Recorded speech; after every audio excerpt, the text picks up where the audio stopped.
Eight. Hello, everyone. Welcome. Hope you're doing well. I'm muted? No, we're good. Okay. Surviving. Hope you're doing well. Got some Umineko today. Definitely going to be an interesting one. So where we last left off, Baron Castell gave us a mystery to solve. And so I think today we're going to solve that mystery. I did say I would start at 7, so I am starting a little early. Maybe we can hit some dulls since I started a little early. Just to be considerate of people who were keeping the strict timetable of what I had said. Let's go ahead and do that. Let's do some dulls. They're in a random order. We'll just do them in a mini crossword.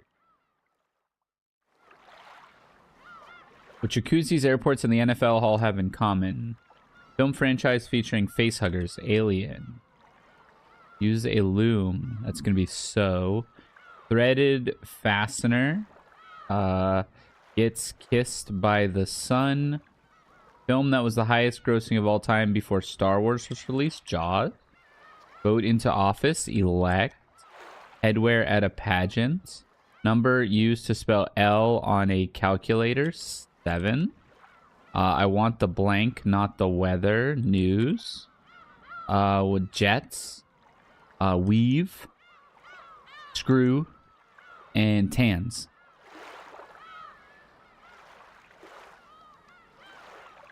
Words. Words. Grain. Uh-oh.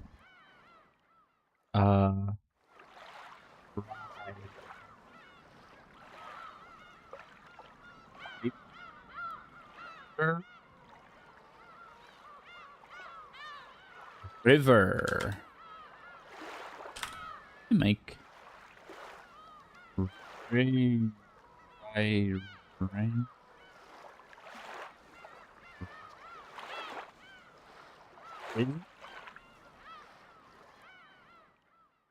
Rider. I think we could have had that one or two ago. Direction.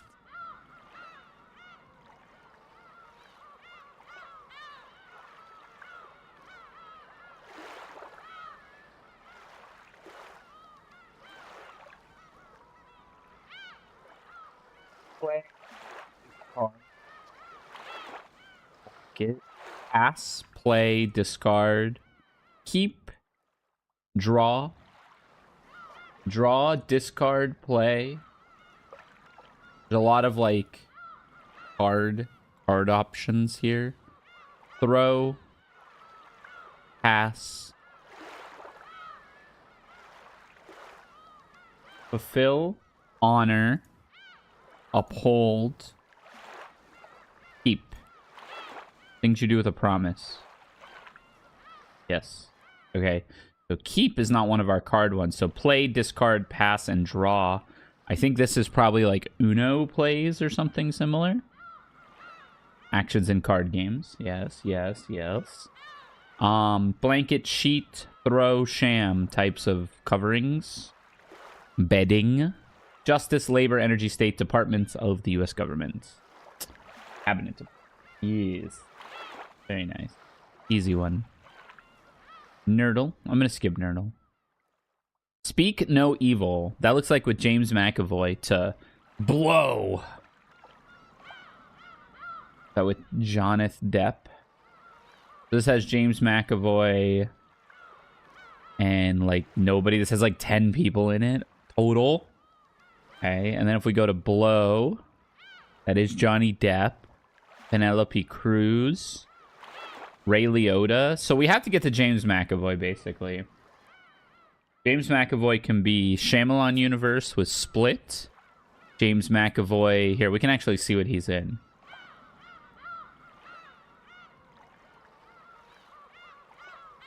Then a bunch of stuff I don't know. He's in It. He's in It Chapter 2. He's in Dark Phoenix. Glass. So if we can get to Sam Jackson or Bruce Willis, we can get to Glass. Actually, can we do Johnny Depp to Sam Jackson easily? Probably, right? Johnny Depp to... or Penelope Cruz.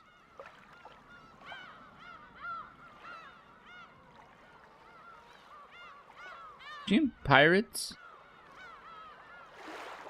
She was. And then... oh, wait, I'm looping myself. I'm just going back to Johnny Depp. Okay, so hold on. Go back to Blow, Johnny Depp, and we're trying to get to, like, Sam Jackson. There has to be something that has Johnny Depp and Sam Jackson in it. There has to be.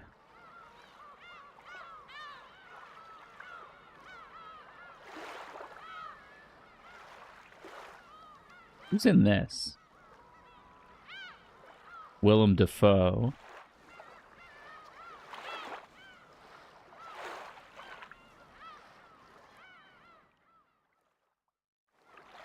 Give me...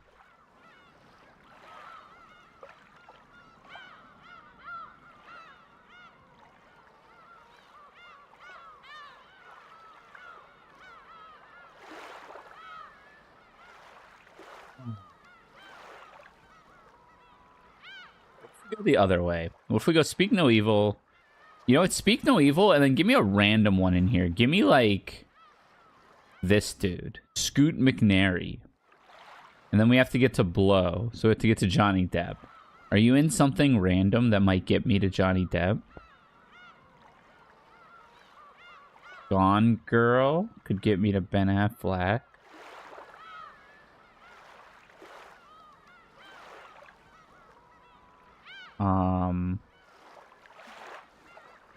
Was Sam Jackson in 12 Years a Slave?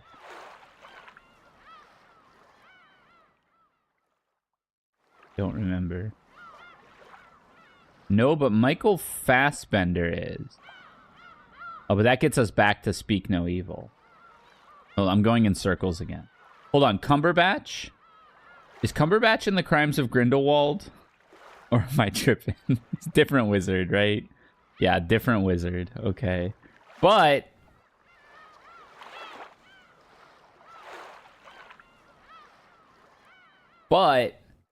we could Avengers link this. Right? But wait, we have to get to Johnny Depp. I'm going backwards again. There's only so many times you can go backwards before you start going forwards, I reckon. Oh, Black Mass has Johnny Depp, who was in Blow. Okay, I stumbled into that one. Got it in 3, though. I bet we could have done even better. Well, of course we could have done better, but... we needed to go Speak No Evil, James McAvoy, Muppets Most Wanted, Ray Liotta. This is kind of a goated connection. This one's kind of good. Box office scheme. 2005. January 2000. So, fuck you, it's January. 2005. Sony, 18 mil. Ice Cube.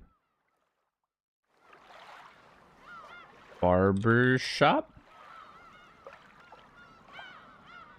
Barbershop back in business?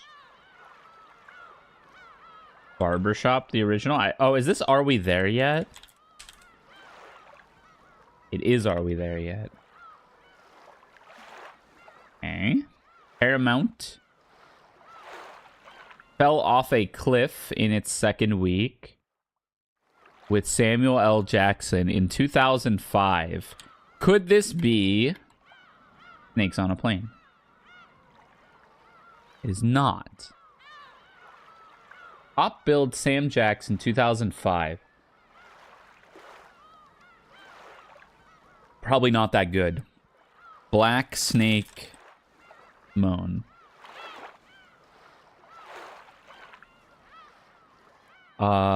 It's not called The Lake House, right? It's... who else is in this? It begins on the streets, it ends here. I don't know. Based on a true story, when Richmond High School had basketball coach... Oh. Coach Carter.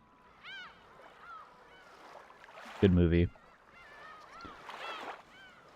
Okay. This thing made infinite dollars. In its 5th week. Still pushing money. Came out like Christmas-ish.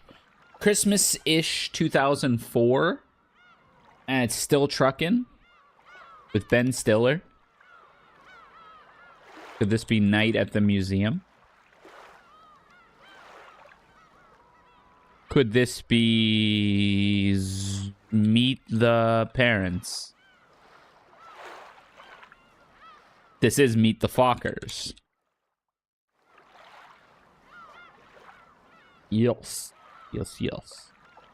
4th week. Kind of sucks every week. Dennis Quaid. Topher Grace. He's rich, young, and handsome. He's in love with you, and he's your dad's boss. Dan Foreman is a season... I don't know what this is at all. In Good Company. Okay. Never heard of that one. Warner Bros. 2nd week. Frankie Muniz. Is this, Frankie Muniz 2005? Too late for My Dog Skip. There's no way this is Agent Cody Banks. Did this even go to theaters? That too had to be straight to video. Después de pensarlo durante mucho tiempo, creo que las brujas son reales. Después de pensarlo durante mucho tiempo. After thinking for much time, I believe witches are real. Thank you for the resub, Blade. 32 months of support. Much appreciated. Welcome back to the tournament staff. I'm inclined to agree. What else was Frankie Muniz in? Was he in some, like, soapbox derby movie? Hayden Panettiere? Is this... Cheer till your horse... Oh, what's that horse? What's the movie where he is a horse? Racing Stripes. Where he's a zebra. Yeah, I remember this. This movie sucks. Yeah. Oh, yeah.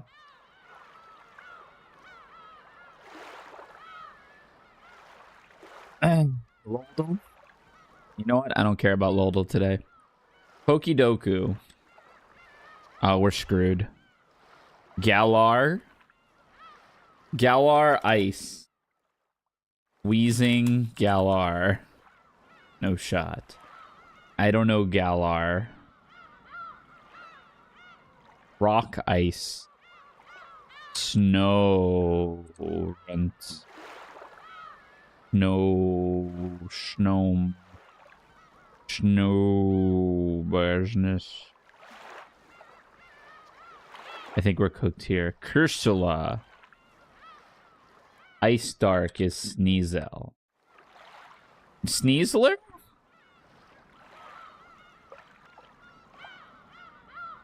Evolved by item in dark is probably not Haunch Crow. Dark Ground.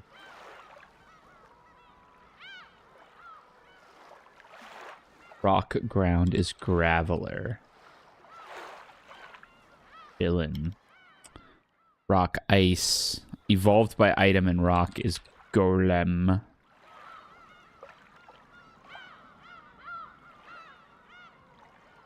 I give up. Not even gonna try.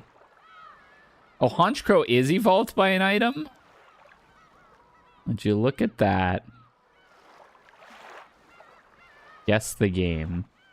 This is Eternal Darkness. This is Tomb Raider. This is...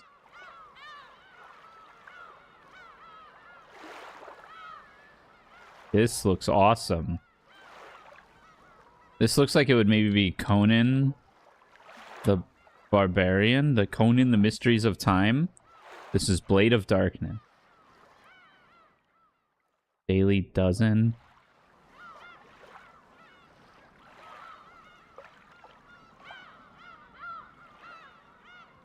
OC Conan.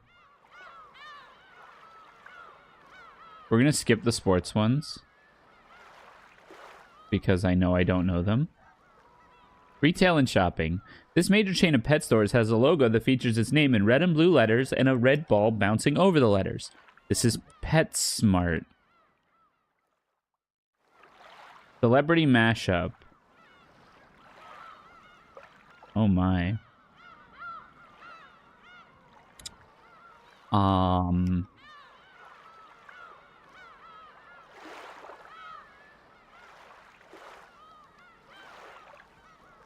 I don't know.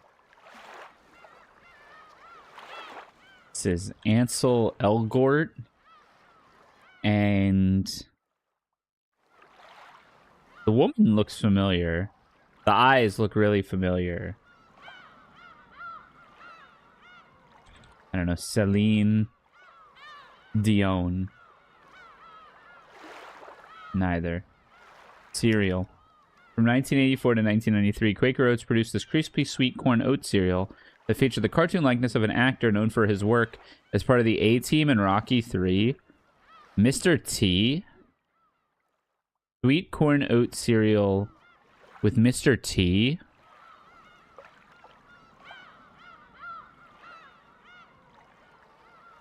I mean, it's about Mr. But what was Mr. T? Pops? Is it Corn Pops?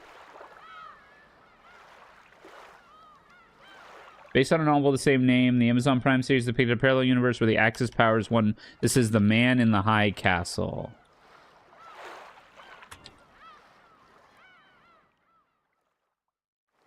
Movies. Michael Fassbender, Noomi Rapace, and Idris Elba. So in this 2012 sci-fi horror prequel film that polarized both critics and fans. Oh, this was Prometheus. And this hip-hop group released Insane in the Brain, Dr. Green Thumb, and Throw Your Set in the Air. Hip-hop group. Insane in the Membrane. Insane in the Brain. What is the name of that group? Is that Naughty by Nature? It is not. Cypress Hill, of course. This was Mr. T. What? The cereal was just called Mr. T?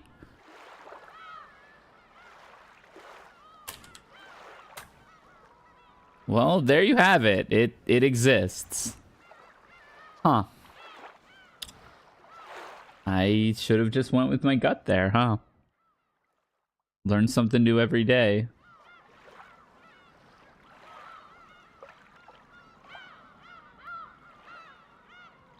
Myrtle's way too big.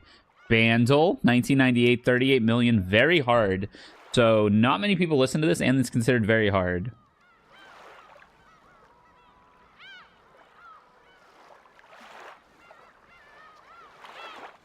Nah, I'm not taking the Myrtle warm-up. Too much thinking. Feel the beat of the rhythm of the night.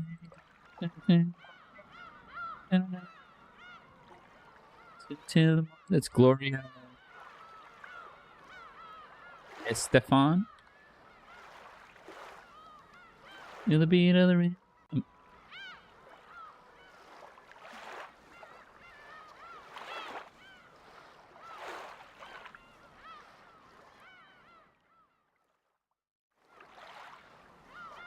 Got a black magic woman. No, it's got synth in it, bells in it.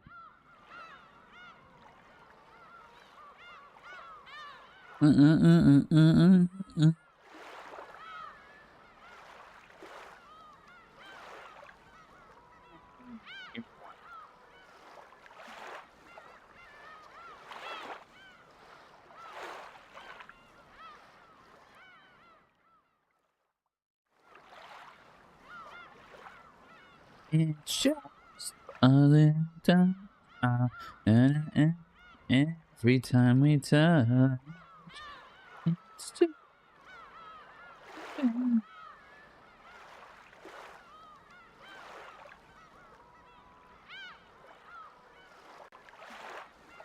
No?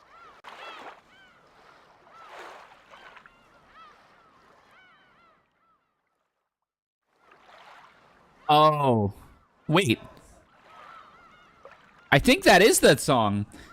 It's just a little thing that happens every time we burn. It's just a little thing. Yeah. Isn't that called Touch? A little thing. It is that song. I just don't know what it's called. Ah. I'll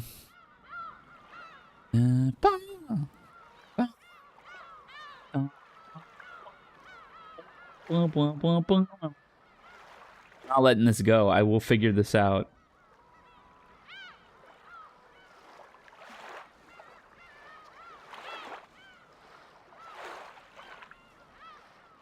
Just.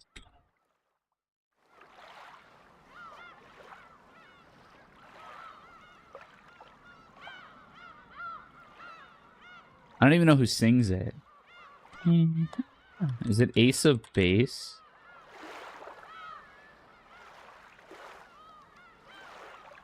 I think it's called Is this it? It's the song! I just don't know what it's called!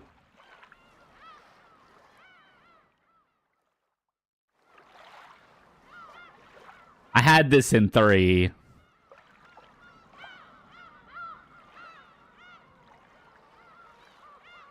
Squash. Crush. It's not called Touch. It's called Crush. Just a little crush.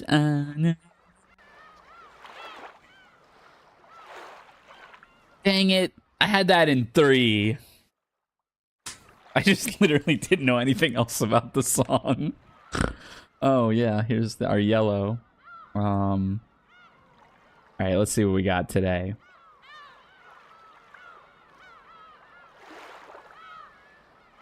This is 100% a Vegemite sandwich, right? Bread, cheese, pickle, butter, tomato. To make this dish, start with 2 slices of bread. Bread, pickle, relish. This is Vegemite. This is Australia. Ice cold. Okay, hold on now. Pickle, relish. Put cheese. You can. It's literally just a sandwich. Pickle, relish, sandwich. You know it, you love it. It's the United Kingdom. They can't keep getting away with this. Whenever it's nasty, I say the UK, and it's always right. It has to stop.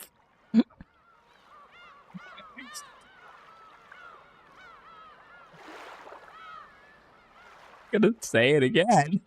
No, man. Ground lamb, harissa, paprika, cumin, corn. No, there's tons of spice in here. It actually looks pretty good. Grinding lamb or beef with spices. Give me a grease. Warm. A little southwest of Greece.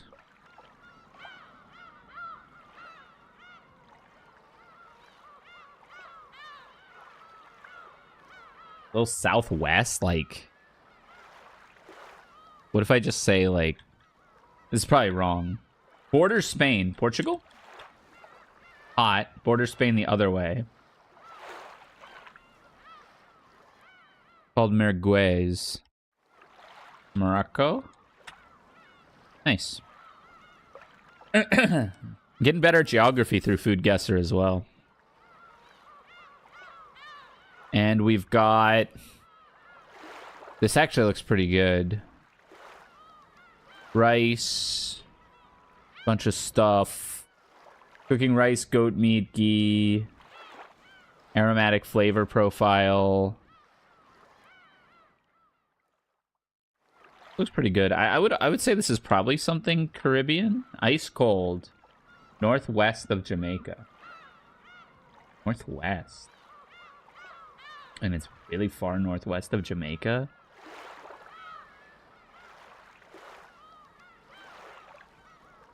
It's like Russia? Cold and go the other way. Philippines? Warmer. South of the Philippines. What would this be?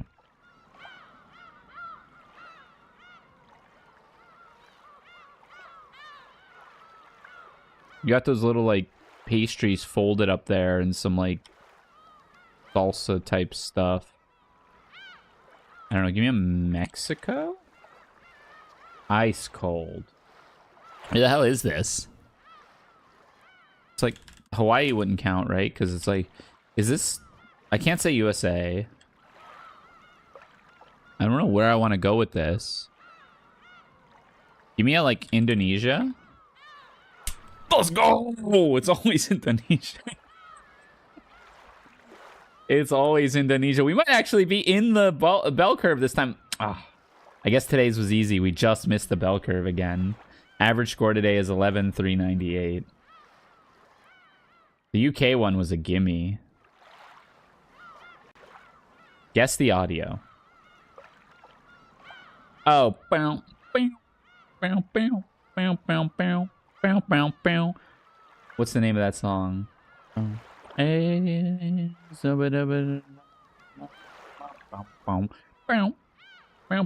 It's Dr. Dre, right?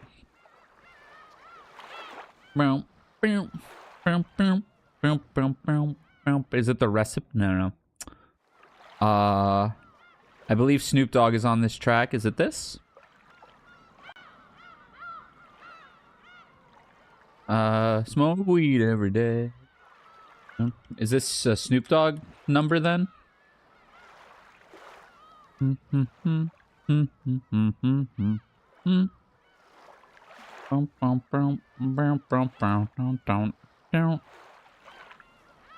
Na da da da da. It's the motherfucking neon. Da da da da da. Is it this? No? Am I just totally off?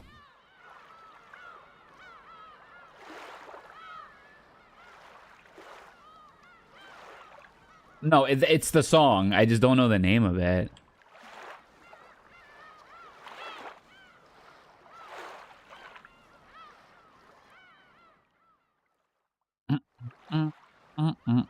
Is it this one? Yep. Had that in one. Just don't know the names of songs. I'm not doing Guess the Book. Framed. This is The Theory of Everything. This is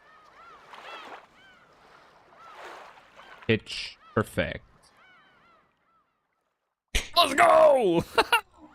Yes!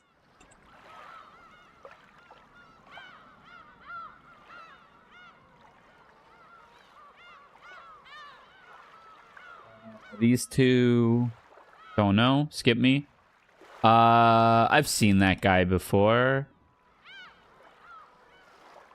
This is Forgetting Sarah Marshall. This is...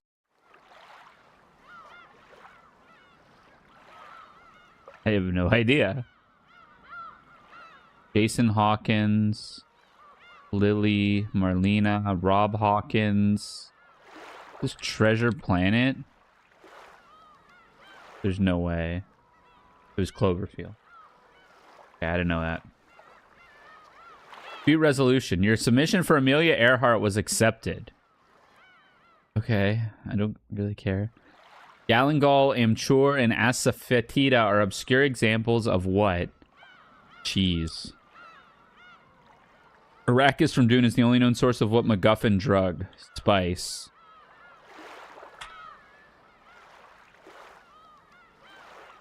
What actor almost drowned in a pool while shooting Where the Buffalo Roam? John Wayne.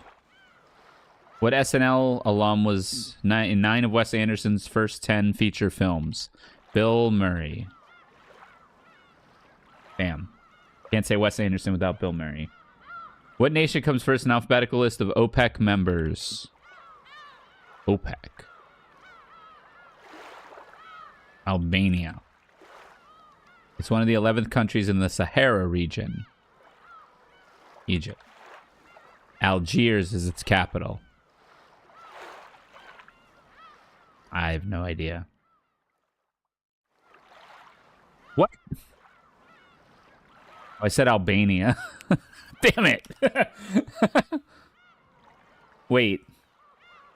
Algiers is the capital of Algeria? That is so ass. Rome's Galleria Borghese is home to Bernini's statue of what biblical figure? David. In 1806, asparagus juice yielded French chemists the first isolated example of what vital compounds? Amino acids. Mute ourselves.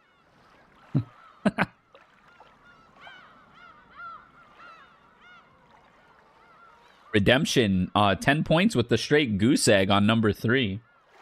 Take those. All right, we got a mystery to solve, y'all.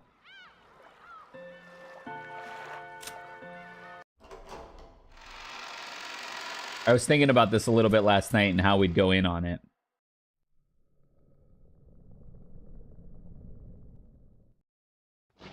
Let's get it. Cue the music. All right. So, essentially we know that certain people are dead. And we know that by the rules, the culprit cannot die, right? Culprit must not die. So if we can find people who die and are confirmed dead and check their purples, that makes for true statements. Let's go ahead and read the first. Let's look at the first Twilight really quick. And then what I'm going to do is I'm going to go like this. And we're going to have a spreadsheet going as well. And we're going to say character. And maybe some of their purples. And then some of their status. And we're going to try our hardest to get to the bottom of this. Goda, who had woken up to get breakfast ready, went in to check on the adult siblings who remained in the dining hall. Okay, so Goda, let's talk about Goda's purples really quick. And what's important is, if you're not a culprit, all of your purples are true. But if you are a culprit, that doesn't mean that all of your purples are false.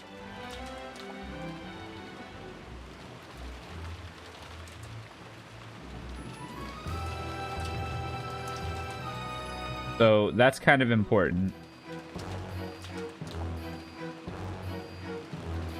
The dining hall was locked up. Finally, peak. Pinku has a guide. This is extremely peak. That's when I arrived.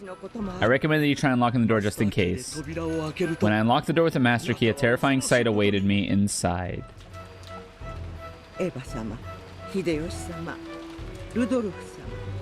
Umineko is a slow burn into a raging fire. That's a good way to put it. Okay, so they were all... 6 people in all were lying there covered in blood. That's probably true. Everyone gathered in the dining hall.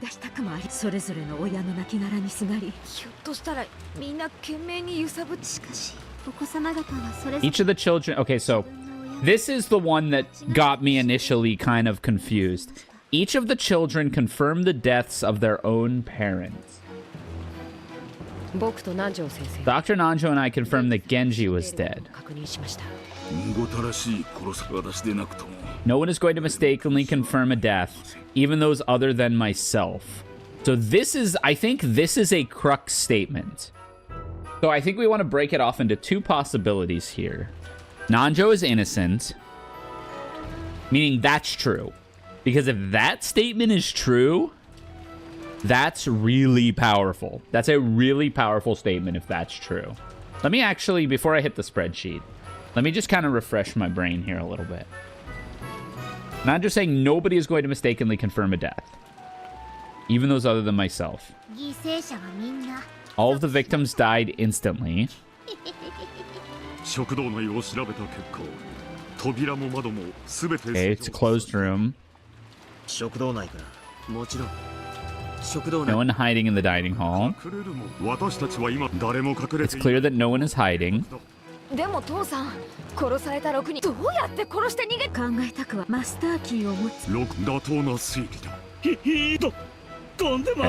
Doesn't really matter what they're saying here.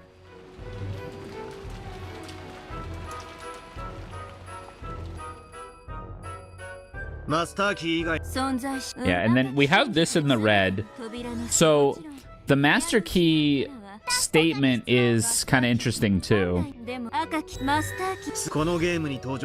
Only the master key being held by an individual can be used by that person.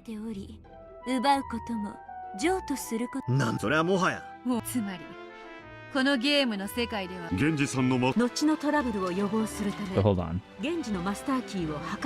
We destroyed Genji's master key. Destroying the keys is whatever, because even if they didn't destroy the key, only the person who did it could use it. So let's look at this. So let's look at Nanjo, right? Because these 6 died. They have nothing said in purple. Because they died right away. Let's look at Nanjo. Nanjo said, no one is going to mistakenly confirm a death, even those other than myself. If we assume that to be true, let's make sure all the other ones can be true. I confirmed both of their deaths. There can be no doubt that they died instantly. We also sealed the mansion itself, and all of us took refuge in the guest house. I examined her and confirmed her death. Judging by these wounds, Goda and Kumasawa died instantly. If Nanjo is telling the truth, so we might have to make a chain of ifs here. If Nanjo is telling the truth, he confirmed the death of Genji, Goda, Kumasawa, and whoever died on the 4th Twilight.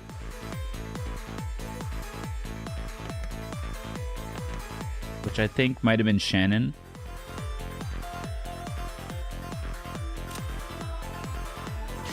So, yeah, it was Shannon. So that would mean if Nanjo is telling the truth, and apparently he died in the 7th Twilight. Even I can say for sure that this was an instant death. Everything is locked up perfectly. How did it happen in this closed room? Judging by the circumstances, Maria Battler, George, and I couldn't have killed Dr. Nanjo. No one could kill Dr. Nanjo inside the guest house. This is proof that Dr. Nanjo didn't leave the guest house. Nanjo dies eventually. Again, I also don't think it's necessarily true that in every Twilight the same person did it. I think that's definitely not the case. So, if we take what Nanjo says as truth, Shannon, then by extension, what Shannon says is true. What Genji would have said is true, but he died early. Nanjo confirmed Natsuhi and Krause's deaths. And Shannon's, and Kumasawa's, and Goda's. So if Nanjo is telling the truth, everybody whose body he examined is also telling the truth. Because they actually died, and therefore were not the culprit, and therefore all of their purples were true. So if we go looking at those, each of the children confirmed the deaths of their own parents. So this also means that anyone who died in Twilight 1 would have been telling the truth, but we get nothing off of that. And that also means that Shannon unlocked the door, and the servants were together the whole time. Goda. The dining hall was locked. He unlocked the dining hall. Madam's room was locked. No one has an alibi on the fourth Twilight. And Shannon's key got destroyed. Whatever. Kumasawa said she arrived and that all 6 of those people were laying there covered in blood. So Kumasawa's statements are pretty innocuous, one way or the other. These would be true. Everyone gathered in the dining hall. All the doors and windows were locked. It was a closed room. It was clear no one was hiding. All Natsuhi said in purple was that they destroyed Genji's master key. And then Nanjo also checked. Actually, Nanjo checked on nobody else. So there's not a whole lot that was said by them that was terribly innocuous or terribly, like, contradictory.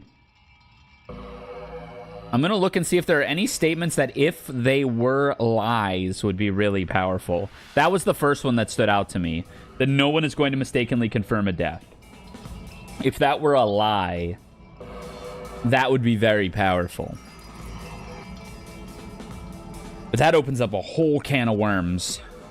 And then, who confirmed Nanjo's death? He was in the, 7th Twilight. Jessica says he's been killed. George says it was an instant death. And Maria said everything is locked up perfectly.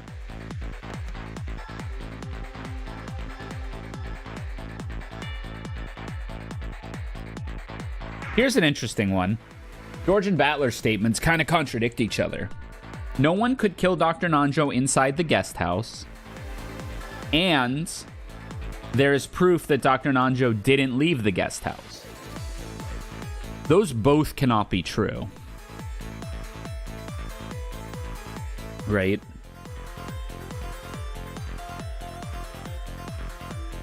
This could potentially be true, what Jessica said. Maria, George, Battler, and I couldn't have killed Nanjo. That could be true. In addition to either of these. But I don't think both of these can be true. It can't be true that Dr. Nanjo didn't leave the guest house. So let's look at Battler's statements. He probably has a lot. Yeah. Nothing suspicious was found inside the dining hall. Dr. Nanjo checked their pulse. Then he announced that the 2 of them had died instantly. We also sealed the dining hall in the same way. Anyone other than George could have killed her. Anyone other than George could have killed her. We've been busy keeping a lookout and locking up. None of us has an alibi. No master keys exist anymore except the 2 keys on the 2 people who lie dead here. This is proof that Dr. Nanjo didn't leave the guest house. The 3 of us were together the whole time. George, Maria, and I couldn't have killed Jessica.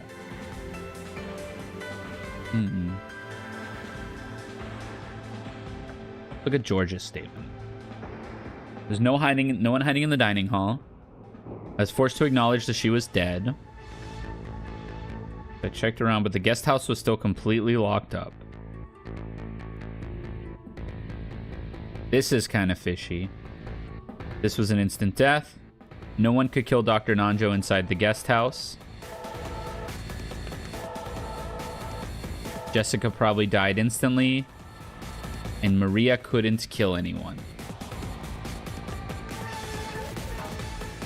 All of the victims died instantly.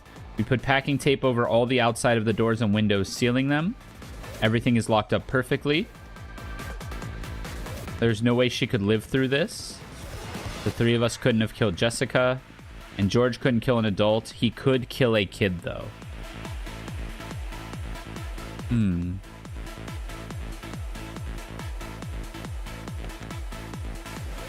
Over the room, I found that the windows and doors were all locked, making it a closed room. We're sure that no one would be able to enter or leave until the police arrived.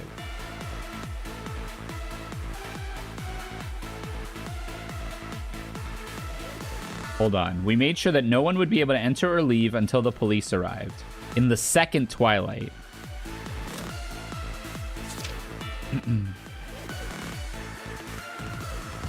The culprit of the first Twilight really did kill 6 people.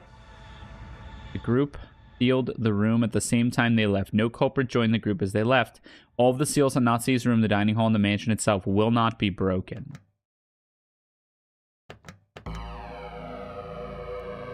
We put packing tape all over the outside of the doors and windows, sealing them. I'm sure the culprit left some sort of clue in this room. We made sure that no one would be able to enter or leave until the police arrived. This one's a little fishy because at this point in the second Twilight, they didn't really do that, right? Because would be able to enter or leave until the police arrived. I don't think that's true, because if we think about the second Twilight, Shannon and Cannon still have their master keys. Goda and Kumasawa still have their master keys. So in what way did you make sure that no one would be able to enter or leave until the police arrived if you didn't go and take the master keys from the servants? I don't think that is an absolutely true statement, right? Like, we made sure that no one would be able to enter or leave until the police arrived is false. Because, yes, they did seal the door with tape, but that just means they would know if somebody entered or left, not that they would make sure that nobody could enter or leave. I don't know if I'm being semantic here, but I think that's kind of the point of this entire game. But if you look at that statement, that's a little sus. If you look at that statement, if she said, we made sure we'd know if anyone entered or left before the police arrived, or, you know, they've talked about the sealing tape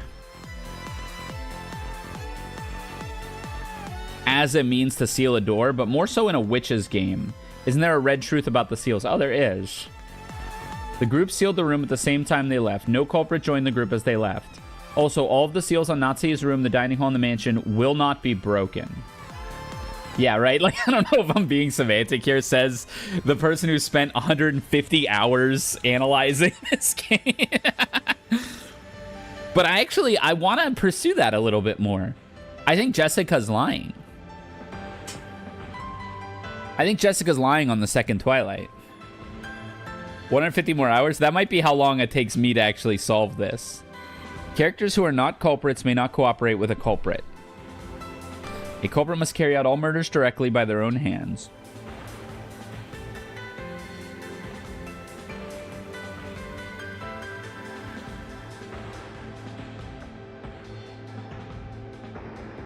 It is possible for a culprit to lie. It is possible for the culprit to lie even before committing murder. So I think this may be a hint that Jessica commits a later murder. I don't know. I'm really, really, really fixated on this right now. So let's pursue that possibility.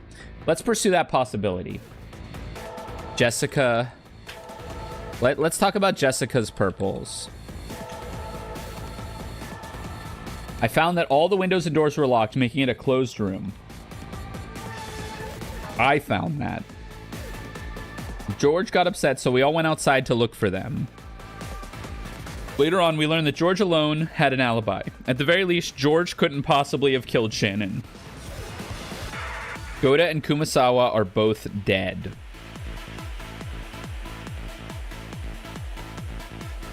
The four cousins and Dr. Nanjo couldn't have killed Goda or Kumasawa. He's dead. He's been killed. Maria Battler and I couldn't have killed Nanjo.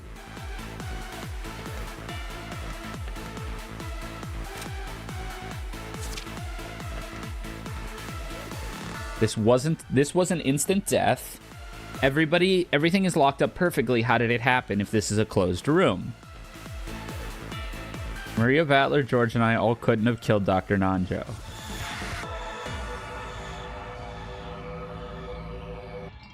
No one could kill Nanjo inside the guest house. Let's go back to looking at Jessica. Let's look at the second Twilight.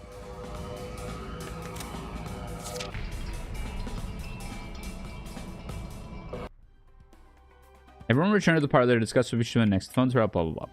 I wish it could go a little faster.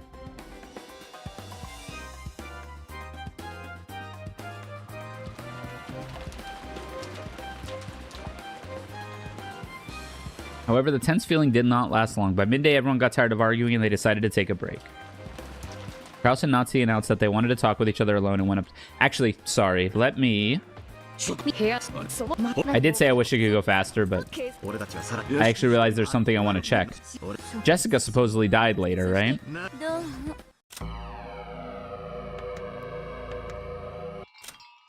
Jessica died in the 8th Twilight. Poor Jessica, she probably died instantly. There's no way she could live through this.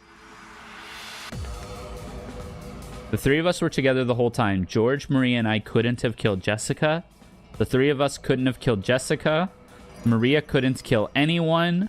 George couldn't kill an adult. Nothing about this talks about... The only thing that mentions Jessica being dead, she probably died instantly. And there's no way she could live through this.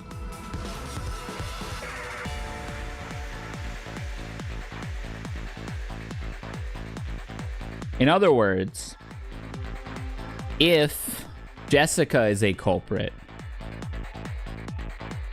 she can't die. If Jessica's a culprit, she can't die. So, if anyone claims that she died, they would also be culprits, right? Because the statement they're making could not be true. So George is saying she probably died instantly. And Maria is saying there's no way she could live through this.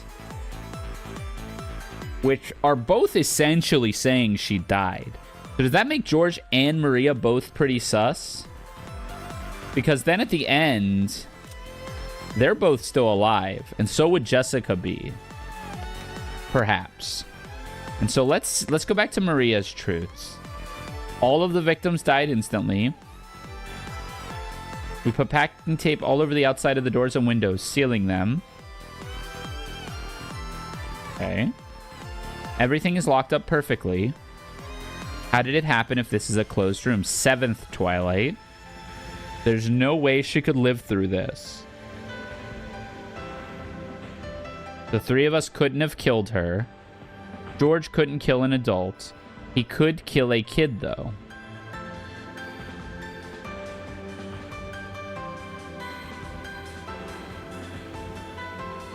Very suspicious.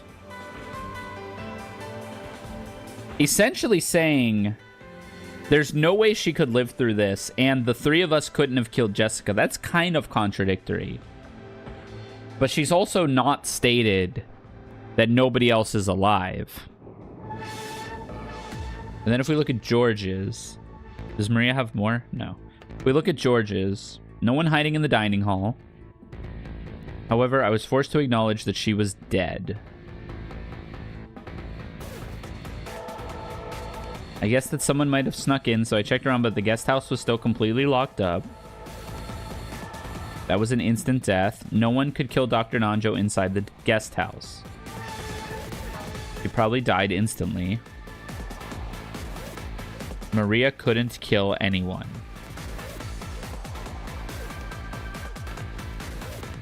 Maria and George both talk about the ability of the other to kill people.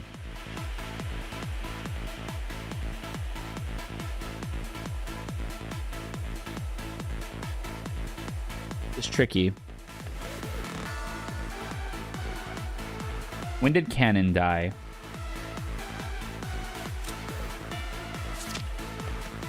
From now on, Cannon is treated as being killed. Also, Cannon's master key is treated as being destroyed. If Cannon is being treated as being killed in the red, Cannon is not a culprit, right? Cannon is being treated as being killed. If you were killed, you died, you are not a culprit. I think we can start there, too. So let's look at Cannon's purple. Dr. Nanjo and I confirmed that Genji was dead. Okay. Kraus and Nazi lay sprawled on the floor inside the room. All of us servants can provide an alibi for all of the other students. His aren't that useful. They are true, though. They are true, though. Just because Kraus and Natsuhi lay sprawled on the floor inside the room doesn't necessarily mean that they are dead. The servants can provide alibis for all of the other servants. For the second twilight.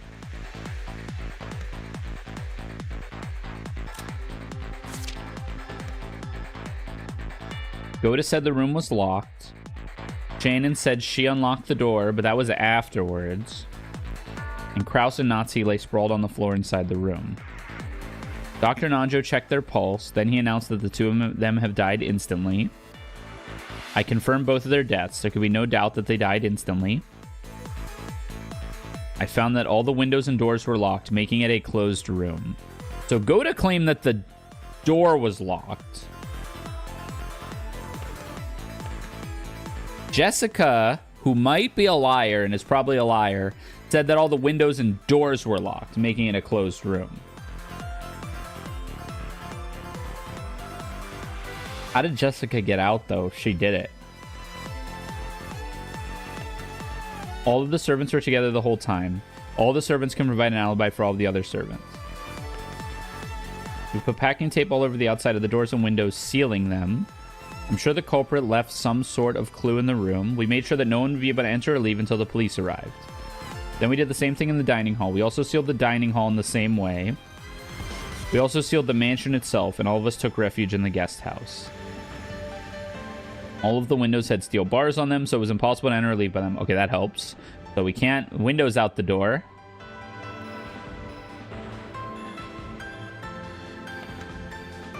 The culprit of the first Twilight killed 6 people.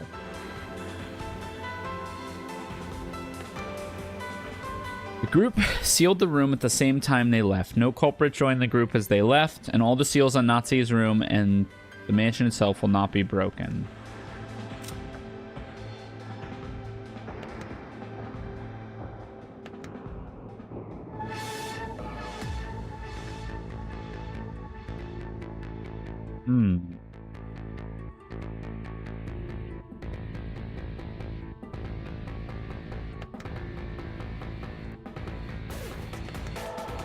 What am I missing?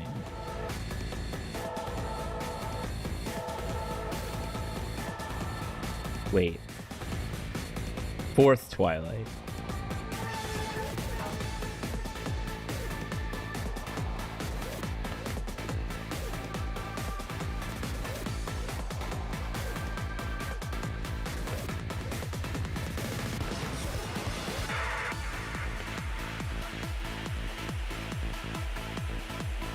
So, did Jessica die, I guess, is the question.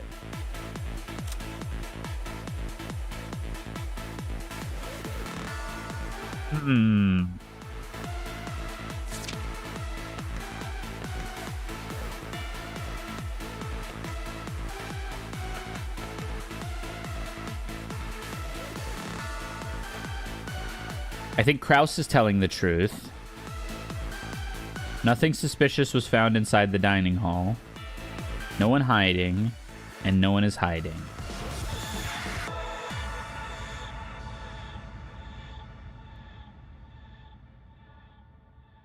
There was a chance they might have been alive still. Everyone was shaking them desperately.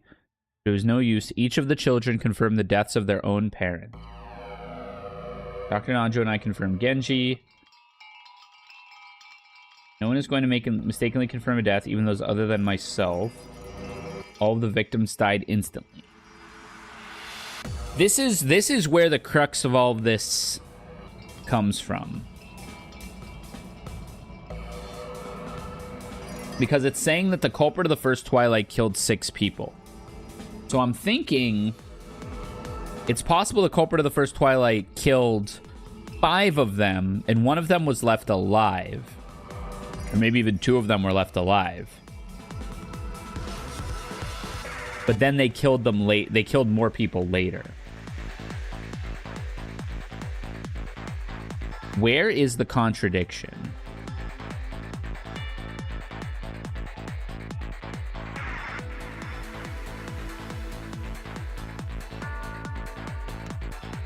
Let's get the first hint. Let's see what this looks like.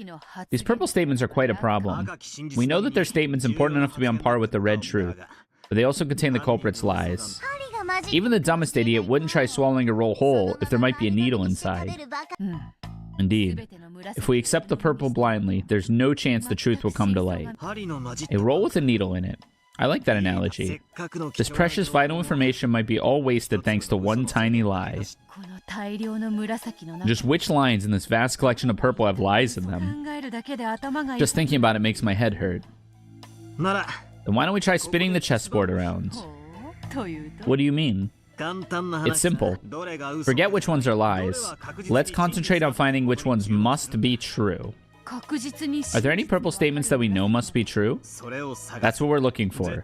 We'll look for people who couldn't possibly be the culprit. If we can do that, then all of the purple statements are the same as red truth. I see. Instead of searching for the culprit, we'll search by searching for those who couldn't be the culprit. Okay. So, I mean, that's kind of what I've been doing.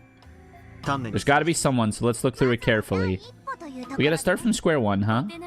Let's see what they can do. Okay. The reasonable hints. So people who can't be the culprit. And I think we have to go with a culprit must not die.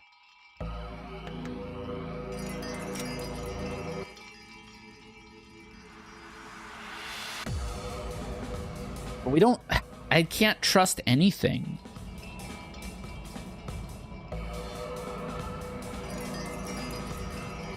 Oh, Cannon. So we can start with Cannon. We know Cannon can't be the culprit, because in red, Cannon was stated to be dead. Kraus and Nazi lay sprawled on the floor. All of us servants can provide an alibi for all of the other servants. On the second Twilight.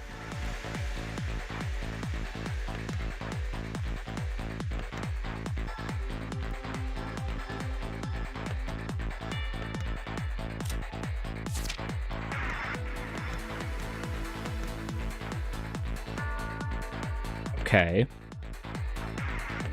I wish Cannon had said more.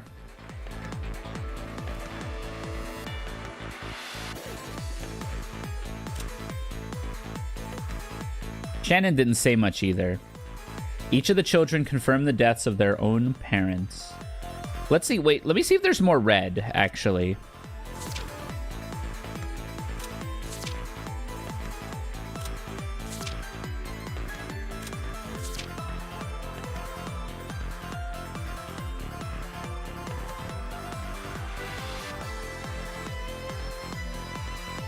George couldn't kill her.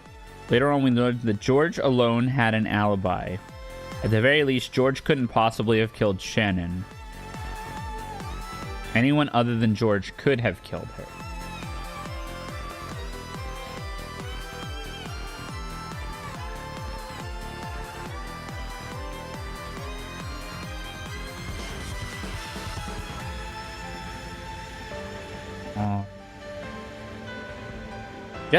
Jessica's statements are really suspicious. Nanjo examined her and confirmed her death. I feel like if we could trust Nanjo, that would help a lot. He confirmed a lot of deaths. Where did Nanjo die? He's dead, he's been killed. Even I can say for sure that this was an instant death. Everything's locked up perfectly. Maria Battler, George, and I couldn't have killed Nanjo. No one could kill Dr. Nanjo inside the guest house. This is proof that Dr. Nanjo didn't leave the guest house. So both Jessica and George said he died.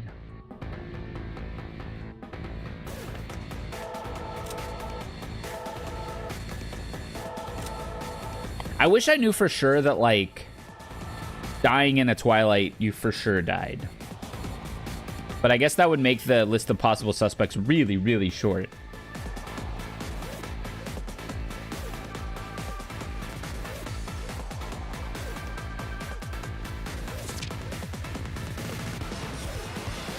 Yoda and Kumasawa died instantly, I believe. Such a gruesome way to die. Yoda and Kumasawa are both dead.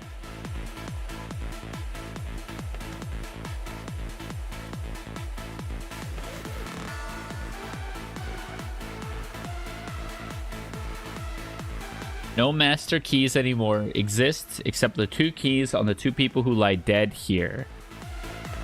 Is that true? 1, 2, 3, 4, 5. Yeah.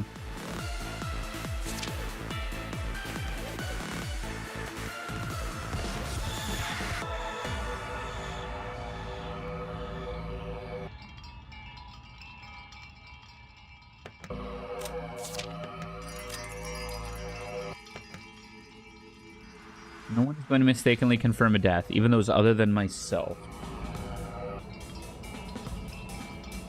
I feel like that can't be true. I've confirmed both of their deaths. There can be no doubt that they died instantly. We also sealed the mansion and took refuge in the guest house. I examined her and confirmed her death. Judging by these wounds, Goda and Kumasawa died instantly.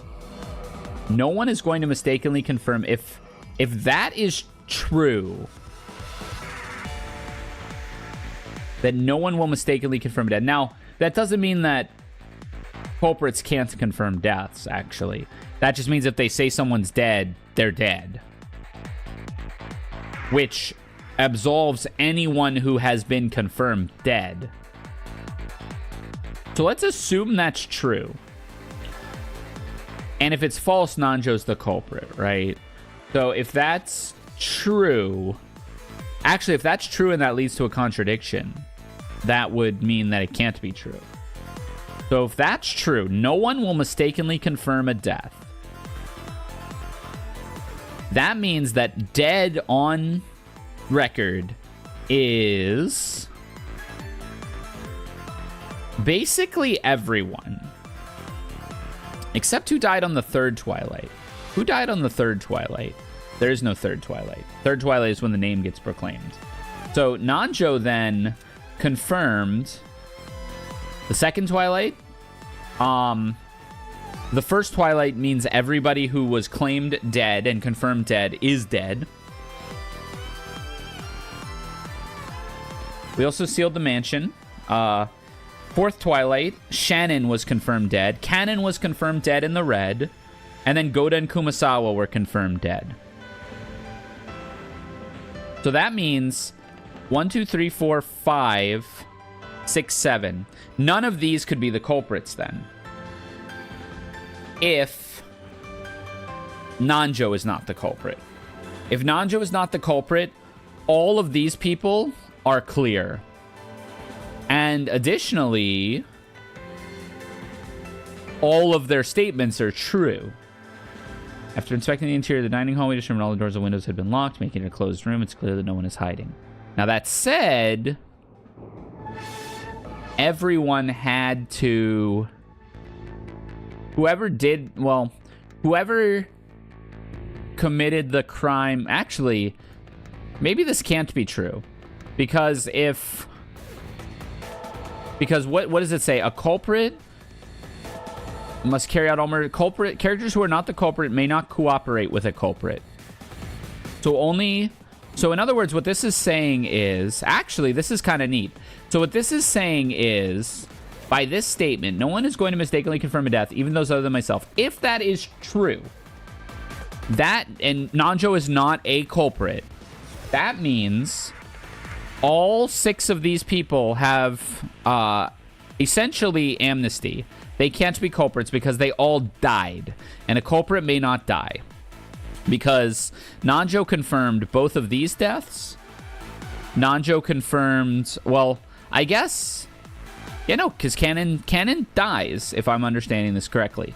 So Nanjo confirmed these deaths, all, and Genji's death as well. Meaning everybody who could lock that door had their death confirmed by Nanjo. And Kraus said, we determined that all of the doors and windows had been locked, making it a closed room. That means somebody had to use a key to lock that door, and nobody is hiding. So that someone had to use their key to lock that door. Who claimed that they unlocked it? Shannon? Kumasawa. No, Goda. Goda unlocked the door. So Goda unlocked the door. If he is not a culprit, meaning his death being confirmed was in fact true, that means somebody who committed the first Twilight either worked with someone who could have locked the door or locked the door themselves. It can't be somebody who locked the door themselves because all of the master keys are accounted for on non-culprits. And it can't be somebody who worked with the culprit and then locked the door because by the rules, characters who are not the culprits may not cooperate with a culprit. It means there has to be a servant among the culprits. I believe it means that there has to be a servant among the culprits. Meaning, Nanjo, who confirmed that all of the servants died, he confirmed Genji's death, he confirmed Shannon's death, we know Cannon's death is true by the red, confirmed Goda and Kumasawa's deaths. I'm going to double check that really quick. He confirmed Shannon's death, he confirmed Goda and Kumasawa's death. So, I don't think all this can be true. Because that means Goda, Kumasawa, Shannon, Cannon, and Genji all could not have locked the door in the first Twilight. One of them has to be in on this. Which means he is probably also in on it. Because that means he mistakenly confirms a death. Or lies about confirming a death. Maybe not mistakenly confirms a death, but lies about confirming a death. I think Nanjo cannot possibly be telling the truth in this statement. I think. Meaning Nanjo's in on it. If Nanjo's in on it, the ones that he confirmed dead are not necessarily dead. That includes Shannon, that includes Goda, and Kumasawa. Genji was confirmed by Cannon as well to be dead.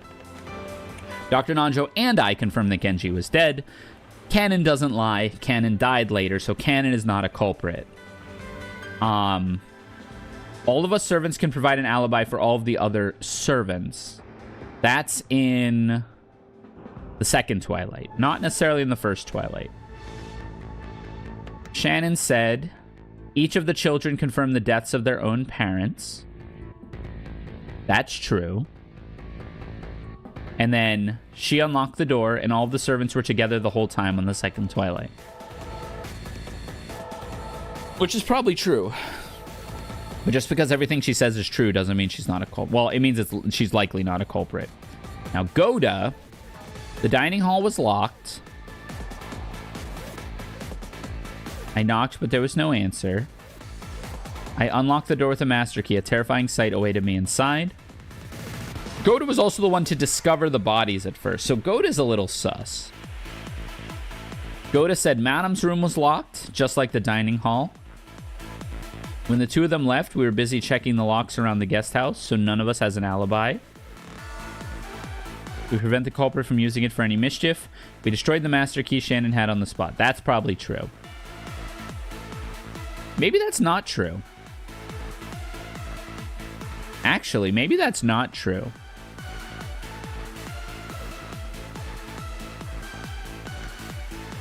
Is he the only one who mentioned Shannon's master key?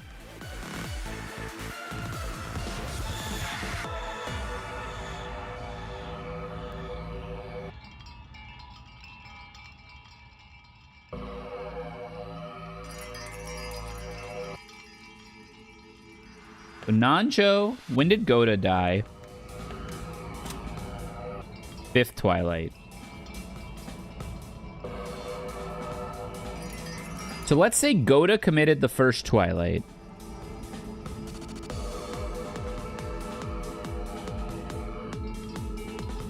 Maybe even the second.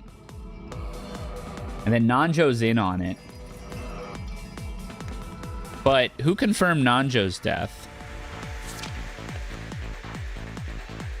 George and Jessica. Are they all in on it? There's no way. Everything's locked up perfectly. That's where Shannon's master key comes in, I think. Oops. Maria, Battler, George, and I couldn't have killed Nanjo. No one could kill Dr. Nanjo inside the guest house. And Battler said Nanjo didn't leave the guest house. Again, more contradictory statements here. It's looking like George is a bit sus.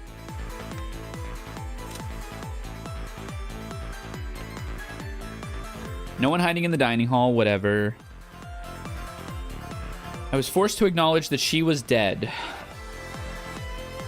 I guess that someone might have snuck in, so I checked around, but the guest house was still completely locked up.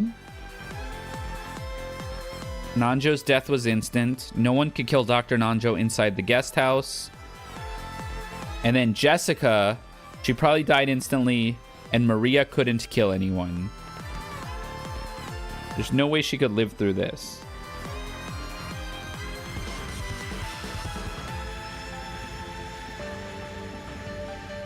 George couldn't kill an adult. He could kill a kid, though. That is a pretty profound statement as well.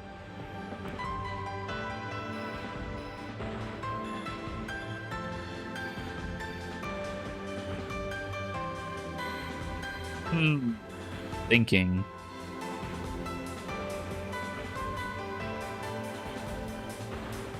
Do I need another hint? I feel like I can solve this.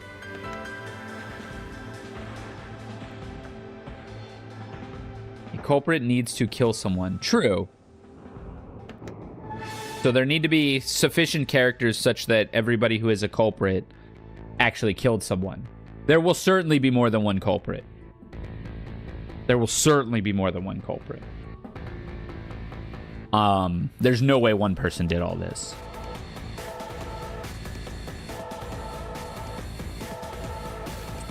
So if we paint it this way, it feels like Goda likely committed the first Twilight and locked the door. Because I think Shannon, Cannon, Kumasawa, Kraus, and Natsuhi are clear.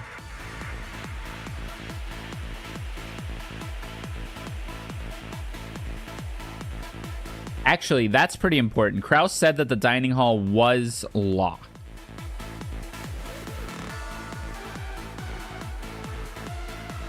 And that no one was hiding. Meaning someone had to lock the dining hall door. And I think that was most likely Goda. Couldn't have been Genji. Couldn't have been Cannon. I think unlikely for it to be Shannon. I think the thing that's suspicious is we destroyed the master key Shannon had held on the spot. And so when they died, what happened to their master keys? No master keys exist anymore except the 2 keys on the 2 people who lie dead here. Yeah, I think Shannon's...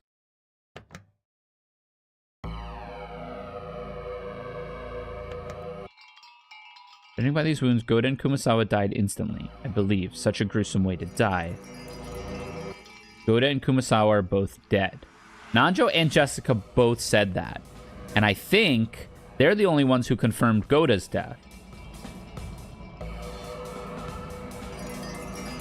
Considering the way they were killed, the culprit would definitely get a blood splatter on themselves.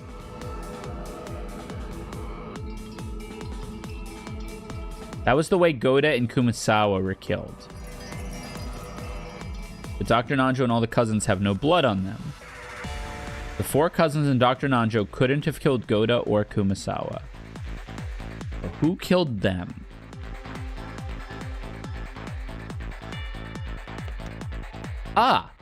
If Goda killed Kumasawa, he would have gotten the blood splatter on himself and then could have faked his death.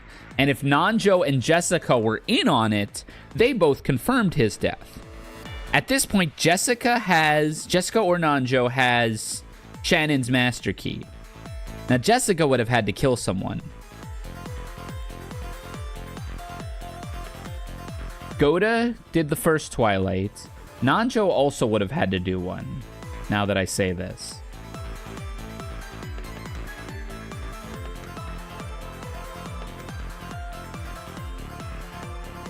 There's no way Nanjo's not in on it. The question is, who did Nanjo kill?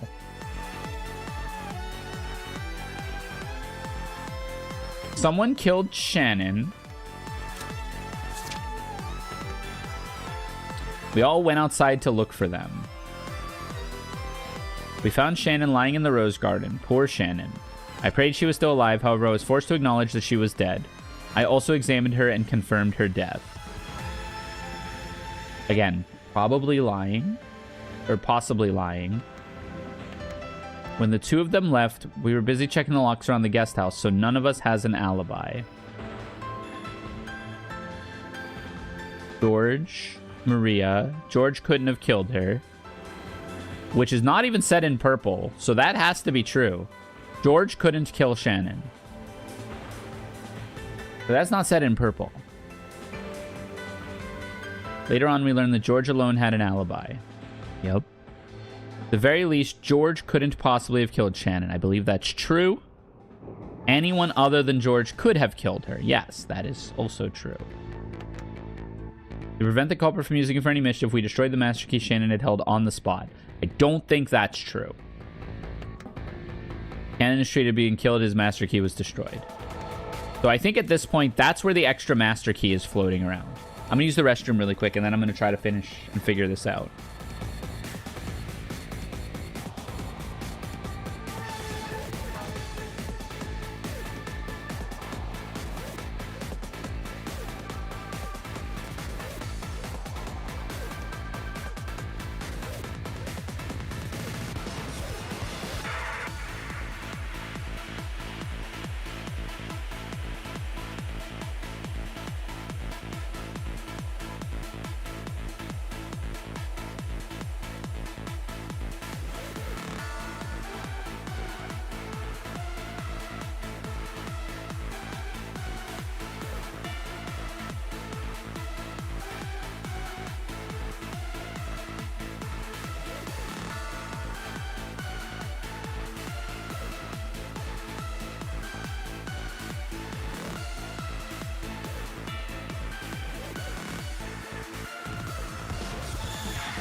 Okay, let's see what we got here.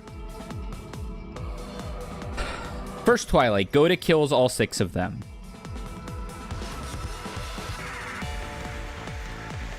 And then, okay. First Twilight. Go to kills all 6 of them. Hands his key to Nanjo.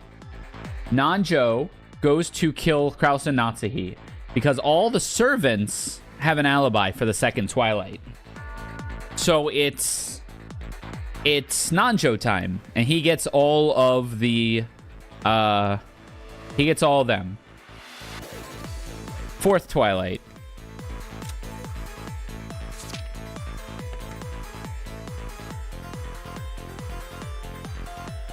Could have been anyone.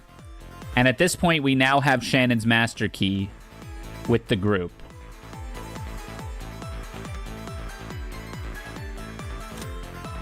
Could have been anyone here. The master keys cannot be handed over. Oh, that's right. You need to be... Well, oh yeah. You need to be used by... They need to be used by their owner.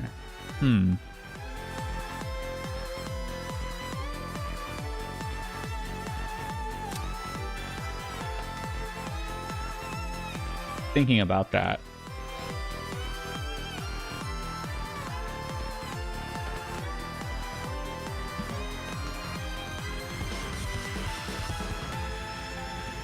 Adam's room was locked, was claimed by Goda, so maybe it just wasn't locked.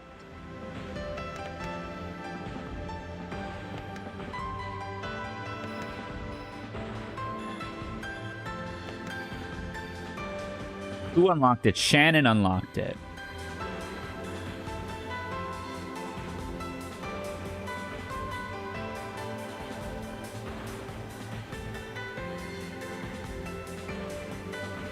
Shannon unlocked this door, which means it was locked. Who could have locked it?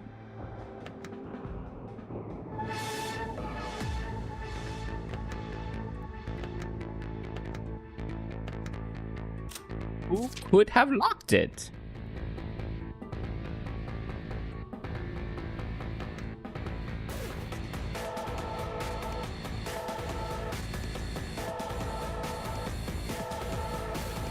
Searched over the room and found that the windows and doors were all locked, making it a closed room.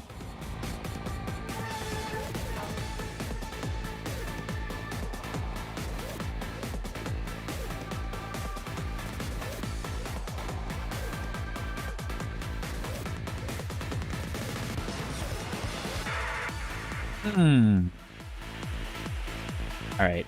Let's see if another hint will help. Search for reliable purple statements. I did so. And I think I have... I hate using clues. I hate using clues. But I think we can clear Cannon, Shannon. I guess we haven't really looked... This is reliable, I think.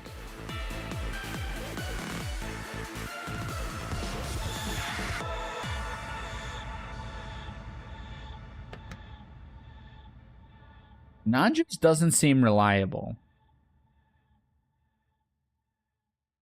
Because if everybody is telling the truth, well, I guess it depends how we want to interpret that statement. Nobody is going to mistakenly confirm a death.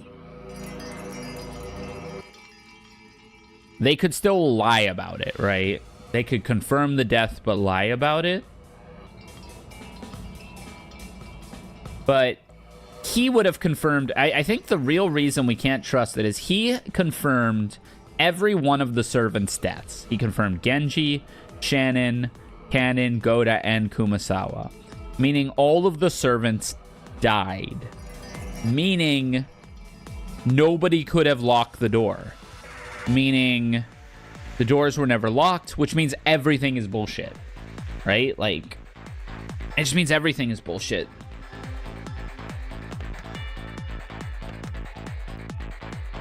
I think everyone talked about things being locked.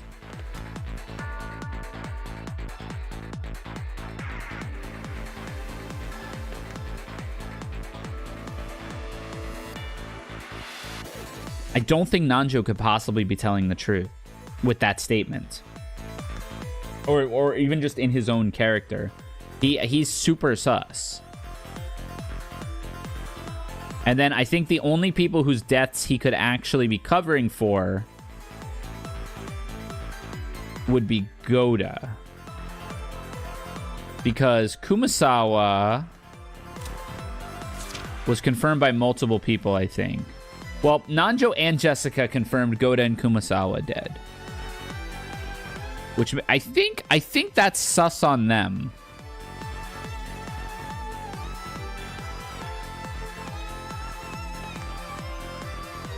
And then none of us has an alibi. The culprit would get blood splatter on themselves. I think this is important too. So whoever killed Goda and or Kumasawa is not among the people who are considered alive. So someone's death was fake. And if someone's death was fake, Nanjo might be the one who fake confirmed it. The four cousins and Dr. Nanjo couldn't have killed Goda or Kumasawa.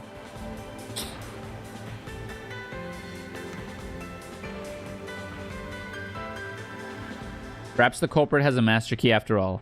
That's impossible. No master keys exist anymore except the 2 keys on the 2 people who lie dead here. Now that's an interesting one too, because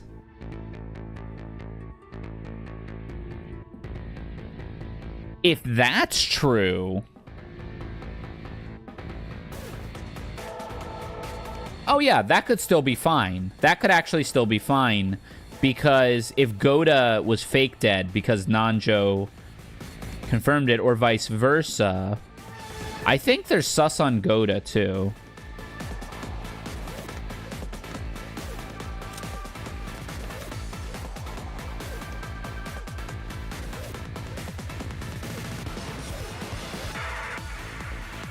Not one of us has an alibi. To prevent the culprit from using it for any mischief, we destroyed the master key. Shannon held on the spot. That might also be true. Alright, give me a hint.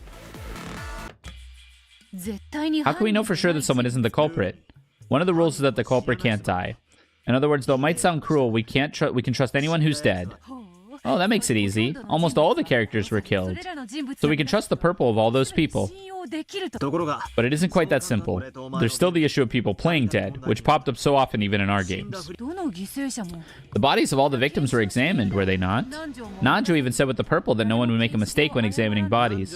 If Dr. Nanjo is the culprit, then we can't even rely on that. At a glance, it may look as though all the victims were examined, but all confirmations of their death are in purple. We can't be 100% sure. Then whose death can we be sure about? At any rate, let's check all the examinations over again. Let's look for someone who we can be absolutely certain is dead, in some way more reliable than those... Okay, so that's saying go to canon. Yeah, I think that's super cute. Okay, so I think we've already gotten what most of these hints are getting at. Canon is dead. All of us servants can provide an alibi for all the other servants for the second Twilight.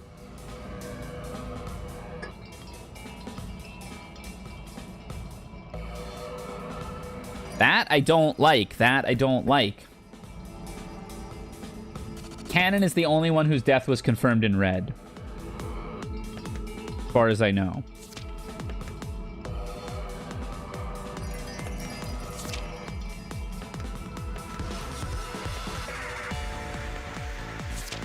I've got to be on the right track.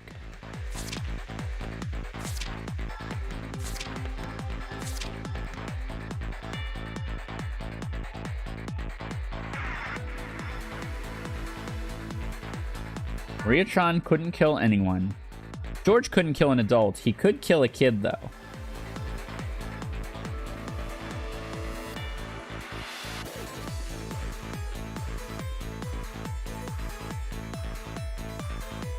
Maria and I couldn't have killed Jessica.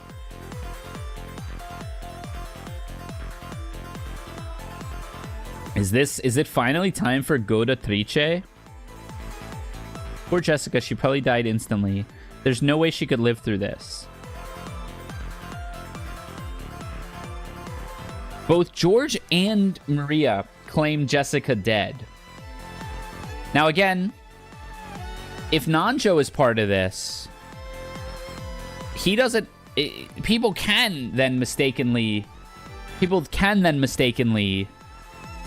make claims that someone's dead. So these could be mistakes. George, Marie, and I couldn't have killed Jessica. The three of us couldn't have killed Jessica.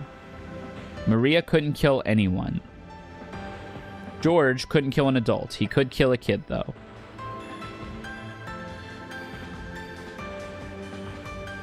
George couldn't kill an adult. Well, what kids died? Nobody, really, right? Jessica, I guess. Is Jessica the only kid that died? I guess you might be able to count Shannon. But we know George didn't kill Shannon, right? I'm pretty sure we know George didn't kill Shannon. Because that was said in white. George couldn't kill her.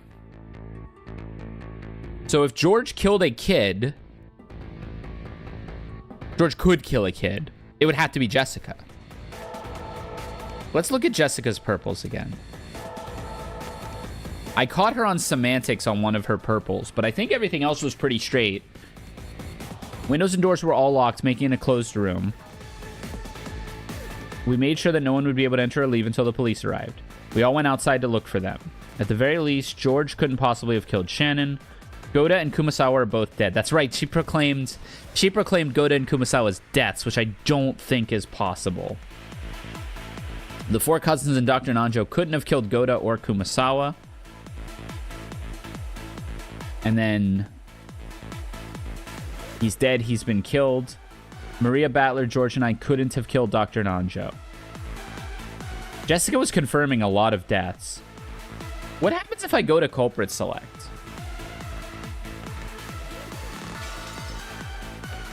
What does this look like? Select the culprit?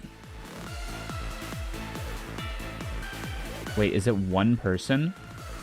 No, okay, cool. You can select multiples.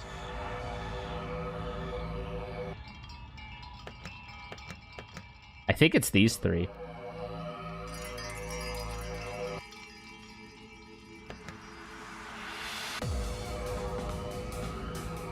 I almost want to ship it. Goda committed this crime.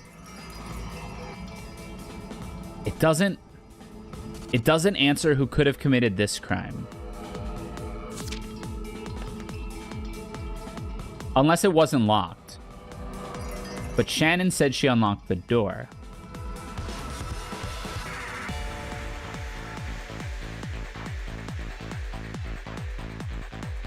And Shannon almost certainly didn't kill anyone.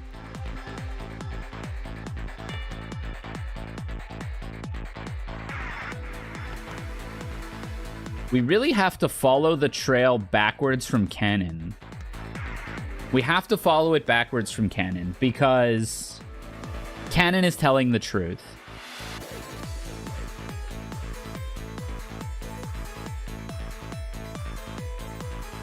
He doesn't give us much.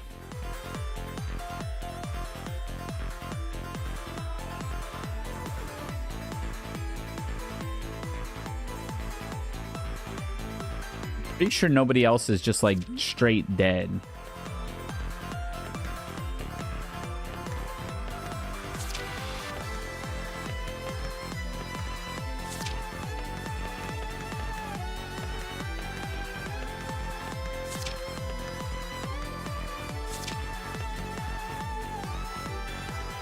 This is the only character we know for certain is dead. We found Shannon lying there in the rose garden. Shannon, I believe, also died.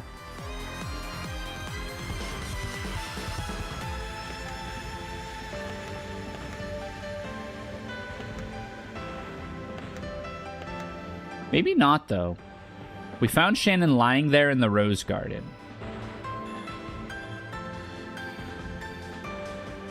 I prayed she was still alive. However, I was forced to acknowledge that she was dead.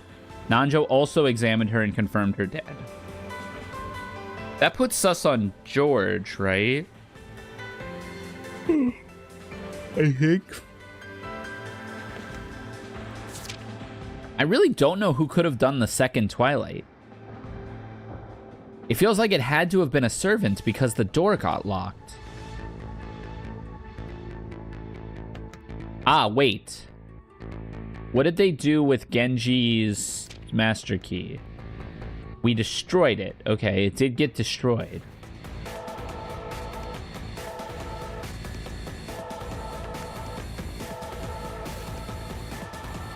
Servants keep their master keys in person at all times, for it is possible for them to be stolen, handed over, or used by any human other than themselves. So actually, even... this actually puts a lot of sus on Shannon.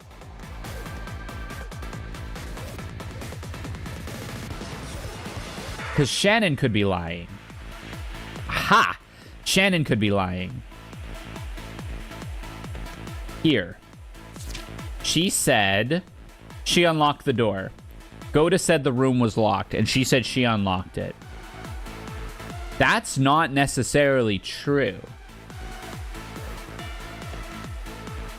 So, and then when Cannon says, we might have something here. When Cannon says... all of us servants can provide an alibi for all the other servants. That would be true. That almost... actually, that... since we know that's true, that almost implies that it has to be two servants in cahoots. Because we know a servant had to have done the first Twilight because the door got locked. Because Kraus said the door was locked.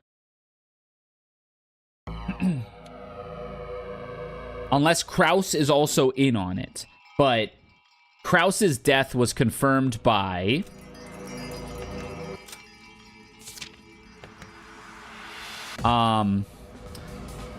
you can maybe consider this a confirmation of death. But more so, Nanjo announced that they had died instantly. Nanjo confirmed both their deaths. And then...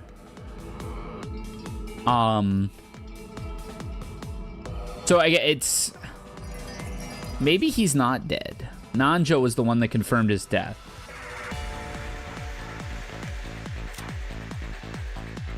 But Kraus would have had to kill someone. That goes a really long way. And Kraus said almost nothing. We determined that all the doors and windows had been locked, making it a closed room. It is clear that no one is hiding. It's like all he said. And then he vanished. He was dead. Oh, we do know. Actually, we do know that Kraus, at the very least, isn't a culprit. And the reason we know that is because of this. Not that. This. The group sealed the room at the same time they left. No culprit joined the group as they left. Also, all the seals on Nazi's room, the dining hall, and the mansion itself will not be broken. Meaning, Kraus, whose body was in the mansion and stayed in that room, none of those seals will be broken. Kraus isn't leaving that mansion. Kraus can't be a culprit. So what Kraus said was true. So because what Kraus said was true, the door was locked. Because the door was locked, some servant had to do it the first twilight. And because Kennen, who we also know is dead by the red, said all servants can prove an alibi for all other servants. That doesn't mean that all 5 servants were together the entire time, or all 4 servants were together the entire time. That means that the servants, some number of servants were together with some number of other servants at some time. So 2 servants could be in on it. And I think that has to be the case, that 2 servants were in on it. And I think those 2 servants, we know it can't be Kennen, so I think it has to be Shannon and Goda.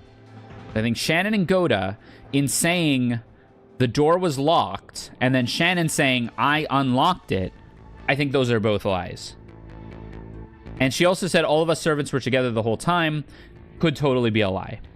If she and Goda went off, and then Kennen and Kumasawa could provide an alibi for each other. Kumasawa didn't say much, so I'm assuming she's probably an inconsequential person. I know that's a little naive. But I think we can say that Goda committed the first twilight. Shannon or Goda committed the second twilight.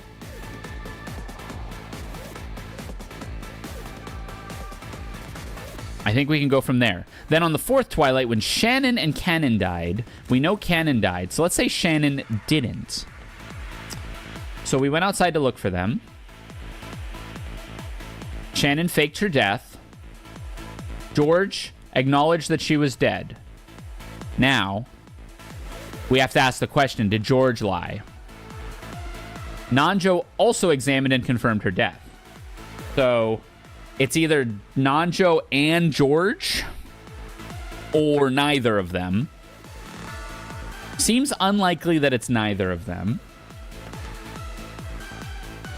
Not one of us has an alibi, whatever. We know George couldn't have killed her. So who killed her becomes the question. Because if George didn't kill Shannon, which I think that's very important that they mention that. George couldn't have killed Shannon, but anyone else could have. Oh no, Shannon didn't die. Right, duh. Shannon isn't dead.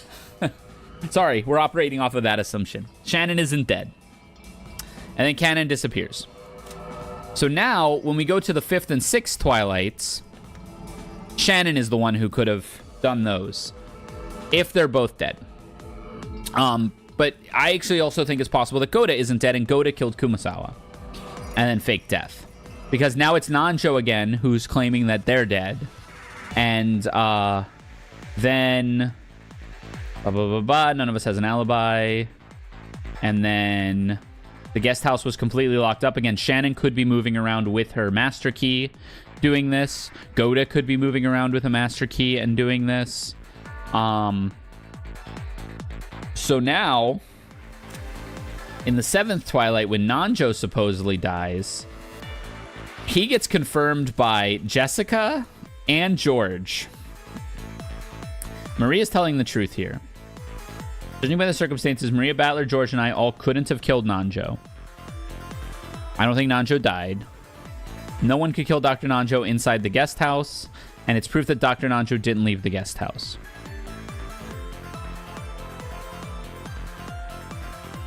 A little weird that he wouldn't have died, though.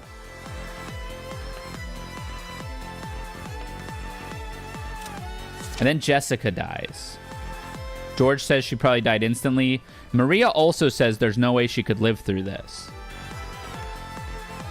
George, Maria, and I couldn't have killed Jessica. The three of us couldn't have killed Jessica. Maria couldn't kill anyone. George couldn't kill an adult. He could kill a kid, though.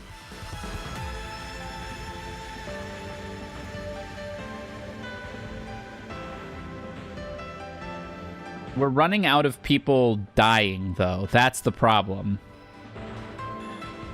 To say that there are that many... So, you know, this could be committed by Goda. This could be committed by Shannon.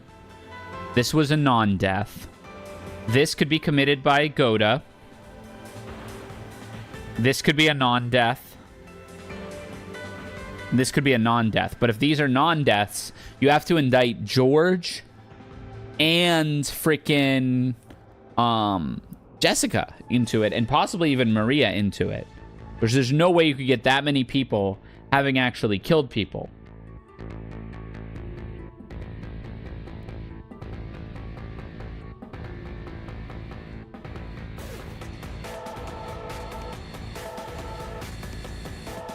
So if Nanjo actually dies, so let's go this way. If Nanjo actually died, which would probably make this a lot easier, and Nanjo is telling the truth, no one is going to mistakenly confirm a death. He confirmed that Kraus and Natsuhi died, which I think is true. We sealed off the mansion, which I think is true.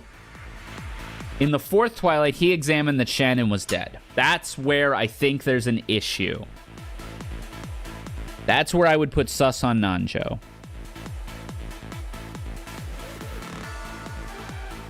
And that means he would have had to kill someone too. Which he could have technically killed Kraus and Natsuhi by working with Shannon or Goda. Goda and Kumasawa died instantly. He confirmed their deaths too. So yeah, in the amount of deaths that he confirmed, I don't think it's possible that he's... So, if his first statement is false, he could totally be faking death. And Jessica, George, Maria, and Battler could all be innocent, actually. Because that covers all of our deaths. Well, no, sorry, if... Oh yeah, they could all be fine, right? Like... What if a witch did it? Oh, we're back here now. Goda and Kumasawa are both dead. Again, she could be mistakenly confirming these deaths. There was no one hiding in the dining hall.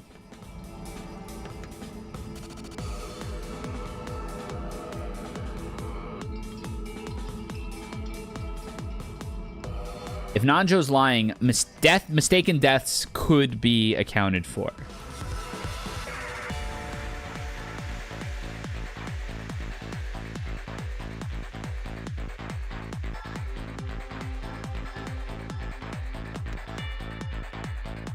Maria couldn't kill anyone. All right, you know what? Let's ship it. Let's ship it. I don't want to spend 4 hours on just this part either. Let's ship it.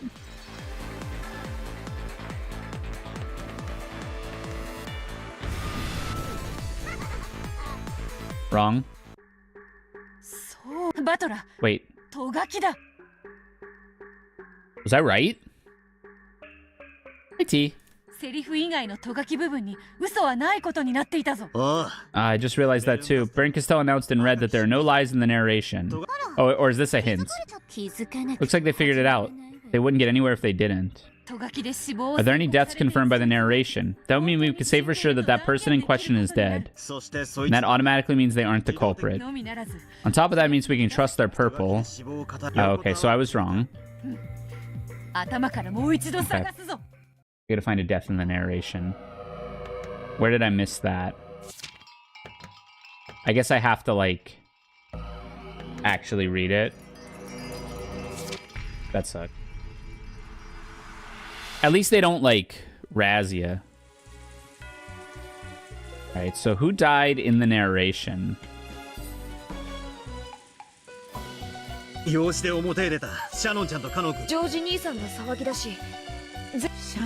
found Shannon lying there in the rose garden. Oh, poor Shannon. I prayed to it. Yeah, we know this.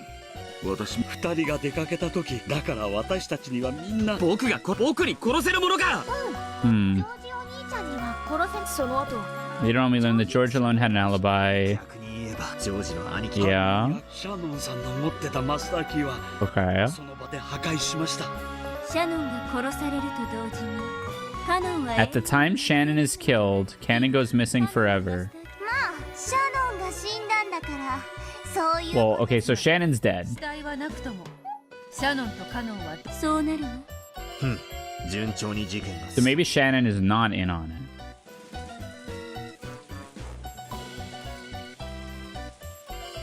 Okay. Try the second.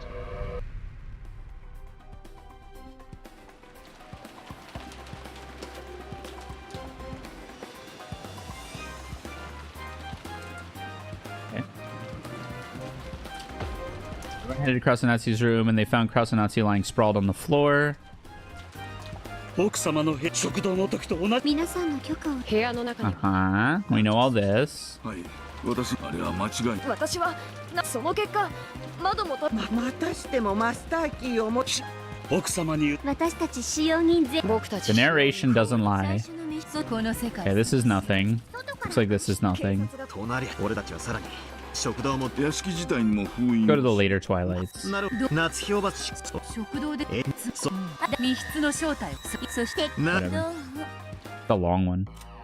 Go 7. This time, Dr. Nanjo was killed. Oh. So Dr. Nanjo is telling the truth. He died in the end. Okay. Nanjo's dead. 僕 Let's go back to square one な on んで that then. 殺されてるの So Nanjo is telling the truth?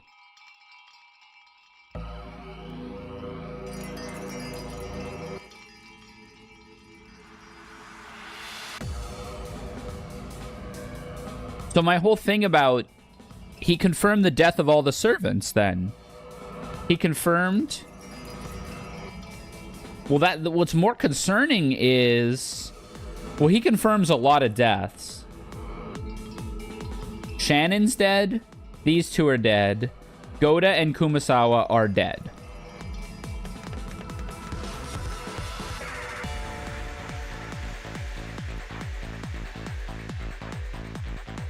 How is this possible then? He's dead. So he's not the culprit. All of these dudes died. Yeah, like they knew they knew you'd be like, okay, Lee, just give me who it is. Which means they're all telling the truth?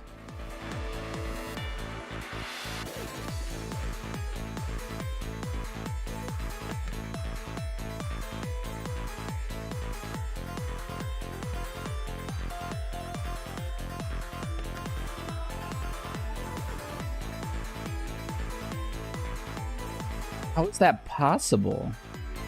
How can we lock the doors then?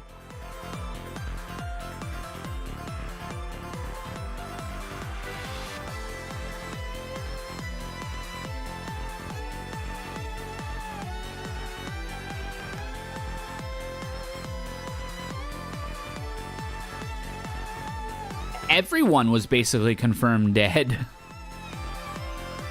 Then. Unless... No, because Nanjo's the one who confirmed these deaths. He died per the narration. Nanjo is dead.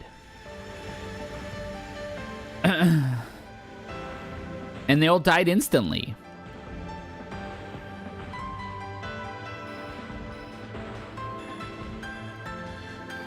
Goda, Kumasawa, Shannon, and Genji. Now, he never confirmed Cannon's death, but we know Cannon died, so Cannon can't be the culprit.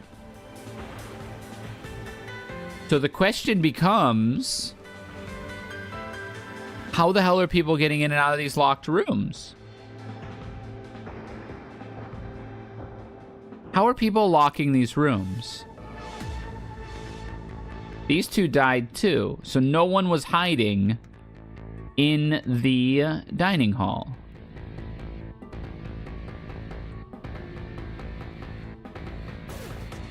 And that means it's only possible that one of the kids did it.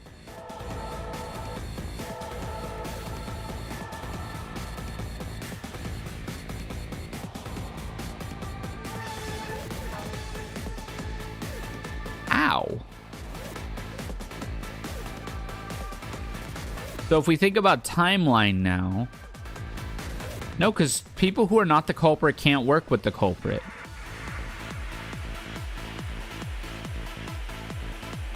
And whoever committed the first Twilight did kill 6 people.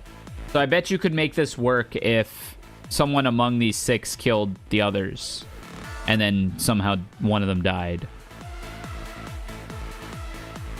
Now I am stumped. More so than before. Nanjo is for sure dead per the narration in the 7th Twilight. Is Canon a kid? Yes. He is a kid. Meaning, if Maria is telling the truth, George could have killed Shannon. Or Cannon, excuse me. I'm just... These folks said... since they are all died, they are telling the truth.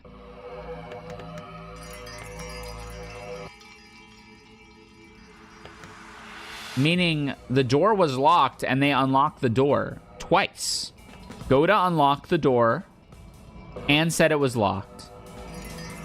And then in the 2nd Twilight, he said it was locked, and she unlocked it. Who is locking the door? That's what I can't answer. Now, if Canon... No, because Canon died. He can't be a culprit. Who's locking the door?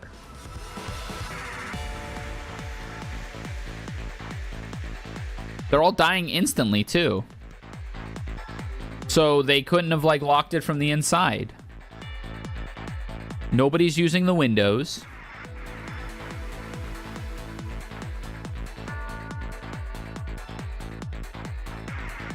There's no other way to lock the doors, right?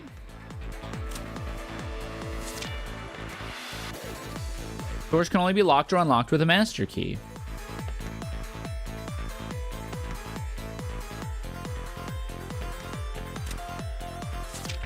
Read again. What am I missing? Everyone took shelter in the guest house.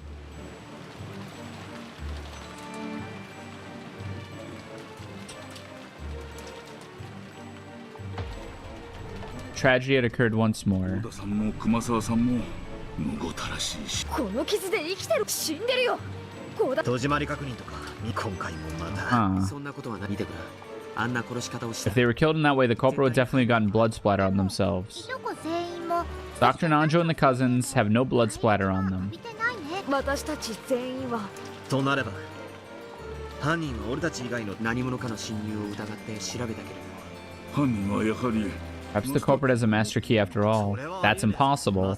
No master keys exist anymore except the 2 keys on the 2 people who lie dead here. 現存する2本のマ There's ス 2 ター master keys that exist right here inside the guest house that makes this guest house a perfectly closed 見 room. てないから人がし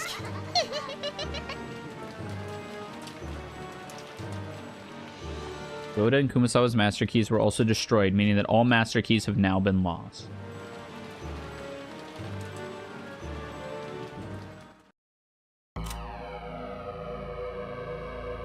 And then someone killed Nanjo from inside the guest house? This time Dr. Nanjo was killed. He died in the entrance hall of the guest house. 殺されてる僕でさえこれは即死だ戸締まりは完璧密室なのに Everything is locked up perfectly. Aha! Maria might be lying here. Because she said it clearly wasn't perfect last time. じゃあそれを状況から判断して私にもマリアにもそもそもゲストハウス No one could kill Dr. Nanjo inside the guest house. しかもつまりこいつは Simply put, this is proof that Dr. Nanjo didn't leave the guest 出 house. ていない証拠 じゃあ That means no one could kill Dr. Nanjo, right? So how was he 殺 killed? されてるの This was the 7th Twilight. Once again, the scene in the closed room known as the guest house. So Nanjo's definitely dead.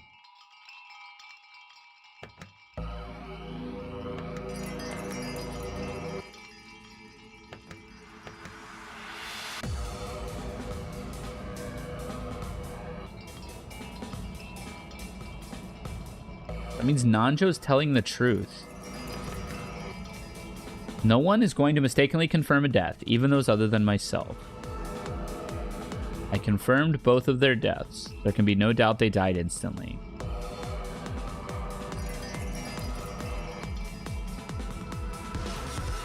I also examined her and confirmed her death. Goda and Kumasawa died instantly. How? I'm losing it. I think...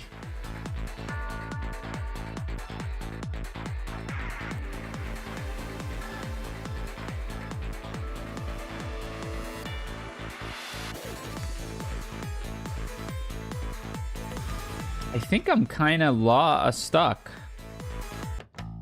Battler, look. The narration clearly said that Nanjo was killed in the 7th Twilight. On the 8th Twilight, the narration clearly mentions Jessica's gruesome corpse. In other words, Nanjo and Jessica are definitely dead. It means we've proven that Nanjo and Jessica aren't culprits.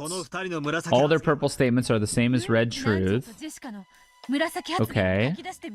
Finally, they had found their first big clue, a safe slice on the roll with a needle in it. They discovered some purple statements they could trust. Let's try writing Nanjo and Jessica's purple. They are the same as the red truth. If we're sure that Nanjo isn't the culprit, then the purple statement for the first Twilight. No one is going to mistakenly confirm a death. Yeah. So anytime Nanjo or Jessica confirms a death, we can be sure it's true. I mean, that eliminates, like, everyone. It's annoying that they're making progress, but they blah blah blah. Let's check. Okay, so I mean we got here. I didn't notice Jessica's, I guess. I didn't reread the 8th. Let me just see how it states it in the 8th if I would have caught it. I did not reread the 8th, so. Jessica might have chosen anger as a way to murder. She flew out of the guest house in a rage. George Battler chased after her. Then outside the building, they found Jessica lying on the ground. It was, as anyone could tell at a glance, a gruesome corpse.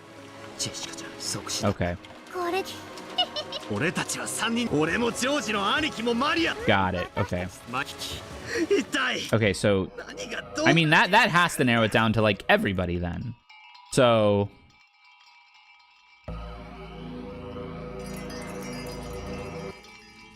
Goda and Kumasawa are both dead. 4 cousins and Dr. Nanjo couldn't have killed Goda or Kumasawa. He's dead. He's been killed.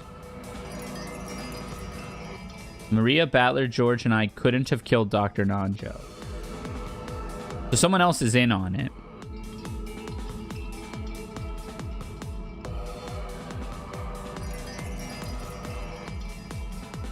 But Nanjo confirmed Goda and Kumasawa and Shannon.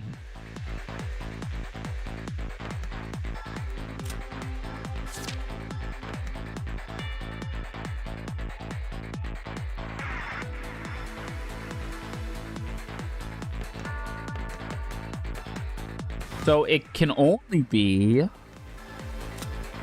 Like, it can literally only be George, Maria, and or Battler.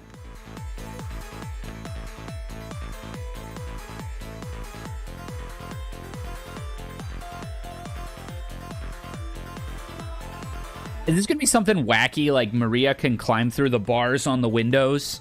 Actually, maybe that is what it is.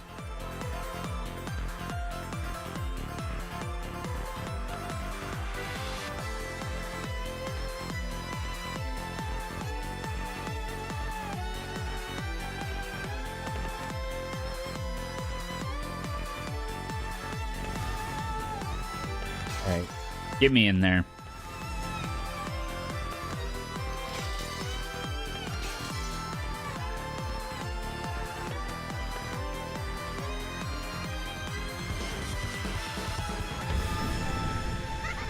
Wrong.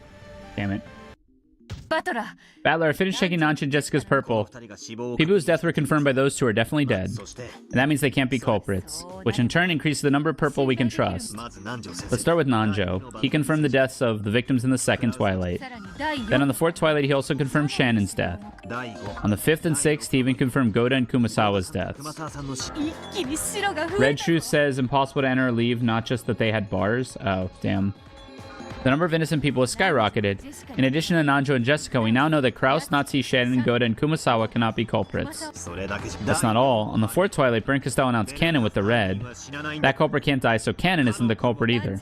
Nanjo, Jessica, Kraus, Natsuhi, Shannon, Cannon, Goda, and Kumasawa. All 8 of them are not the culprit. あらら Oh, all of a sudden they now have 8 suspects less. It's only natural that they'd make it this far. This is where it really begins. Now the number of purple we can trust has grown tremendously. We're really getting into the thick of it. あ Yeah. あ新しく Let's check through the purple statements of those characters. 紫発言も確認するぞ Okay. What else? Oops. I mean, we have 1, 2, 3, 4, 5, 6, 7. Wait. 1, 2, 3, 4, 5, 6, 7, 8. Literally, the only people it could be is these 3. Is it nobody? Do you click nobody when you do culprit select? Umineko ass solution.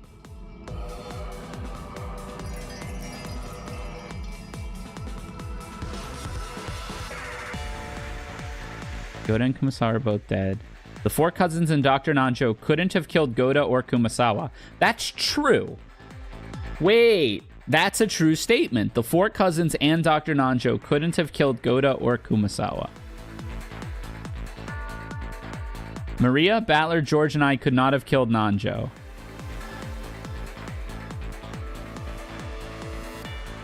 Rysair looking like episode 2 Battler and giving up. Oh.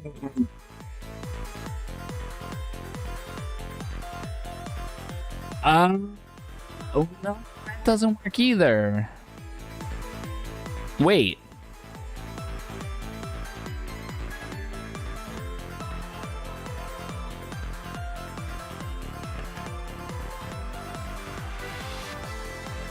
In the first Twilight, the children confirmed the deaths of... The children confirmed the deaths of their parents. If one of the children was doing it, their parent could also be in on it. And their parent could be the one killing everybody.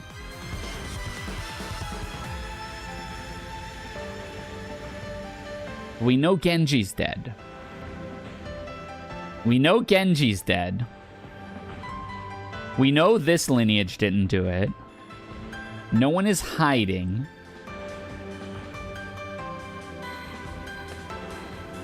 We destroyed Genji's master key. No one will mistakenly confirm a death. So someone was lying about the death of their parents. That's it. Someone was lying about the death of their parents. Now the question then becomes, how did they get to Natsuhi and Kraus? Everything else is easy. How did they get to Natsuhi? No, the seals don't get broken though. Shoot. The seals in the house don't get broken.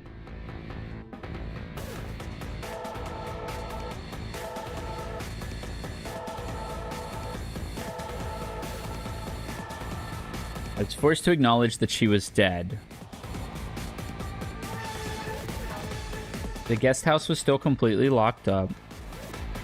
Even I can say for sure this was instant death. No one could kill that. Wait, let me look at the true statements. The windows and doors. So, second Twilight was a closed room.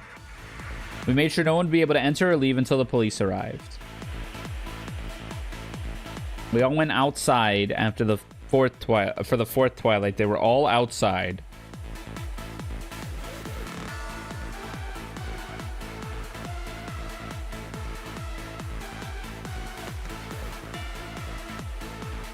This is big. The 4 cousins and Dr. Nanjo couldn't have killed Goda or Kumasawa. Someone else had to have killed Goda and Kumasawa, and we know the culprit. So someone among the people who died in the first Twilight didn't actually die. We have to figure out who didn't actually die in the first Twilight. That is what we have to figure out, because that answers all of our questions.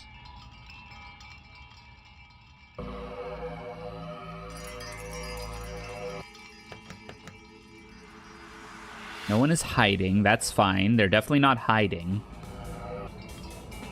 We sealed the mansion itself and took refuge in the guest house. The mansion got sealed, though. That's the problem. The group, that's on... Where's the sealing of the mansion?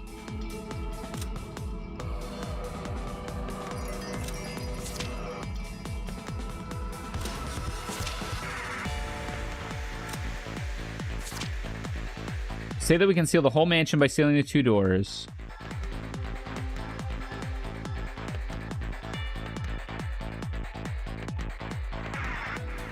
We put packing tape all over the outside and doors and windows, sealing them.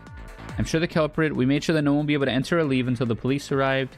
We did the same to the dining hall. We also sealed the dining hall in the same way. We reached the conclusion that the entire mansion itself should be preserved.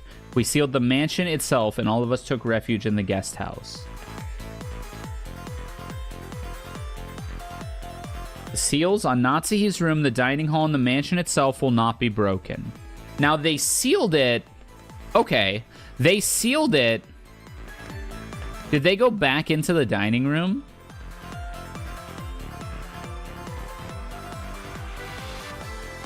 We also sealed the dining hall in the same way.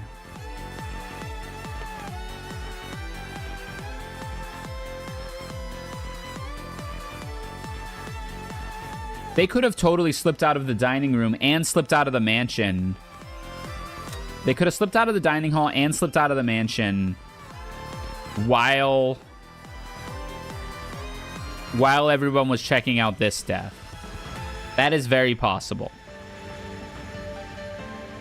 But everything got sealed. Like, who talks about seals the most? All the victims died instantly.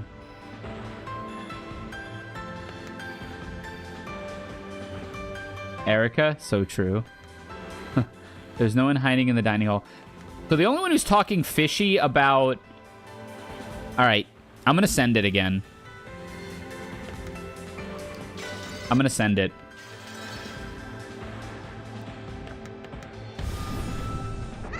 Damn it. Kraus, Natsuhi, Shannon. Kraus, Natsuhi, Shannon, Cannon, Goda, Kumasawa. I've looked through the purple statements for all of them. We proved innocent. Yeah. And as a result, we've proven that Genji isn't the culprit. After the first Twilight, Cannon announces in purple that he confirmed Genji's death.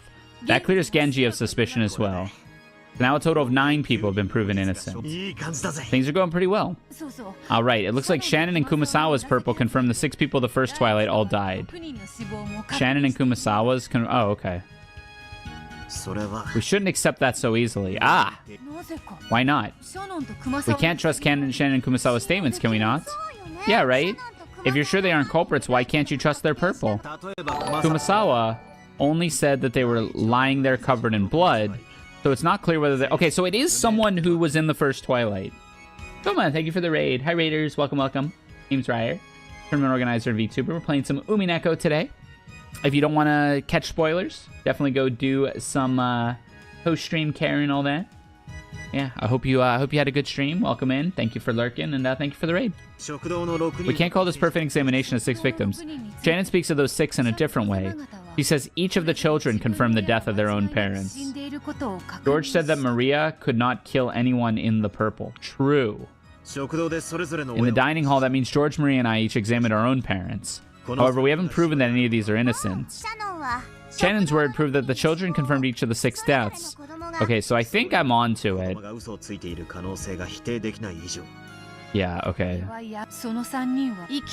Since they're alive, that makes it impossible to prove that they aren't culprits. Battler, George, and Maria.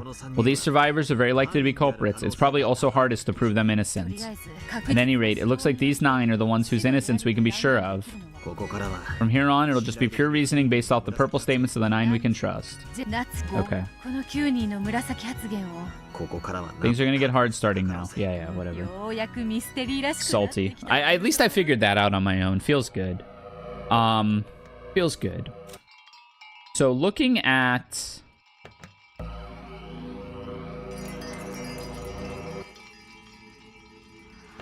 What am I missing?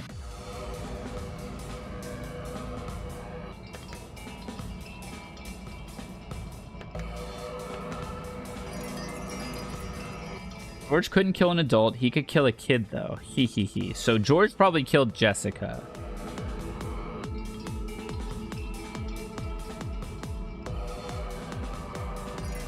The 3 of us couldn't have killed Jessica.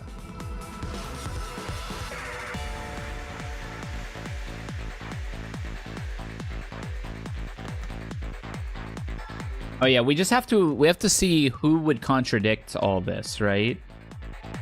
In other words, if Maria were the culprit, George's statement would then become true.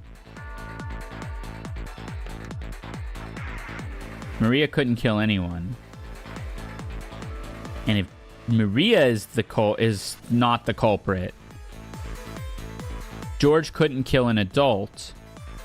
He could kill a kid, though, but she also said the 3 of us could not have killed Jessica.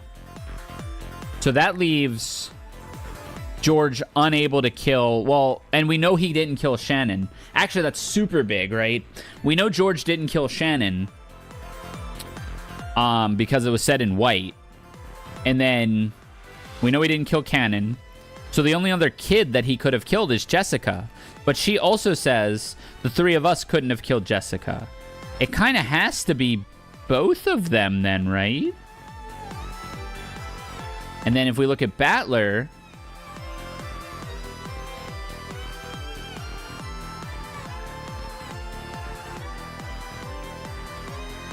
They would have had to kill somebody, though.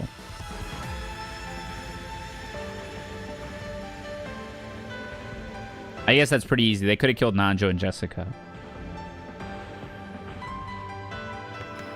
Anyone other than George could have killed her.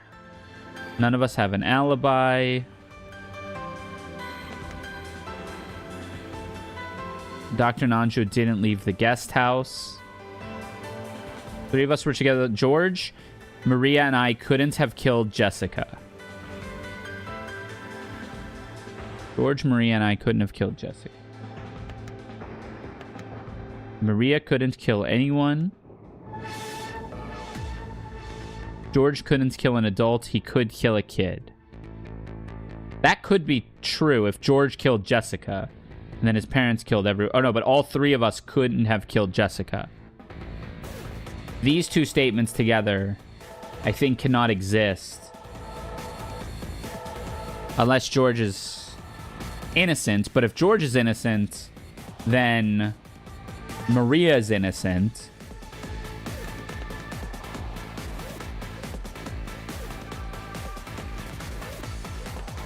And if Battler's the culprit,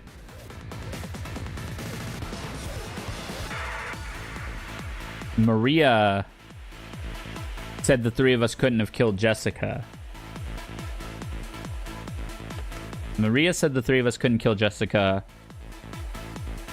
George is the only one who says Maria couldn't kill anyone. Meaning George... If George is innocent, Maria can't be the culprit. If George is innocent and Maria is innocent, there's no one who could have killed Jessica, I think.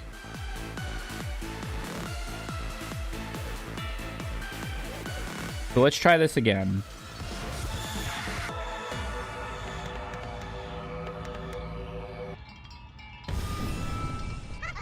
Dang it. Oi, Beato. Hey, Beto. I found something interesting. In this chain of crimes, master keys can never be used. Come to think of it, the group of 9 innocent people includes all 5 servants, doesn't it? Only the servants can use the master keys. They can't hand them over. And since people who aren't culprit themselves can't assist culprits, the master keys can't be used for crimes. 犯行にマスターキーを持ち Since it's been guaranteed that all 5 servants are innocent, we know that the master keys have nothing to do with the crimes. That's right. And it makes us even more troublesome. All these closed room murders. Every one of them must be constructed without any master keys. No. Spin the chessboard around. This just means that they can all be constructed with tricks that don't involve master keys. I see. So we have the first Twilight, the closed room of the dining hall. The second one, Natsuhi's closed room. And starting with the 5th Twilight, the closed room of the guest house. It seems we must look closely through those again. もう一度じっくりと Oh man. マスターキーは使えない All the servants are innocent, master keys can't be used. Let's think through it again with that in mind. I guess the second Twilight, in particular, becomes really hard without master keys.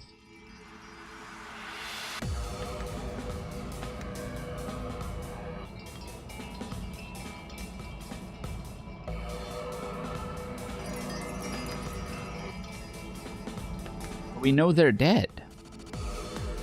Nanjo declared them dead.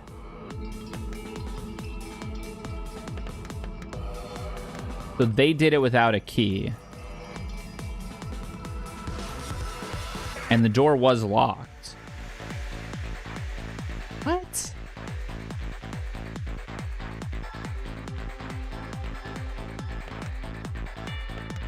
And then the 5th Twilight, they said it was? Or the 7th, I think. Everything's locked up perfectly. How did it happen if this is a closed room? Maria, Battler, George, and I all couldn't have killed Dr. Nanjo.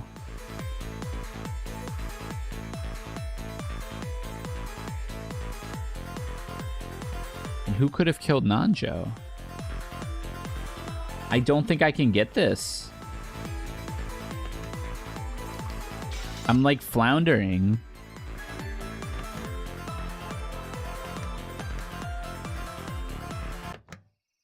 Master そして犯確かにそれらをチェス盤を引ってことはなるほどじっくり考え直す必要がありそうだな And starting with the 5th Twilight, the closed room of the guest house. そこを念頭にもう一度考えるんだ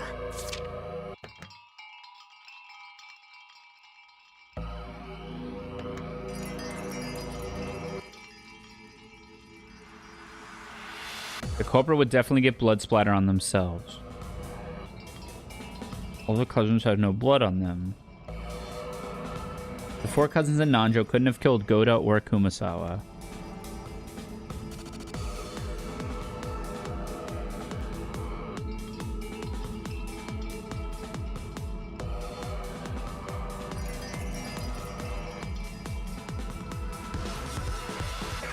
The guest house was still completely locked up.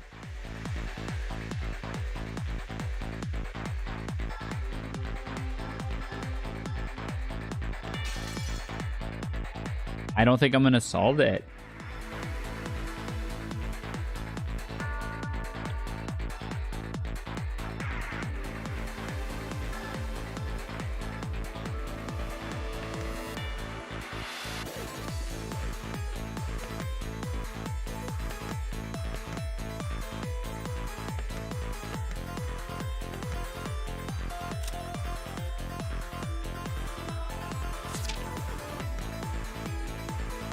Couldn't kill an adult. He could kill a kid, though.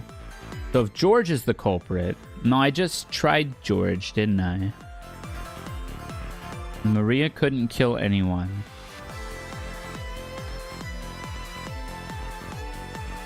The 3 of us couldn't have killed Jessica. If Maria's innocent... Who killed Jessica? Battler's also saying George, Maria, and I couldn't have killed Jessica. If Maria's not the culprit... If Maria's not the culprit, George had to be the one that killed Jessica. Which means George and Battler are at fault. Oh, wait, Beast. Hey, honey.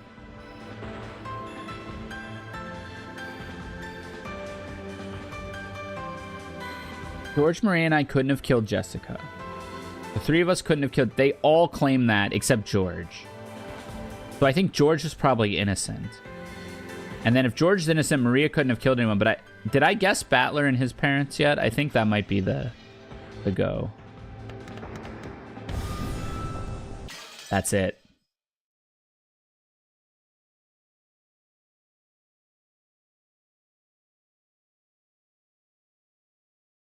I still don't know how they did it, though. But I guess the how isn't important, right? Somebody... Is anyone there? Angie flew out of the guest house sobbing. Is there still anyone left alive on this island? When she checked the cousin room earlier, it had been completely empty. However, she remembered that she hadn't seen Battler, George, or Maria's bodies. What if she didn't know whether this meant... What she didn't know was whether this meant that they were safe, or whether she was about to be reunited with them as corpses. That was a tricky one, but we got most of the way there. I do think you just had to send it at some point, though. And I like the way they did it, where when you sent it, there wasn't a huge... they just gave you a hint. They didn't just, like, poop on you. 1 second, chat. It was tricky. I like that I caught that the people in the inside were part of it, though. Answer me. She dashed around through the rain. Where was she going? Nowhere in particular. The lost little sister dashed around in circles, searching for her brother. Drenched with rain and all alone?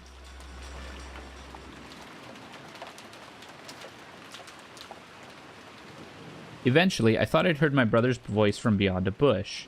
No, it wasn't just his voice. I heard George and Maria's voices, too. I called out at the top of my lungs, but they didn't answer.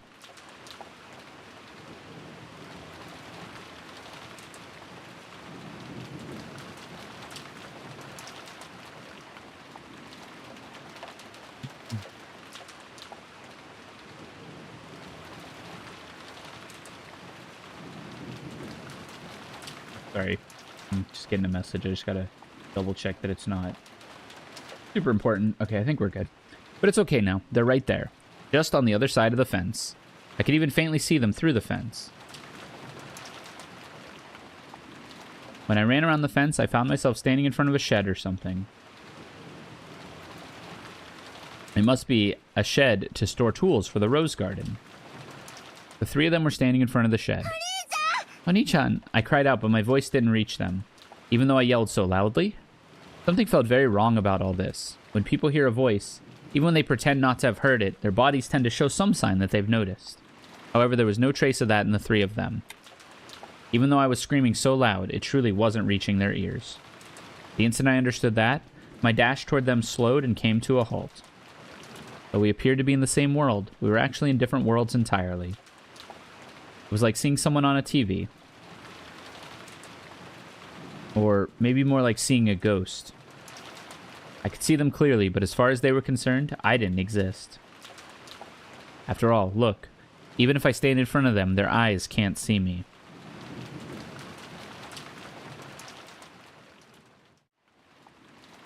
If I try and touch them, will I really be able to? What if my hand just went right through? I was so scared at the thought that I could do nothing but stand there in shock, even though I was so close to them. Damn it. I don't have a clue anymore. Someone must have snuck in from outside the island after all. And they're massacring the Ushirimiya family. No matter how we lock ourselves in, someone always gets killed. Ugh, it's the work of a witch after all. Everyone, calm down. Let's calm down and think. No one exists on this island except those with a direct relation to the Ushirimiya family. That doesn't make sense. After all, we've just seen several murders that would be impossible for any one of us. Well, that's true. But is it really? Maybe we've just missed something. Missed something? For example. That's right. Maybe someone was playing dead.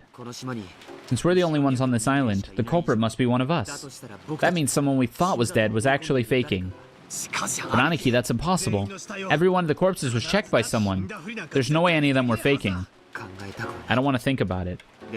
But what if those corpse inspections were also faked? Ooh. It could have gone like this. There were multiple culprits from the start. Then, one plays dead, and the other lies and confirms that the first culprit died. Then, the culprit who played dead keeps on committing crimes, creating the illusion that some stranger has snuck onto the island. Do you still suspect someone in the Ushinomiya family of being the culprit? Dr. Nanjo was killed, so it's probably safe to say that he isn't a culprit, and we can consider the examinations performed by a doctor like him to be at the most reliable. If so, then it's fair to say that the people whose death Nanjo checked were almost certainly dead. Who did Nanjo check? Genji? Kraus and Natsuhi? Shannon? Goda and Kumasawa? Thinking back to the beginning and the bodies in the dining hall, of those 6 victims, Dr. Nanjo only expected Genji. But didn't the rest of us check on the others? Yes, but Dr. Nanjo didn't actually inspect them himself. What are you talking about? How the hell could our parents have survived after being killed like that? What do you think you're saying, George? Wouldn't that mean one of our parents is the culprit? That's insane. They were killed right at the beginning, so many of them. How can you accuse our parents of being killers after that? I won't let anyone, not even you, suspect and slander our parents after they'd been killed like that. Sorry. I know my mama was really dead, so does that mean George's parents or Battler's parents were the culprits? Let's stop this, Maria. I must have lost it a bit back there. George wouldn't kill Shannon. That's enough. None of us would kill members of our family, right? I don't think George would lie and say his parents were dead. Not if they were really alive. There's no way George would help out in a crime if Shannon was going to be killed. Calmly, as though answering a quiz or riddle, Maria spoke to George. Then, with a blank look on her face, she turned to Battler and spoke. Battler, you saw your dad and mom's corpses, right? Yeah, I saw them. We all saw them, right? Those pitiful, bloodstained... I think you're lying. Huh? Where the hell did that come from? Because that way, it all makes sense. Back in the dining hall, Battler's parents weren't dead. One of them killed Aunt Natsu and Uncle Kraus, locked the door from the inside, and waited in that room. The other one took over the murders after that. To break open the closed rooms of the guest house, they needed to have an accomplice inside. That was Battler. That explains everything. Ah, it does. Enough. Stop it, Battler. You too, Maria. Finally, all the pieces fit together in the wolves and sheep's puzzle in my head. The culprits are Battler's family. Ugh. Am I right? What are you talking about? Correct. Oh. The voice came from behind Angie. She spun around, surprised. There, covered in blood, yet wearing cheery expressions, were Rudolph and Kiri. Uncle Rudolph and Kiri. I'm glad you're... After saying that much, George realized what his words meant, and his face twisted into an expression of shock and horror. Maria wasn't surprised. However, she showed no joy at having her answer proved correct. As for Battler, Angie saw it. The terrible expression, one that she would never forget as long as she lived. It was a demon's smile. A hideous demon that she'd never seen twisted his face into a foul grin. And the truly horrible thing was that she saw it on her brother's face. Rudolph and Kiri lifted the guns they had been holding behind them. The barrels pointed at the foreheads of George, who staggered backwards, and Maria, who grinned as though she was beyond caring what happened next. Wow. There was a flash of lightning and a crack of thunder. Nothing more could be heard. Then, as George and Maria were snapped around by that roar, the strings holding them were snipped. The 2 dolls fell into puddles with a splash and stopped moving. Dad, Mom, all this occurred right before Angie's eyes. Hehe.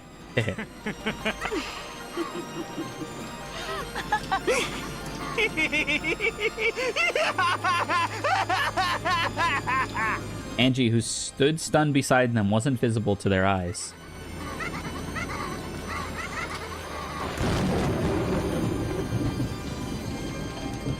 They guffawed, overcome with laughter. Then, right in front of Angie, they started joking and complimenting each other in their kills so far. The 3 hideous faces, the faces of her family, made Angie want to cry and vomit at the same time, and she felt as though she would suffocate. Angie dashed away, covering her mouth. She wanted to escape the disgusted laughter coming from her beloved family as soon as possible. Then she slipped and fell face down in a puddle of mud. She didn't try to get up. In fact, she instead chose to cover her ears and block out the disgusting laughter that she could still hear. As she did, From the shadows of the fences and bushes in this inky black rose garden, several dark things slipped into sight. Goats.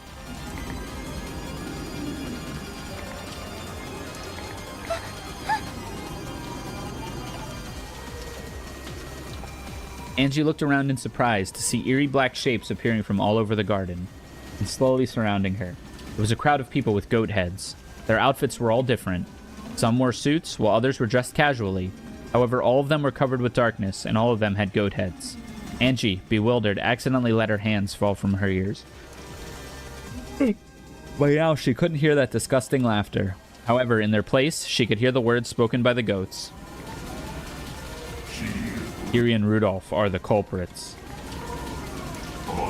Battler is the culprit. Battler is the culprit. Battler culprit theory. Battler's family culprit theory. All the goats continued to mumble in eerie voices. They surrounded Angie and began to draw nearer. They all pressed around her, each of them naming Angie's family as the culprits. At first, everyone joined in on the Eva culprit theory. The sole survivor from Rokkenjima got almost all of the wealth to herself, so such a theory was only natural. Why was Ushiromiya Eva the only one who escaped to Kuadorian? And why did she refuse so stubbornly to talk about what happened that day? It was decided that the Eva culprit theory fit all these facts. However, when Eva died of illness, and people learned that all the vast wealth she had created by unscrupulous means would go to Angie, public opinion, or rather, the forgers created and spread a new culprit theory. This was the Rudolph's family culprit theory. If it was normal for everyone to come to the family conferences, why was Angie the only one who didn't come this time? Did Rudolph's family have some reason for not bringing the young Angie with them? They did take Battler, but he wasn't Kiri's son. Then, when it was revealed in some magazines that Kiri's family had close ties to a massive gangster organization, all eyes suddenly gathered on Kiri herself. The truth of how Rudolph had made a killing out of fraudulent business practices was also laid bare. Almost immediately, the couple became thought of as the most suspicious people on the island. Hideyoshi and Ava's company might have been heavy-handed at times, but at least it had operated within the law. However, the more Rudolph's company was investigated, the more dirt was dug up. Furthermore, testimony was dug up about various scandals involving party tickets from the time Rudolph and Kiri were students. It was clear that they were far more suspicious than Ava's family. And so, in a flash, the Rudolph's family culprit theory expelled the other conspiracy theories, including the Ava culprit theory, and reigned as the greatest of them all. It wasn't really because of it was more plausible than Ava's culprit theory. They had just gotten bored of the old theory and wanted a new sensation.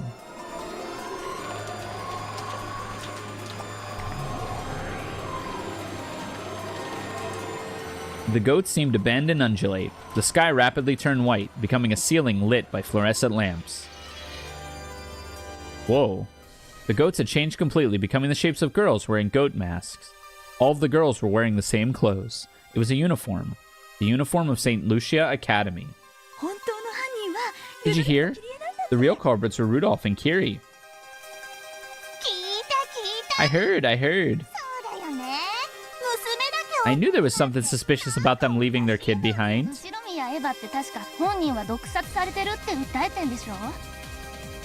Didn't Ushimiya Eva say that herself when she was poisoned, that she was poisoned to death? Isn't it obvious who was behind that? Must be nice for her. She gets her whole family's riches all to herself, right? I always knew the Rudolph family culprit theory was right. I always thought there was something wrong with Ushiromiya-san. Rudolph and Kiri are culprits. Isn't Battler a culprit too? Rudolph's family culprit theory. Rudolph and Kiri are the killers. They tried to get the family wealth all to themselves, but Ava killed them back and they failed. But in the end, Ushimiya Angie gets everything anyway, doesn't she? Rudolph and Kiri are the culprits, of course.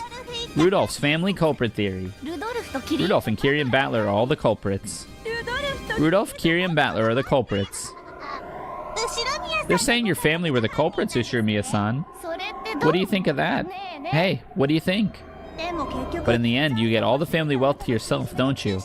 Even at the end, Ushiromiya Eva never told you anything, right? I always knew that girl was suspicious. This also explains why Ava hated you so much. Hey, Say something. Tell us what you think. 本当気持 She ち really is a creepy kid, isn't she? ルドルフ一家犯人説ってどう思うかちょっとくらい何か言いなさいよ感じ悪い Can't you at least tell us what you think of this theory, creep? A blade of air swept over me as I crouched down, holding my head. In a flash, the illusion of female students with goat heads that surrounded me shattered. I was curled up in a puddle in a rainy rose garden, surrounded by goats. But then, those goats were also sliced in half, and the upper half slid to the side. It was like seeing a master swordsman slicing through a stick of bamboo. Will? This way. The voice came from that black cat. The black cat with the bell that had guided me here.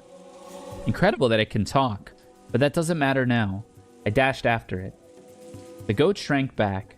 A hole opened up in the encirclement. The black cat dashed through it. As I hurried through it, the goats began to chase after me. Countless heavy footsteps thundered behind us. Where are we running to, Mr. Cat? The cat ignored my stupid question. Where are we running to? It's obvious. As far away as we can make it. However, there was an unbelievable number of goats. It wasn't just the group chasing us. There were probably goats hiding throughout the rose garden, and everywhere we went, a group of them would appear and block our path. Each time we bumped into them, we ran down a different path in this maze of a rose garden. So I didn't even know which direction we were running anymore. It couldn't be. We aren't running around in circles inside a massive crowd of goats, are we? When we ran into the arbor once more, I learned that my fears were justified. The 4 paths that led from the arbor were all blocked by a crowd of goats. Of course, the path we had come down was also blocked by our pursuers. There was nowhere to go and nowhere to return to. We were finally trapped.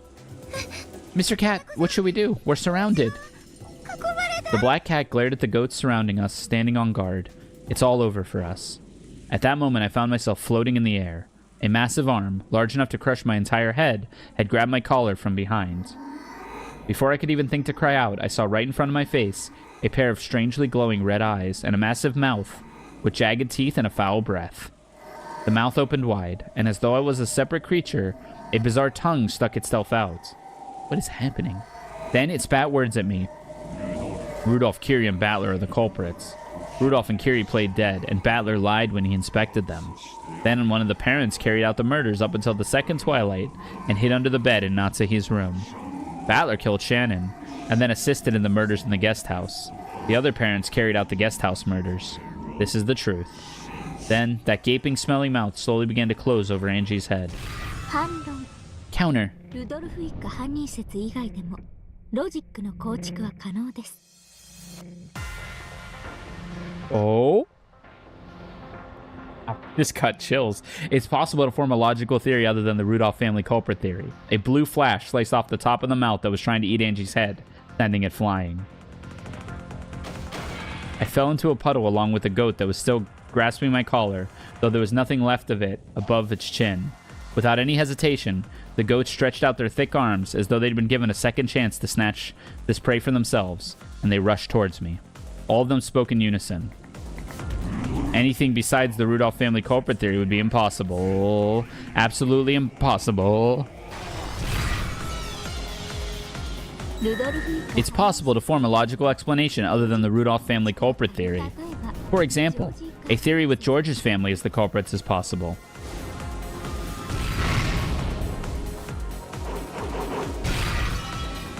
A red flash and a blue line became blades of wind that passed over my head, doubly slicing the arms of a goat that tried to pick me up. I think the next goats dashed, not towards me, but toward the black cat that was protecting me from behind. I sat on my butt, staring up toward the raining night sky. The massive goats were in the air right above me, fighting the black cat, or someone.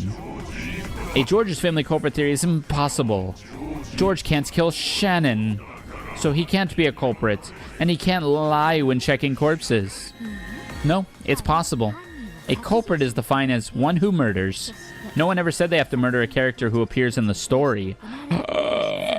In other words, if George committed murder outside the island, sometime before this crime, he could be a culprit without killing anyone on the island, and it would be possible for him to lie. Oh! The deep red curves bit into the goat. Its massive body was knocked into the air, became about 7 logs of flesh, and was thrown into the rose bush. This time, the terrible force of the attack shocked the goats. They faltered, shook, stepped back. Finally, I understood. That red slice. It had come from a weapon that could draw red slashes. No, it also drew blue slashes just a second ago. Is this the Lanor? It was a massive sight that could speak both types of truth, red and blue, at will. I looked up at the sky, then let my head hang down backwards. Erica. There was no black cat there. It was a girl holding a large scythe. いかがです? Oh, he is back, huh?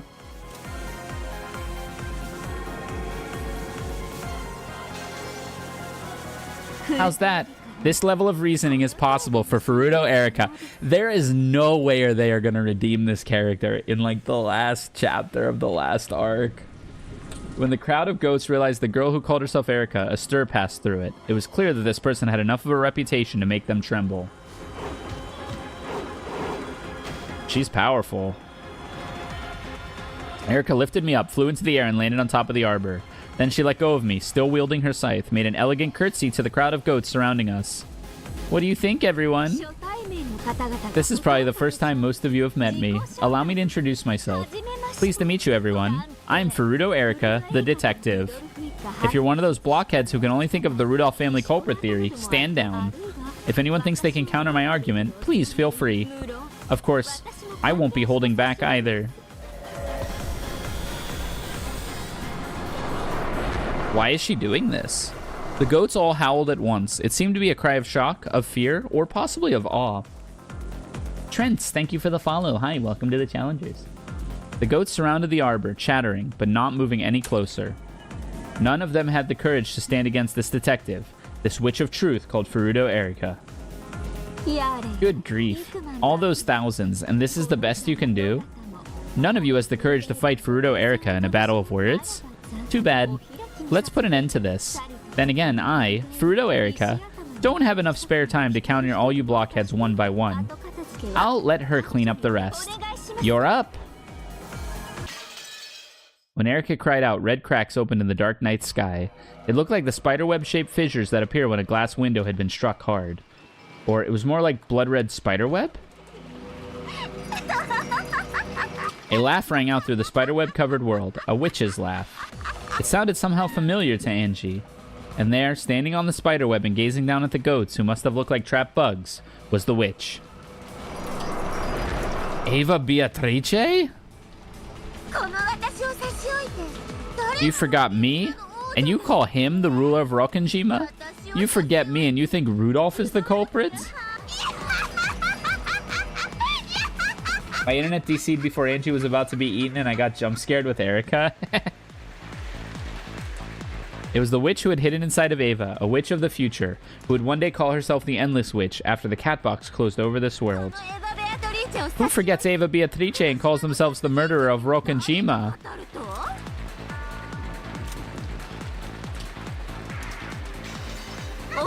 How impertinent. On this island, who lives and who dies is totally up to me. All the wealth and the gold is mine. Everything about October 4th and 5th in 1986 is mine to do with as I please. It all belongs to me. Eva Beatrice.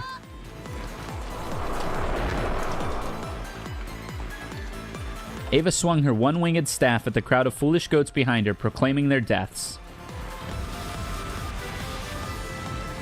Episode 8, whoa. Yeah, we're like actually almost done. You know what's crazy? I can finish episode 8 on October 4th.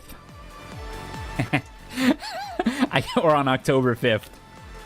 We're like 1 week away from October 4th.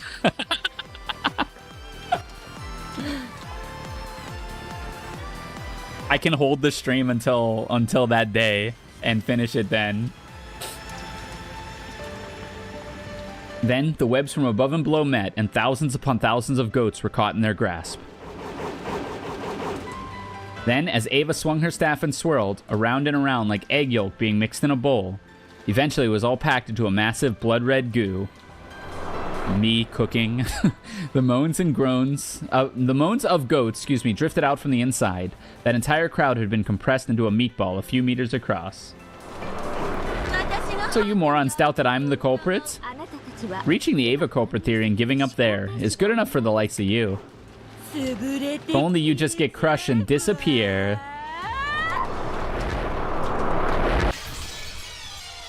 They're all saving Angie. I think that's so cool. Because all this kind of is just Angie processing everything that happened, huh? No other word could do that sound justice.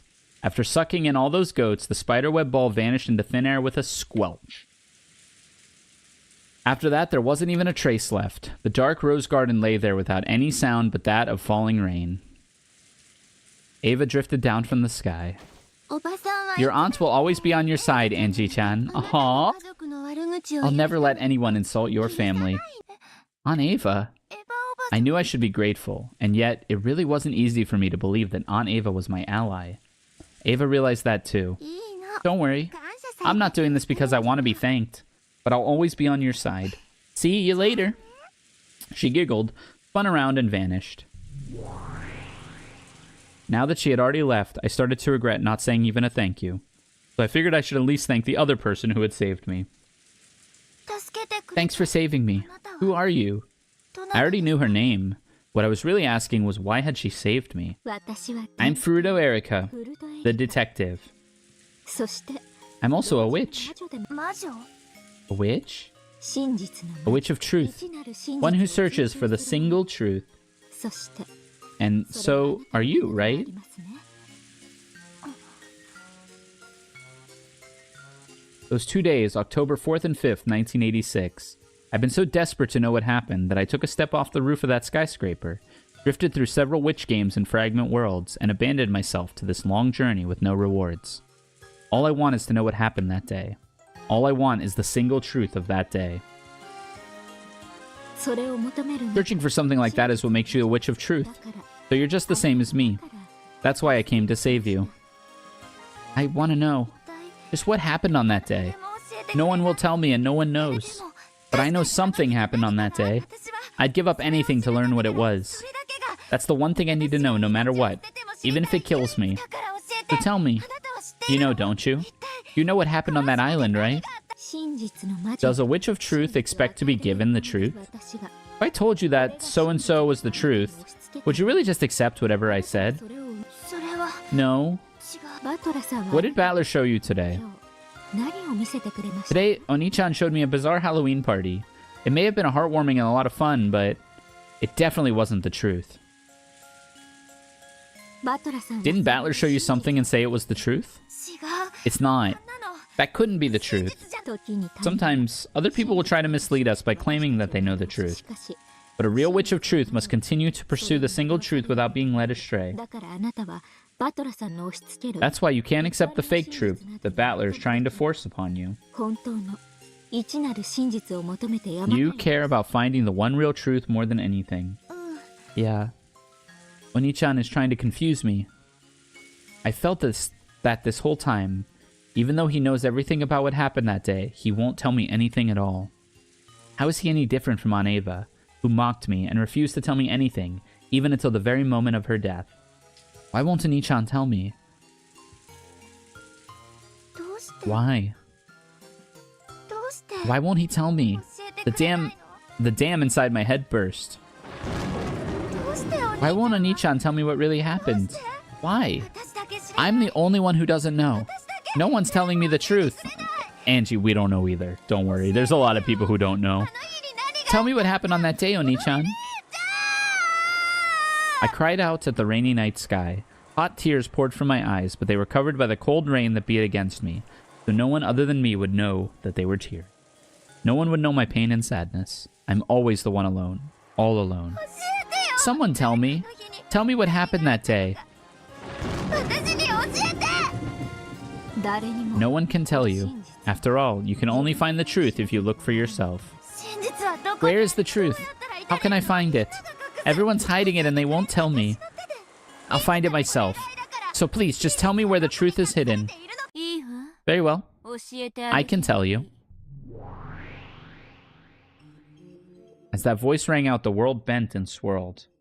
After blinking several times, I realized the world had become a sea of stars. No, not quite that. There are stars up there in the sky, but the lights below me are not stars. They're lights from building windows, street lights, car lights. I was floating in the dark sky over a city lined with skyscrapers. I can't tell you what the truth is. However, if it's a question of how the truth can be reached, I can show you the way. You. Various bad memories are jumping out of me from the back of my mind. That's right. I was chained in place in that strange theater and forced to watch a repulsive fragment where Mom and Dad committed murder. I never said that was the truth. But I heard you say it with the red. I'll say it just for you. This is all truth. You yelled out and interrupted, stopping me from saying any more. I was about to say that this is all truth isn't necessarily so. I hate you so much, Dee Dee. Just how far are you willing to go to mock me? I apologize, but I did want to test you. Test me how? I wanted to see if you were ready to accept the truth, no matter what it may be. The truth can betray you sometimes. In fact, there are times when it shows itself as the thing you desire least. That fragment I showed you was probably the worst one you could possibly imagine. However, if you lack the strength and courage to withstand even something like that, then you aren't fit to reach the truth. I have no comeback. Finding the truth is my goal. I just want to know what happened on that island on that day.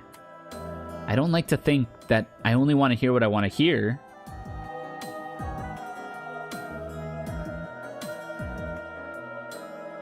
Am I really prepared to face the bloody, unbearable truth that probably awaits me?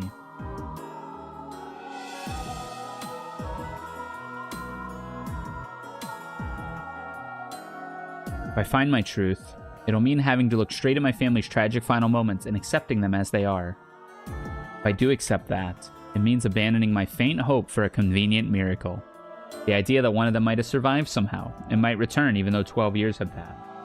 I know a miracle like that would be completely ridiculous, but if I'm honest with myself, I have to admit that I've been comforted by that faint hope these past 12 years. I want to know the truth, but I want one of them to come back. Those two wishes contradict each other. By learning the truth, I'll be forced to accept that no one's coming home. The truth is always cruel. At times, it can even cut down your hopes. Most of the times, humans don't realize the cost of learning the truth. I simply wanted to see if you had the necessary resolve. I must choose between my two contradicting wishes. Will I find the truth and abandon my optimistic hopes for my family's return? Or will I give up on the truth and keep waiting for the family that will never really return for all eternity? Will I freeze up and let myself be fooled by the childish illusion my brother made for me? Tell me, Angie, are you truly determined to learn the truth? I am. And your resolve will not falter? It won't. After hearing my immediate reply, Bernd Castell stared at me. Are these expressionless eyes of hers measuring my resolve? Now that my brother is covering up the truth even after becoming Game Master, the only thing I can rely on is my search for the truth is that path that Bernd Castell can show me. Deep in your eyes, I see the glint of one who seeks the truth. Will you tell me? Will you show me the way that leads to the truth? Yes. I'll guide you. Did you forget, Anchi? I'm your guardian, right? How long had it been since I last heard Bernd Castell use that word? Yes. I haven't heard it since the very beginning when I met her in this future world and became a witch, with her as my guardian. That's when I became the Beatrice of 1998, the one who could defeat the Beatrice of 1986.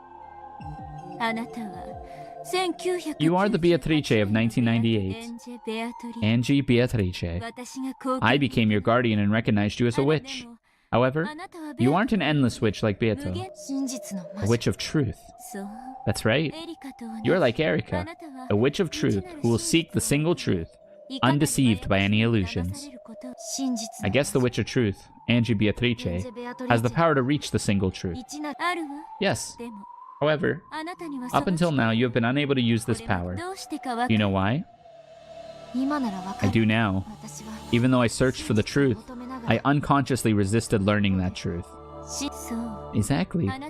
Finding the truth was your goal, but at the same time you were unconsciously afraid that learning the truth would mean losing that miracle of your family coming back. So you didn't have what it takes to stretch your hand into the single truth. You're completely right. I have to admit it, that I was naive. I must admit it. My entire family is dead. Now that I've acknowledged it, I must expose why they died and who was behind it. Thanks. The fragment you showed me in that dark theater was there to open my eyes. Many, many games have gone by waiting for you to become a witch of truth. But I think there was a purpose to it all. After all, now, in this final game, you really have become a witch of truth. Tell me, what happened on that island that day? I won't ask you to tell me directly, so guide me. What can I do to reach the truth? It's a bit too chilly here. Let's move. To where? A place better for drinking tea.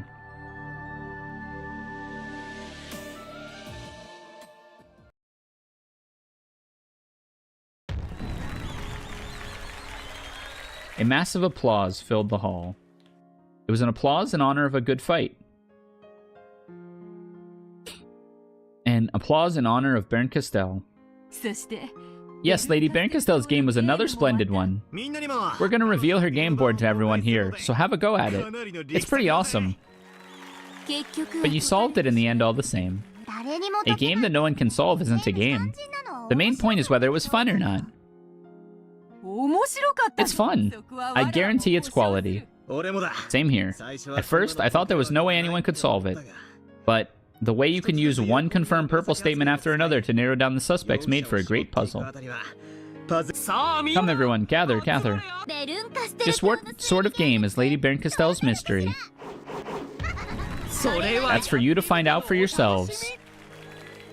Objects resembling chessboards were set out on several tables. Crowds gathered around each, looking down with interest.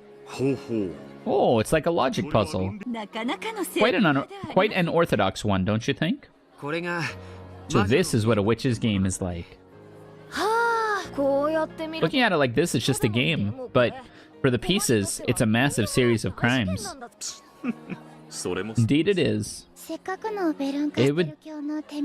It would not do well to waste such a rare gift from Lady Baron Castell. Let us take this opportunity to enjoy ourselves. Still, this is a tough one. It almost makes you wonder if it was made to be solvable, doesn't it? If you don't start by believing that it's made to be solvable, you won't get anywhere. The battle of wits doesn't begin until you trust the questioner and believe that it can be solved. And we guarantee that it is. Come on, have a go. With Battler's encouragement, discussions over Baron Castell's mystery game began at each table. The mix of humans and illusions in heated debate was truly a sight to behold. Beto and Baron Castell sat in a chair far off from the discussions. Would you like some tea? Any kind of calming black tea for me. With milk, if you don't mind. As you wish. Is there anything you need, Lady Baron Castell? Please add some dried plums to some black tea. That's the trick to making terrible tea drinkable. Ha! Come now, don't sulk. We're honestly complimenting your game for being such a fun one. Beto, who had emerged victorious in the game Baron Castell had put all of her heart into, was in extremely high spirits. I'm not sulking. My face just looks this way. When I managed to spot Baron's own kind of warmth in that expression, I felt like I'd climbed to the pitch-black top of a snowy mountain to find a beautiful star. Well, sorry for having an eternally frosty face. How difficult it is to compliment Lady Baron Castell. No matter what you say, she always takes it in a bad way. That's okay. She's the type who will keep thinking about it for hours later on. Ooh. The type who lays in bed relishing in it while hugging her pillow. That's Baron for you. Beto and Lambda Delta giggled together. Baron Castell shrugged and looked away. Seriously though, that really was a fun game with a twist. You think so? Thank you. You could have made it unsolvable, but you still made it to be solved. You couldn't have done that unless you planned on playing fair and enjoying the game. I like games where I win no matter what. Games that I might lose are just a pain. 今度は Later, I'd like to switch sides and try another 俺 one. が出題して I'll make a puzzle and we'll see if you can solve あ it. んたが俺に A 勝 game for you to win against me. つもちろん Of course, I'll use all the know-how I've picked up in my fights with Beato to make it super hard. 俺が2連 I'm not giving up my winning streak that easily. あんたもベア Both you and Beato have such an interesting way of つくづ thinking. く思う 何事 How's that? ゲームは A game is just a means to decide who wins and who loses, right? そして When you create one, your own victory should be your highest priority. なのに So why would you go through all the trouble of making a game you might lose? 絶対に勝てるゲー What ム fun is there in a game that you always win? そんなのゲーム That's not even a game. 勝つか負け Victory and defeat. It's fun because you're taking part in a fair competition, balance between those two ゲームっ outcomes. てのは A game isn't a fight, コミュニケーション it's communication. その過程 You have to enjoy the means. 勝敗という And if you 結果は manage to win in the end, well, that's just an added bonus. やっ Finally. Finally, I clearly understand the difference between how all of you think and how I think. と理解 違いって What do you mean? あんたたち For に you? はコミュニ This is communication. 私には It isn't for me. お前 The world you live in must be pretty savage. 殺伐としたあんただって And what about you? ベアとのゲーム Wasn't it the same for you until you understood Beato's game? 永遠のゲー An ム eternal game is eternal torture. 苦しみ Have you already completely forgotten about that pain that you suffered? 確かに There were days I did think that, but now it's all been resolved. そうなれば I won't complain about stuff that's in the past. ノーサイドって I'm impartial, you might say. そこに That is the critical difference between you and me, I think. あんたにとって Your eternal torture was something you could laugh off and forget. 私にとっての Mine wasn't nearly so そん trivial. なそういうことだわ That's all there is to it. Hmm. あんたの生い I 立ち don't know の your history. 苦労があったみたい Sounds like you had it rough. なりごまご To と think I'm getting sympathy from a mere former piece.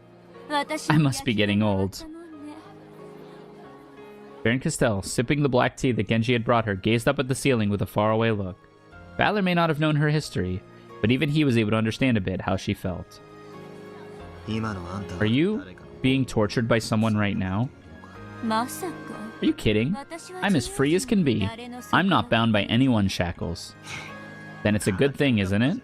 That's a good thing, isn't it? 少なくとも At least things are better for you 昔と now. はそうね True. 昔に比べ It's much better now than it once was, 退屈から though I am on a long, endless journey to escape from boredom. 長い長いなら And at the very least, この us meeting here should have been a good thing. 少なくともそうね Indeed. 敗北の味 Even the taste of defeat can keep my boredom at bay somewhat. 私を遠ざけてくれる No, no. Valor shook his head and laughed. We're friends who have enjoyed fighting in a fair 俺 game. たちだから Though, もし if your days are filled with nothing but running away from た boredom, まには feel free to drop by our place every now and 俺 then. たちは We'd love to welcome a friend. そして And we'd be able to set up everything needed to help a friend escape from boredom. この大ベルン You think you can prepare a welcome interesting enough to help me, the great Bern Castell, escape boredom for even a single night? I do. それが That's what it means to be a friend. 今夜のゲー We ムは won 俺た tonight's ちだか game, ら so the next time you come, we'll switch sides. 今度は俺たちのゲームで This time, we'll entertain you with one of our games.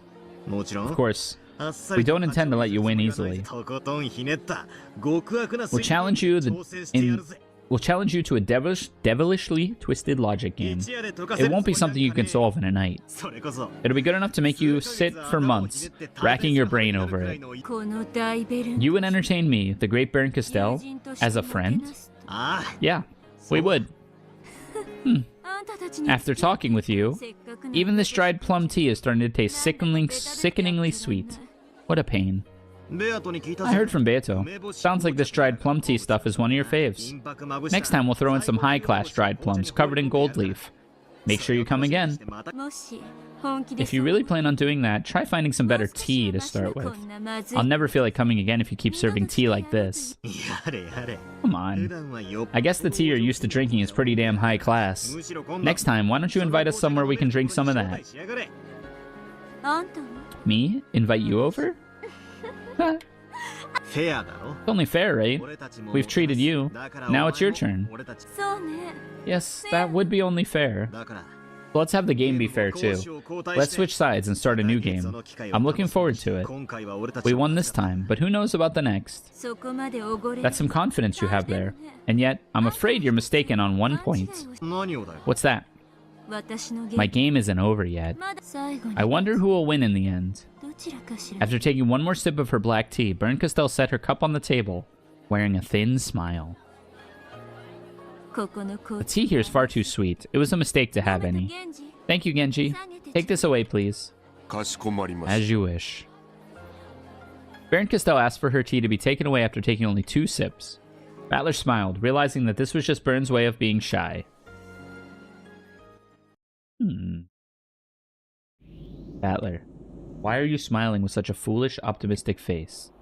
If you really think this final game will be nothing but a happy epilogue, then I'll have to invite you all to a proper game for bringing this tale to a close. Battler, you forget too easily. Don't you remember in whose hands the key to this final game?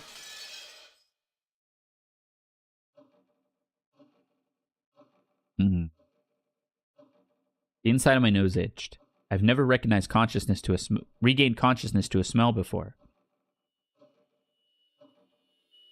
Slowly, I opened my eyes. Wait, when did I lose consciousness in the first place? I don't remember going to sleep or falling unconscious. That's right. Baron Castell invited me to come to a place better for drinking tea. That's when my memory gets hazy. And since the smell of black tea is what woke me up... Where am I? Aurora's study. I hate to admit it, but her taste in tea really is excellent. I was sitting on what appeared to be a sofa in a dimly lit study. Baron Castell sat across from me, and right before my eyes was a beautiful cup filled with hot, steaming tea. Isn't this place... I remembered. I've been here before. Wasn't it? How pleasant it is to see you again, child of man. Yes, it's that voice. Just hearing it brings back memories. Long time no see, my master.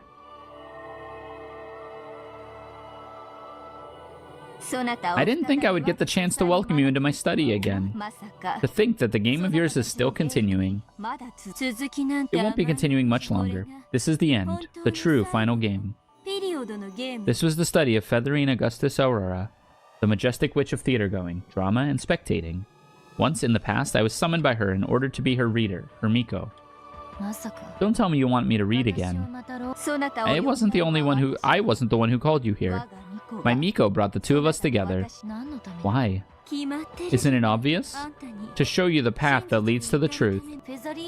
You'll show me the way, Featherine? Well, I am the witch of theater going, though I dislike interfering with the actors on the stage. So would you rather watch Battler's boring play, or my exciting one that manipulates the branching paths of fate? I know you can't stand even a minute of boredom. As Featherine rocked her rocking chair, she looked up at the ceiling and chuckled. She clearly holds some key to the truth that I seek. And yet, you are literally the one holding the key. I can do nothing but tell you where to find the keyhole, child of man. I don't remember saying anything out loud, but Featherine answered my questions as though I had. Come to think of it, that's right. Featherine can read the thoughts of a mere child of man like me as easily as she can hear me speak. Well, I guess that'll help us get to the point more quickly. Oni-chan did give me this key. But then, he just said something about how I'd know how to use it when the time was right. He didn't say a word about what it was used for. Do you two know? What is the key for? Oni-chan said it was for something very precious. Explain, my Miko. No way. You explain. You demand that your master explain? You've got to go on stage every now and then. Otherwise, you'll just get senile all the faster. My. And yet, I just enjoyed some long overdue time on the stage when Angie was reader, which should let me last several centuries at least. Tell me, what is this key? A physical manifestation of the decision you are about to make. This tale, this game, will end when you are asked to make a certain decision. What you hold there is the act of your decision embodied in the form of a key. The physical manifestation of my decision? Exactly. Battler was probably planning to end it by putting you in front of 2 doors, both of which can be opened by the key. Then he would ask you to choose which door to open. He must have told you that much, right? He didn't tell me anything at all. He just kept saying things like, you'll know when the time comes. No one will tell me anything. Not Oni-chan, not anyone. Battler probably wants to respect your right to make a decision of your own free will. But Angie, you should have at least started to figure it out by now, right? Figure what out? There's an answer Battler wants you to choose, isn't there? These words made my heart jump in my chest. It was what I'd been thinking. Oni-chan is clearly trying to trick me with a vague tale, almost like a daydream, that'll take me even farther away from the truth. At the 1986 family conference, everyone had a wonderful time as they faded away. Everyone is smiling down on you from heaven, so you don't need to feel alone, even in 1998. So give it your all and live on by yourself. I've clearly sensed Oni-chan's desire to end it like that. Every time I ask him about it, he dodges the issue and says something about how the decision will be mine in the end. That's right. It may appear as though Battler's giving you a fair choice, but he's actually scheming to get you to choose a certain one of those two answers. You've already seen the farce of a tale that he's using to do that, right? That bizarre Halloween party, with everyone acting so strange and friendly that it was almost sickening. I've already seen more than enough of that tale. So sickly sweet it makes me want to vomit. When Ushirimi Akinzo showered me with affection, where his children swore to support each other, where everyone was filled with happiness and hope. He's trying to trick me with those chummy scenes, so he can keep me away from the truth. He's such a coward. True. It might be easy to call him a coward from your perspective. But remember, if you are a player in this game, and if Battler is the game master, what does that imply? In the past, Battler was a player and Beato was the game master, and they each fought in their own respective truths. So what's happening this time? I'm the player, and Oni-chan is the game master. Could it be that I've misunderstood everything from the very beginning? Oni-chan said he'd tell me what happened on that day, so I assumed that following him meant I'd learn everything. Isn't that the same as, say, Oni-chan accepting everything Beato said about the crimes being the work of a witch? What a stupid mistake I've been making. So this game has always been a fight between me and Oni-chan. I'm surprised you joined in without realizing that. Battler really is sly. He quickly started up the final game without letting you realize that simple fact. Well, it was the same back in Beato's games. Battler was drawn into the game before he knew what was happening. Before he even knew how to fight. That's why I taught him how. And now it's exactly the same. You were forced to start this game before you understood anything about it. And I've come to tell you the truth. To tell you who you're fighting against, and for what. I was too shocked to speak. And finally, I realized what I needed to accomplish in this game. I've always been passive. I was sure that Oni-chan would tell me everything, so I naively thought I just had to believe whatever he said. I was wrong. That's not what this is. This is a battle between me and the one who wants to reach the truth, and Oni-chan, who wants to trick me and chase me out into a 1998 where I'm all alone. At this time, I've kept on saying that Oni-chan was foolish and naive. And now I see that I was more naive than anyone else. And yet, Baron Castell didn't sneer at me. On the contrary, she looked at me with cold gaze to say, "So you've finally taken your first step. Now do you understand your own purpose? And the purpose of that key?" I gripped the key Oni-chan had hung around my neck, and for a while I shook with an emotion that even I could not understand. Now that I know that Oni-chan tricked me, it would be easy to hate him, but hating him would be missing the point. After all, this is a game between me and him. Oni-chan has done nothing wrong but make the optimal moves for winning against me.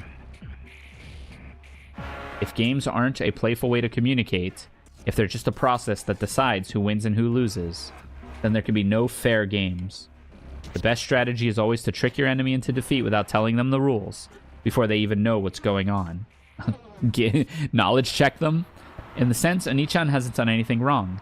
He's using that sickly sweet illusion to trick me and force me into a lonely future. They'll be the only ones having a good time in that cat box, and I'll be the one chased out. Thank you. I'm grateful. I think I've finally been able to truly open my eyes. Please don't hate Battler. After all, one-sidedly tricking your opponent is what game masters do. I know. Oni-chan took the best option from his perspective. That's all there is to it. So, I need to make the best possible moves from my perspective. My goal is now clear. October 4th and 5th, 1986. What happened on Rokkenjima on those days? I need to tear off the veil covering the truth. Nothing more, nothing less. Oni-chan gave me this key, probably because he wants me to put it in the keyhole of his choosing. That's why he keeps showing me this sentimental illusion. But I won't be fooled anymore. I'll open the door I want to open. Certainly, this kind of tale is more to my liking than one where Angie does what Battler says. Then this time, I'll let you run the show from here on out. Tell Angie. Tell her what the keyhole that leads to the truth is. Tell me, where is that keyhole? Very well. Soul King Nephilim. Hey, thank you for the follow. Welcome to the Challengers. First off, have a seat. I'll go and get it for you. When Featherine rose from her rocking chair, my vision seemed to twist and bend. What's this, some kind of interference? Why now, when Featherine's about to show me something important? Why is my head getting suddenly... I dug my fingernails into my knees, clenching my teeth to keep from losing consciousness. However, the world just kept twisting more and more. Except for the feel of the sofa beneath me, I couldn't sense anything at all.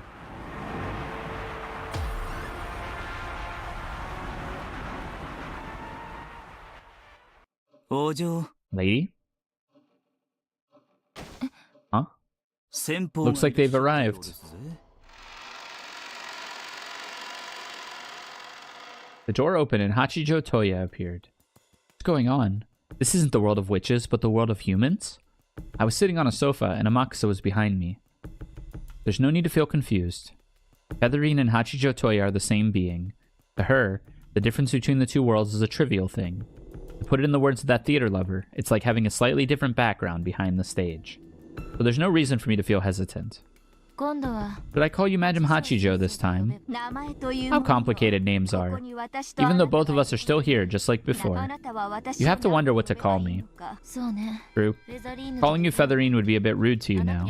For an actor, the name of the role they act is only temporary. Precisely, child of man. Featherine? Amakusa's eyes went wide as he wondered what we were suddenly talking about. I ignored him and continued. So what are we going to show me? As I spoke, my eyes were caught by that heavy-looking object she held under her arm. At a glance, it looked like an encyclopedia with a fancy binding. Do you know what this is? As Featherine spoke, she set the heavy object on the table. First thing it reminded me of was a grimoire. The heavy book had a mysterious, mystical feel to it, like something Maria might carry around.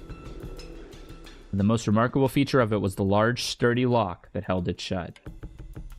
Why would someone go so far as to keep people from reading a book? Why don't you take it and observe the back? The back? I flipped the heavy book over on my lap. As soon as I saw it, I gave a small gasp. Eva Ushiromiya. Eva Ushiromiya? Without a doubt, those words were written there in Roman characters. What is this? On Eva's diary? Could this be that rumored... Do you know something about this? Just a rumor. They say that President Eva had a secret diary, and she always kept it locked up. They say that she took it with her everywhere she went. At least, that's what I heard from some of the other bodyguards. A secret diary? Why is that here? It was in the hospital room where Eva passed away. This diary was hidden behind her bed, so it remained in that room for some time after her death before it was found. Then, by coincidence, it was probably found by someone who worked for the hospital, or else a patient or their family. Of course, by that time, there was a huge movement dedicated to the Rokonshima mystery. A locked diary found in the hospital room where Ushiromiya Eva spent her last moments would be absolutely priceless. The discoverer probably handed it over in secret to one of the witch hunters, who would be able to accurately determine its worth. Luckily, the witch hunters who got their hands on this book were all noble and upright people. Not content to boorishly destroy the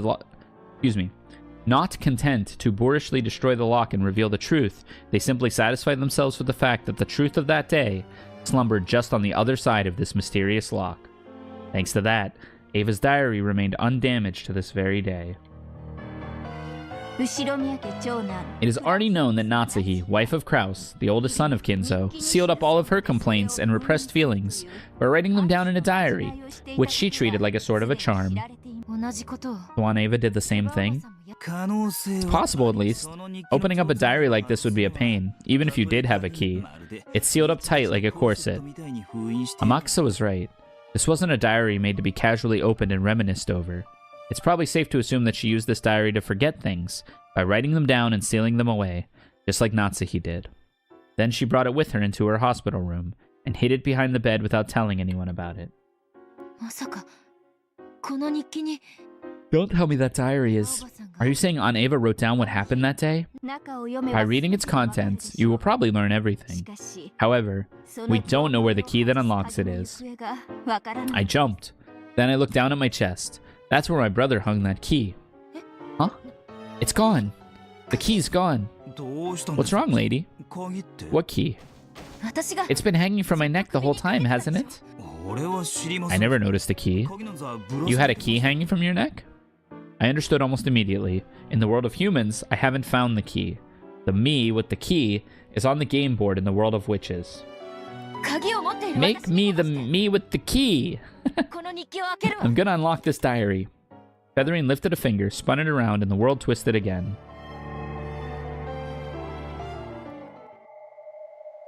When I returned to Featherine's study, the key popped back into existence, hanging from my neck.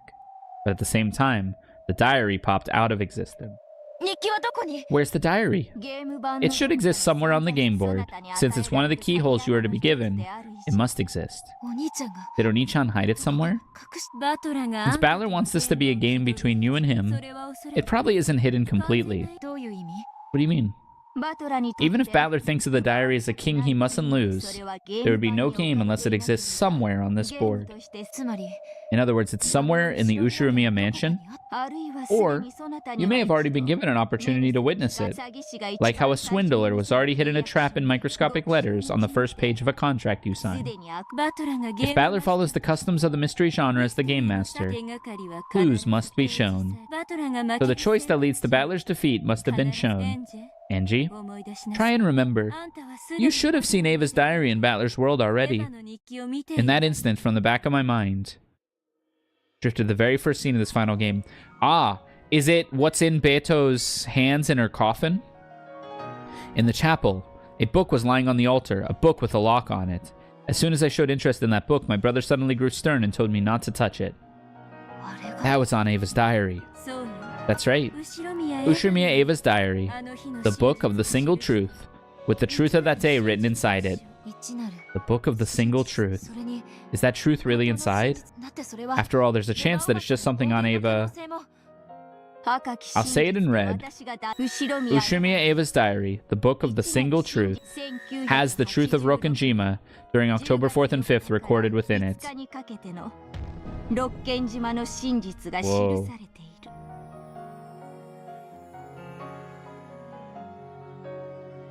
Okay.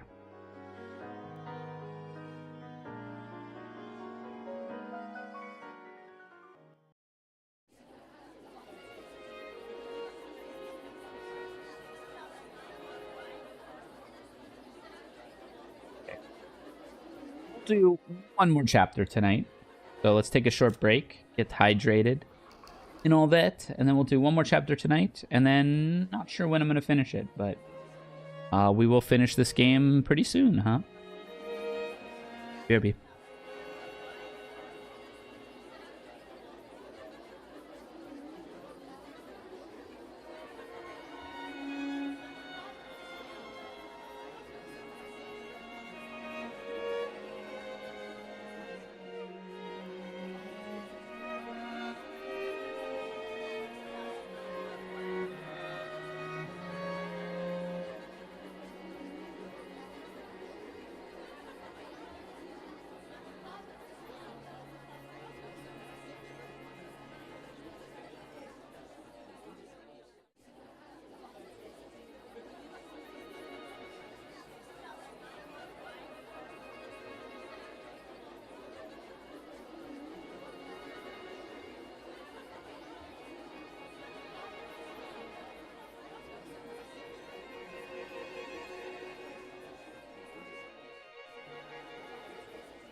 Discussion over Bernd Castell's reasoning game were getting passionate at each of the tables. At some point, each table had started competing to see which could solve it first. Bernd Castell. Haven't Angie and Erica arrived yet? もう来てもいい頃よ。 They should have been here by now. どっちが先に Want to make a bet on who arrives first? だけでもエリカが遅か I った can understand Erica being late, but what about Angie? 一体どこ Just what kind of pit did you toss her into this time? 失礼ね。 How rude. ちゃんとソファに She's sitting on a sofa, sipping tea. ベルンカステル教の好む紅茶 Hopefully the sort of tea you drink suits Angie's tastes.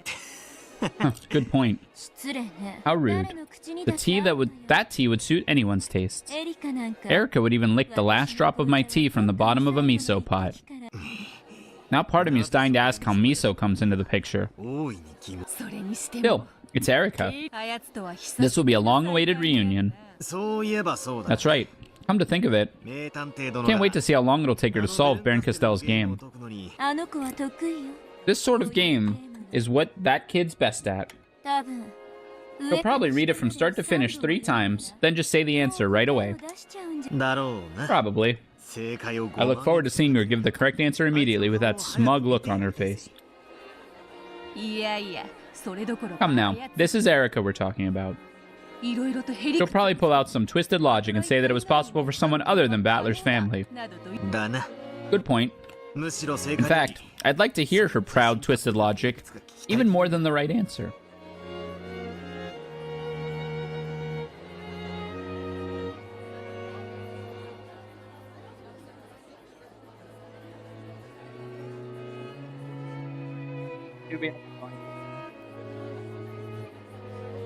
They had already dueled with Erica in 2 separate games, but now there was no distinction between foes and allies. They truly wanted her to come to this party after the show as a friend. それにしても Still, it's a bit unexpected. 何が What's that? だって You know, it's surprising that you'd let Angie go this easy. Making sure that Battler and the others couldn't see her face, Lambda Delta snickered. そんなに意外 Is it really so surprising? 意外 Of course it is.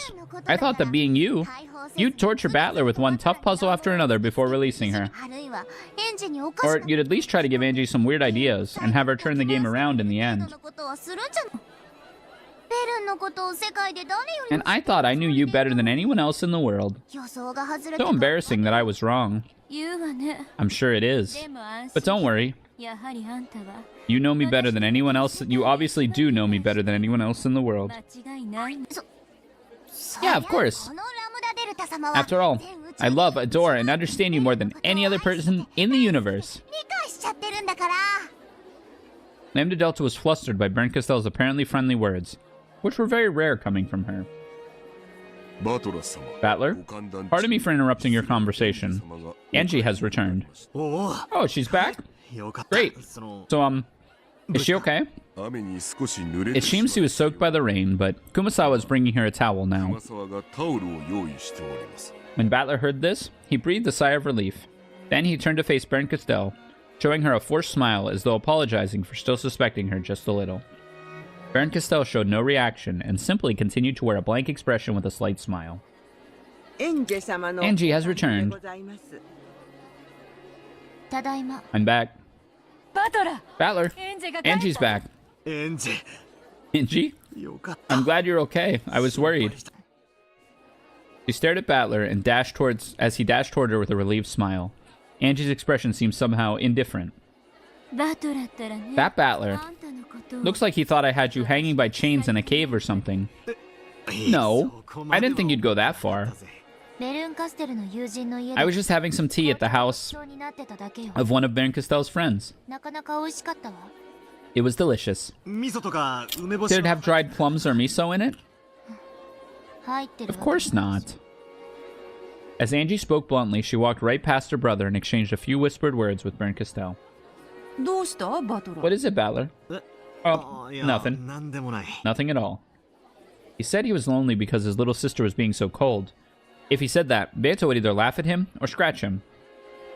After all, Angie was a girl at that age. She might be in a bad mood for reasons a boy like him couldn't understand. Taking note of this, and having satisfied himself that Angie was okay, he made to walk away. バトラ Battler? エンジェが Angie is calling for you. あ Oh, sorry. さっきから呼ん I've で been る trying to get your attention for a while. 話しないで Don't ignore me. 別に無視して I wasn't really ignoring you. なんだよお前 What's going on with you さ anyways? っきから You 機嫌が悪い you look like you're in a bad mood for a while now. 大方ベルンカステル I imagine Baron Castell gave her something strange to drink and pretended it was some sort of rare black tea. あんたに用は I have no business with ちょ you. っと引っ込め Back off for a bit, would you? お兄ちゃんと二 I 人 want to talk to Oni-chan alone. そうはいい Come, come. I may not look it, but I am the wife of the territory lord. バトラに関して I'm already far closer to Battler than... 悪いベアト Sorry, Beto. 少しだけ Would you mind leaving for just a して bit? くれるか By now, Battler realized that Angie's issue was more than just a slightly bad mood. Beto puffed out her cheeks and thought she wanted to say something more, and though she wanted to say something more, however, she just let it out with a sigh and walked away. これでいいか Is this okay? ええ It is. だってこれは After all, this game is between me and you, 私と right? プレイヤーは I'm the player. ゲームマスター You're the game master. 私たちの No 間 matter how many pieces get between us, in the end, it's still a direct battle between you and me. まあ Well, it is true that I'm the game master, but it's not like I'm fighting against you or anything. This final game was held so you could be invited to the Rokkenjima of ゲー 1986. ムは勝敗を決するために行われるものよ Games are played to decide who wins and who 敵 loses. と味方が揃って There can be no game unless you have foes and allies. そこをごまかさないで Don't try to trick me. お前 What are you talking about all of a sudden? 何を言い出すすっかり騙されていたわ You had me totally fooled. 私も最初 At は first, I actually thought you'd take me back to that day in でも 1986. 違う But the fact wasn't true. これは全部 This has all been a farce you created, hasn't it? ハマったる You're using this sentimental tale to dodge the issue and leave me confused. 私を煙に孤独な未来 You're trying to chase me out into a lonely future with nothing but this cheap happiness as a parting 追い返そうと gift. しているだけ私は最初から求めてるわ There's one thing that I've been after since the beginning. あの日 What happened on Rokkenjima that day. 何があったのかそれ And に the only answer you gave me was this game. The sentimental party of illusions. It's obvious how you're going to try to answer my question now. I want the truth, and you aren't going to give it to me. 教える気は エンジェ Angie, listen, you've got it wrong. ごまかさない Don't try and trick me. This game is the final fight between me and you. I want the truth of that day. And you're trying to hide it behind an illusion. It's exactly the same. The setup is no different than those fights between you and Beto. I was about to be chased off the game board with everything still vague and fuzzy because of you. Well, sorry, but I've already figured out that this game is a battle. もうこれ以上は Don't think you'll trick me so easily anymore. 思わないことね Ooh. Angie's shout tore apart the peaceful atmosphere. The family members and illusions gulped and watched the scene, wondering what was going on. Beto tried to run up to Battler, but he motioned for her to stay back. 何が望み What is it you want? 最初から There's only one thing I've ever wanted, the truth of Rokkenjima in 1986. That's all I'm looking for. 真実は The 猫 truth is sealed within the cat box. It can't be reached by someone outside the cat box like you. Is that why you're trying to trick me with this sentimental illusion? 確かに Yes, this is an illusion. However, I wanted you to remember this fun atmosphere, the harmony within your family. It's not about what happened on that island that day. お前が忘れ I た wanted you to remember the warmth of these family conferences, a warmth you forgot. それは That's just an illusion you're trying to impose on me. 私はそれ I を reject it and deny it completely. There's no truth of 1986. The cat box is empty inside. You're looking for something that doesn't exist. ありもし Huh. 私は I won't be tricked anymore. The truth of that day does exist. それは It was written down by the sole survivor and preserved to this very day. している Battler's expression faltered for just an instant, and Angie didn't miss it. So he was hiding it after all. Oni-chan had been hiding the book of the single truth from me. エヴァを Aunt Ava, あんたが for the first time since your death, I'd like to express my gratitude. Because you wrote down what happened that day, you gave me one last chance at learning the truth. Angie, you have to listen to me. Everything I write in that diary is nonsense. It doesn't mean... ごまかしは不要よ There's no point in trying to deceive me. It's already been proven and read that your diary has the truth of that day in it. 知られているのよ Absurd. How could anyone but Battler, the game master, use the red truth? ハウアウロ It's Aurora, isn't it? 正解 That's right. The book of the single truth exists in 1998, the world of the future. その中に Who else could perform the crucial role of confirming its contents with the red truth? 他ベルンカス I heard everything from Baron Castell. I've been fooled by you long enough. 形が欲し I don't want more sentimental illusions. I want the real truth. そしてそれを And no matter how hard you try to cover it up in 1986, I can expose it in 1998. After all, you are the Beatrice of 1986, Oni-chan, and I am the Beatrice of 1998. 1998年のベアトリーチェだから。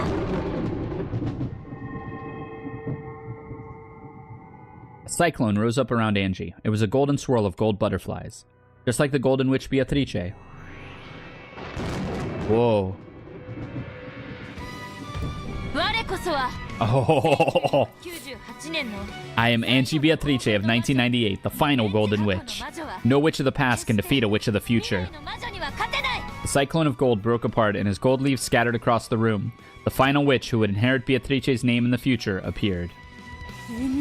Angie Beatrice, あんたは you're the golden and endless witch, but I'm different. I'm the golden witch of truth. No illusion can stand in my way. Yes, this is the end of Oni-chan's boring party. Now it's time for my party to start. I've even readied a game to liven things up. よろしくね。 You're up on, Ava. Huh? When Angie snapped her fingers, she vanished along with a swirl of gold butterflies. Replacing her in the middle of that cyclone was a girl wearing a dress, bowing modestly.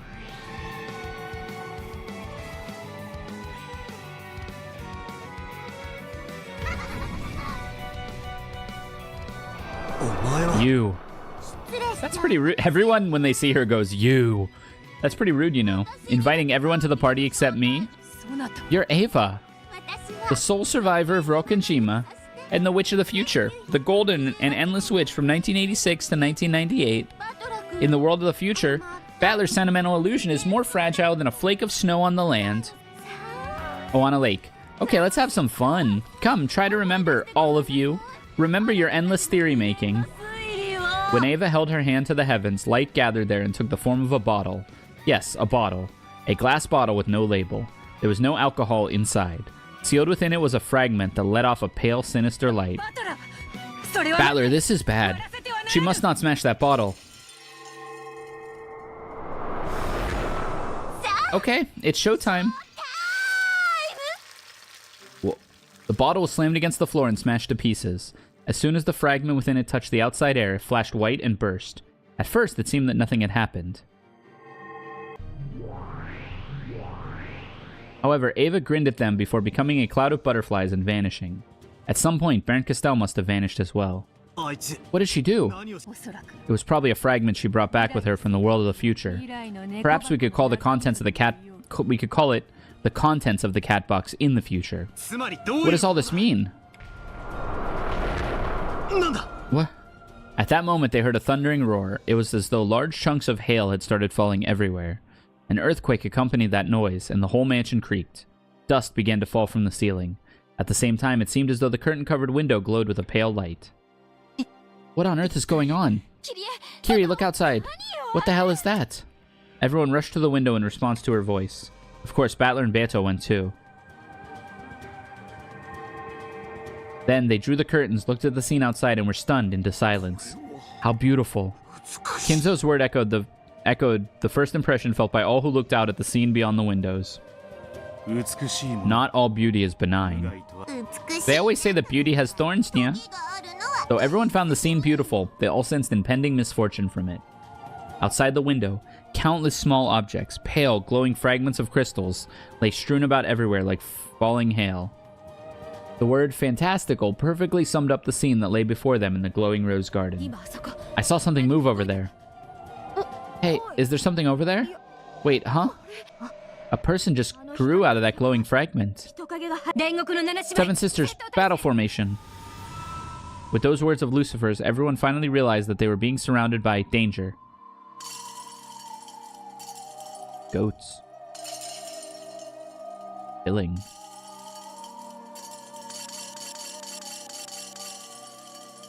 One by one, the countless fragments shook and burst, and a large dark bodies rose up from inside each.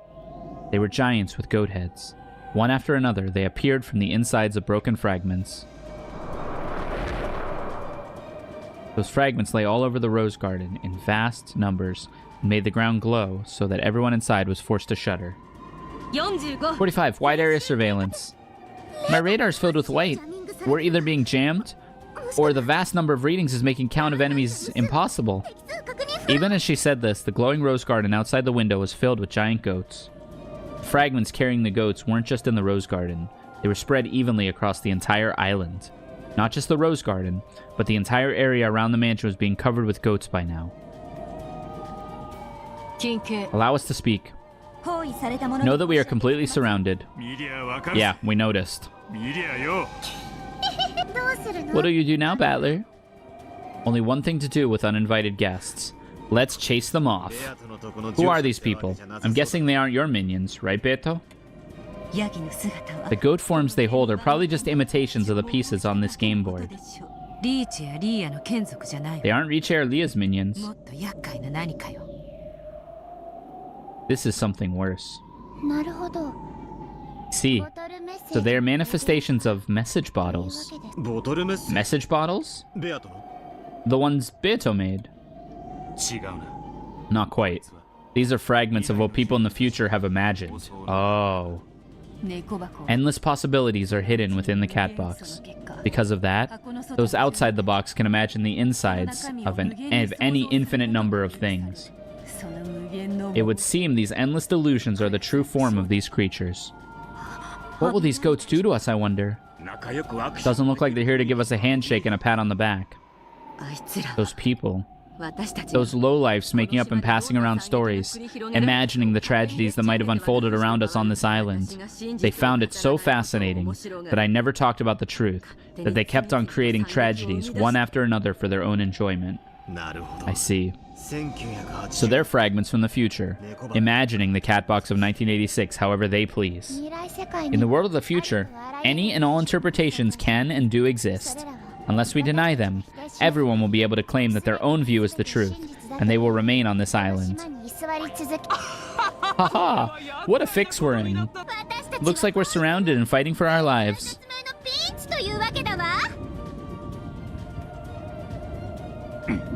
What are they doing? They're eating. They're eating something.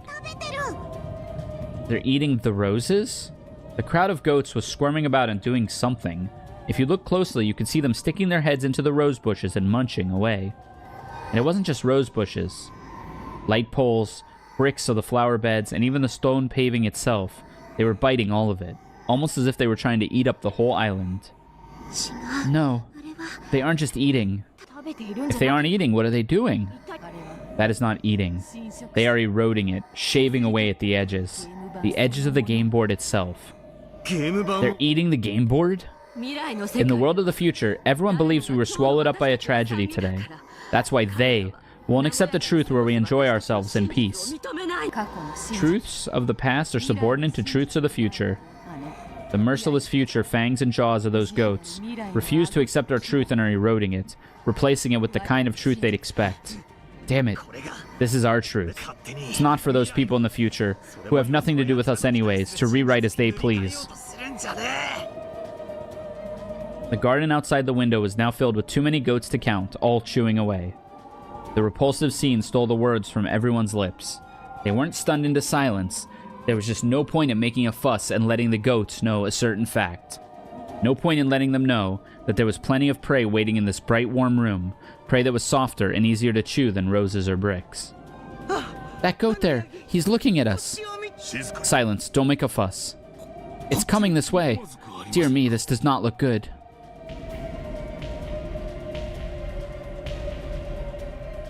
They saw one of the newly born goats head slowly toward their window. There was already a huge swarm of them in the garden, so it was no surprise that, when one of them looked around for a new prey, it would see the light from this window. Its immense, eerie body slowly approached. As it grew closer, they could finally see it clearly. The eyes blazed, despite being cold, ruthless, and reptilian. Those cruel fangs and jaws could tear apart and crush anything. Any fangs that could chew through brick would hardly have a problem chewing through humans. Its massive body had been taller than the windows themselves, and it was lumbering towards this window.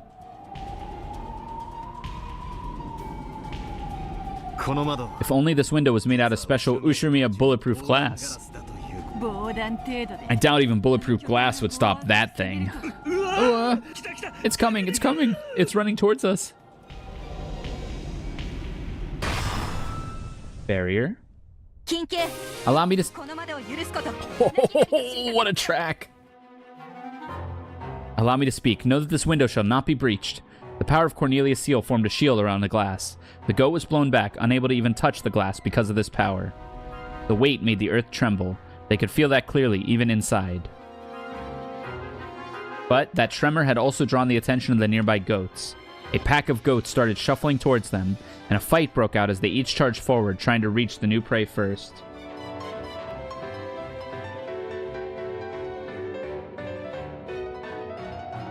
This part offended many readers. They think RO7 is calling the goat. This may be one of the reasons no second season anime.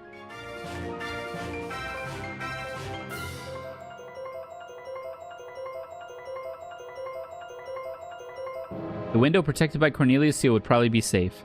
However, there were many windows in the Great Hall. For the first time, those windows became a source of terror instead of sunlight and a lovely view. Gertrude! Allow me to speak. Know that this window shall not be breached. Gertrude sealed another window. The goats trying to break in through that one were thrown back. But at the same time, they heard the crash of yet another window being smashed. Scattering fragments of glass everywhere, the massive goats broke through the window frame and entered the building. Uh-oh. Stay back. Everyone stay back. On the first twilight, the 6 chosen by the key, those words really were coming from the goat's mouth, along with steaming, foul breath. However, it didn't get a chance to say any more. Forehead, neck, shoulder, chest, side, gut, knee. The stakes of the 7 sisters buried themselves in deep, one after the other. What a rough, unappetizing flesh for piercing. I'd hate to have to gobble up any more of these. Oh, there's going to be a lot more of these. Yeah, this track's really good. The other windows shattered one after another, and several goats squeezed their way in through the window frames. Their mouths were still stuffed with bricks they had just been snacking on. Each time they chewed, it made a ghastly sound like bones being crushed. We will repel them. Chester troops, prepare for close-range combat. Stop. You start firing away and we'll have all these other goats coming to join the party. Let's fall back to the second floor. If we can seal the staircase, that'll buy us some time. Everyone, upstairs. Hurry. After sniffing noisily as though scanning the smells around them, the goats started chewing on whatever chairs, tables, or curtains were close by.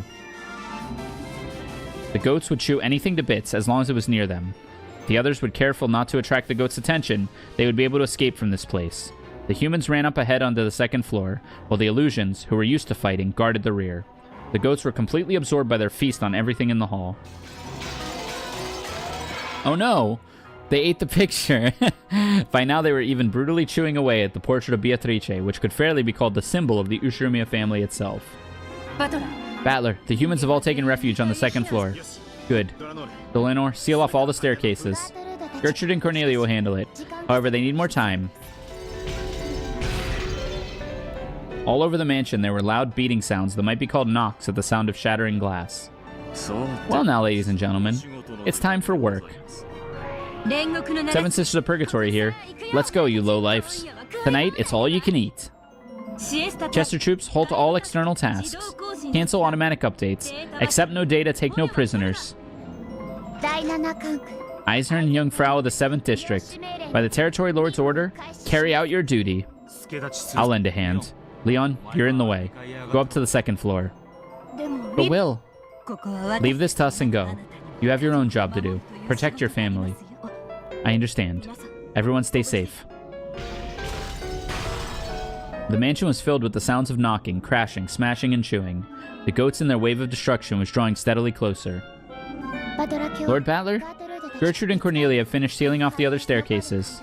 The large staircase here is the only one that remains. The other staircases are tiny, so that went fast. On the other hand, this one is huge. Looks like you'll have your hands full buying time. Lambda Delta spoke as though it was someone else's problem. It only took a glance at her face to see that she had no intention of lending a hand. She's so real for that. Even so, Beto didn't scold her. This was a game between Battler and Angie. Lambda Delta was only a theater goer who had been invited. Don't think badly of me. Even if I die. Even I'd die if I was torn apart by nothingness. Sorry, but I think I'll stick to being an observer. That's what you've always been. Though, it is a shame that we can't ask for your help. Nah. She's being nice. She doesn't want to steal our show. Heh. Sure, let's call it that. Wow, triple bot came in immediately. Thank you, sir, Seribot, for banning all the buy viewers bots. I don't know why Umineko gets me so many buy viewer bots. In other words, she was the only one who wasn't in trouble now. See you later. I think I'll watch this game between you and Bern till the end. I'll be rooting for you. ポップコーンを食べながら As you munch on popcorn? Of course. I think I'll have some soy sauce butter flavor today. That sounds pretty good. Lambda Delta vanished with a pop. Soy sauce butter popcorn? Sign me up. As soon as she did, a black hole opened up in midair and Gap fell out of it. Battler, Riche, could you come here for a second? You should probably see this. Right now? Yeah. Let's go. Everyone, we're counting on you to hold the position. When Gap snapped her fingers, a large hole opened up under Battler and Beto, swallowing them both. They were spat out in an inky blackness. Both of them were floating in the night sky. Rokenjima lay far beneath them. And as soon as they realized this, they shuddered. This is... It's not just a crowd. It's a sea. It was no longer a crowd of goats, but an entire sea of them. Just as Rokenjima poked out from the ocean, the mansion was now poking out from a sea of goats. People in the future really are amazing. Just how many of them have imagined the tragedy on this island? It's nothing more than the worthless drivel of those outside the cat box. Let's clean this place up. Look over there. It's hard to tell, but look at the shoreline. The shoreline? Easy to make out the harbor. Look closely. See it? Don't tell me. Yeah, you're probably right. They're eating it. Eating the whole island.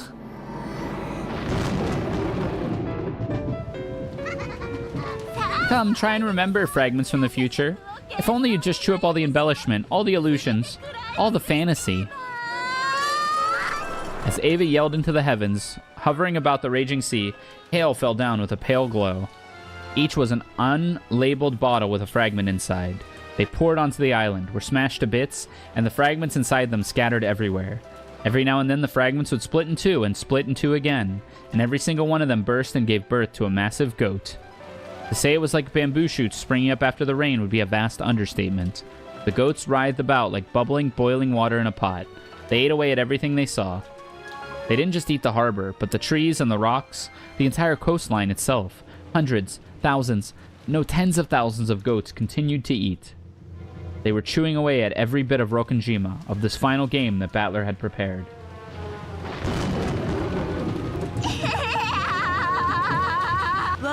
Too bad, Battler.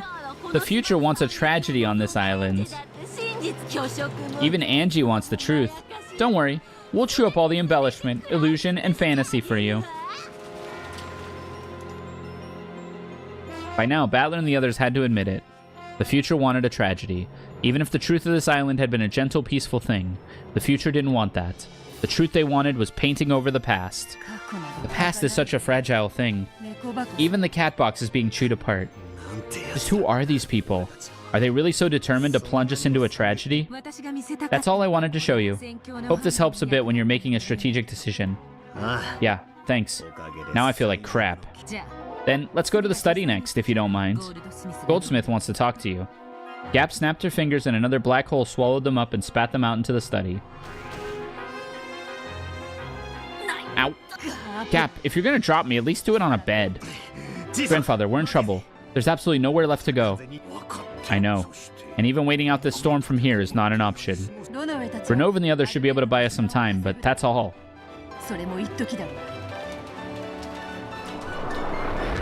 If they just hold up in the mansion, it would only be a matter of time before the swarm of goats got them. Trying to repel a few of the goats barging into the mansion would be like using a cup to bail water from a boat with a hole in it. We can fight defensively for a while, but it's only a matter of time. We need to think of something while we fight.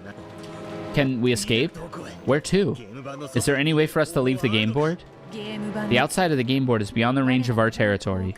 Only a Voyager witch could leave. Only Bernkastel and Lambda Delta could do it. However, there was no way Bernkastel would help. Even Lambda Delta had already announced that she would be an observer instead of lending a hand. So there's nowhere left to run. No, there's one place. Where?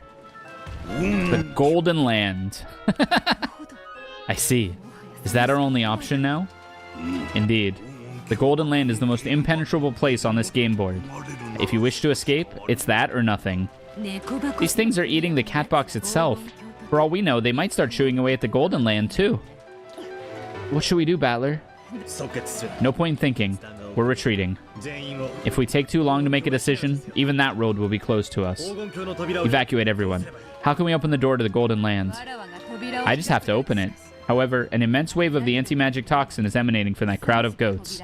It will take some time to open the door. So we've only got to protect this study with our lives until the door's open. Just have to keep doing what we've been doing. There's one more problem. The door to the Golden Land cannot be shut unless 2 people close it from the outside. 2 from the outside? What do you mean? As soon as he said this, Battler realized this must be the result of some agreement made between the 3 witches who are one. Normally, there's no need to go to the trouble of shutting the door, but it won't be so easy this time. Only you and Beto can fulfill the role of shutting the door. Me as the Territory Lord, and Beto. Yeah, sounds like the safest choice. Indeed. It is just the 2 of us. We might even be able to protect ourselves. Okay, open the door. Beto waved her pipe, leaving a golden trail behind as she sliced the air vertically. Then the gap from the door to the Golden Land appeared. It looked like nothing more than a thin golden string hanging from the ceiling. If you look closely, you could see that the string was getting thicker very slowly. The door to the Golden Land certainly was opening, but so slowly that you couldn't even tell if you weren't careful. At this rate, it would probably take quite some time before it grew big enough to let a person through. Grandfather, Gap, we'll need you to be our inner line of defense. Yes, there may be goats climbing up the outer walls. Very well. My rifle hungers for some prey. Understood. It'll be fun dropping those things into the abyss. Oh. A giant was sliced at an angle, split in 2 parts, and fell to the floor, showering with filthy, dark blood and guts. Splendidly done. I'll let you take the next one. Countless massive goats, which had forced their way in from the rooms and windows all across the mansion, wandered about in search of something to chew.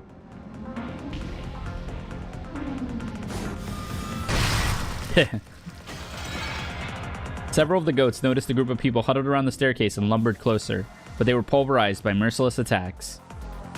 Renov's shields easily halting the charging goats, and Vergilia's magic spears were pinning the giants against the walls. Delanor and Will's blades were also slicing easily through the goats. The pinpoint strikes of the 7 Sisters of Purgatory could pierce the vitals and finish off any opponent, no matter how large. The Chester sisters were holding their own too. They had blasted enough goats to bits with one shot from their high-caliber firearms that you couldn't count the kills with both hands.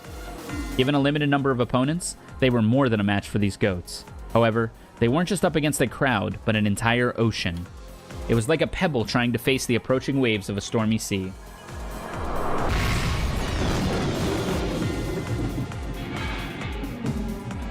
Hurry on that gun barrel replacement. Requesting cover from the Purgatory troops. So you ran out of ammo, you're nothing but rabbits. Lame. I don't want to hear that from a bunch of 7 paperweights who can only kill 1 person at a time. Yeah, keep them coming. Don't let us get bored. The hall was filled with massive goat corpses. As if in fear of this sight, the goats that came in one after another formed a wall, keeping their distance. Perhaps they think they're no match for us. I wish that were true, but it seems to be little more than wishful thinking. What are those guys doing? They're looking at us and whispering to each other. Apparently they have the intelligence to talk together and cooperate. The goats surrounded them at a distance, whispering. Then they nodded at each other, though deciding something, and the whole group stirred. What are they doing? It looks like they're lining up in a different order.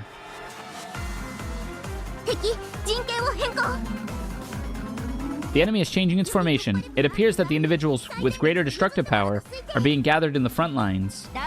So what? Let's go. Wait. Something's wrong.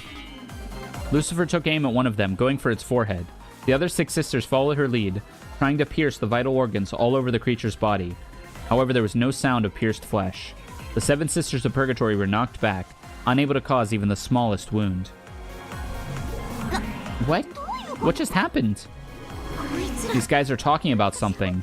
The goats kept whispering the same thing over and over as they slowly approached the seven sisters. All of them whispered unanimously.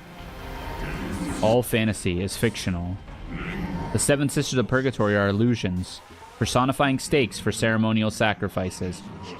Oh, they're not believing. They're actually paperweights. They're actually paperweights. They're actually paperweights. As they whispered curses that denied the seven sisters' existence, the goats lumbered closer. Get back, purgatory troops. We'll cover you. Time you learned a lesson, goats.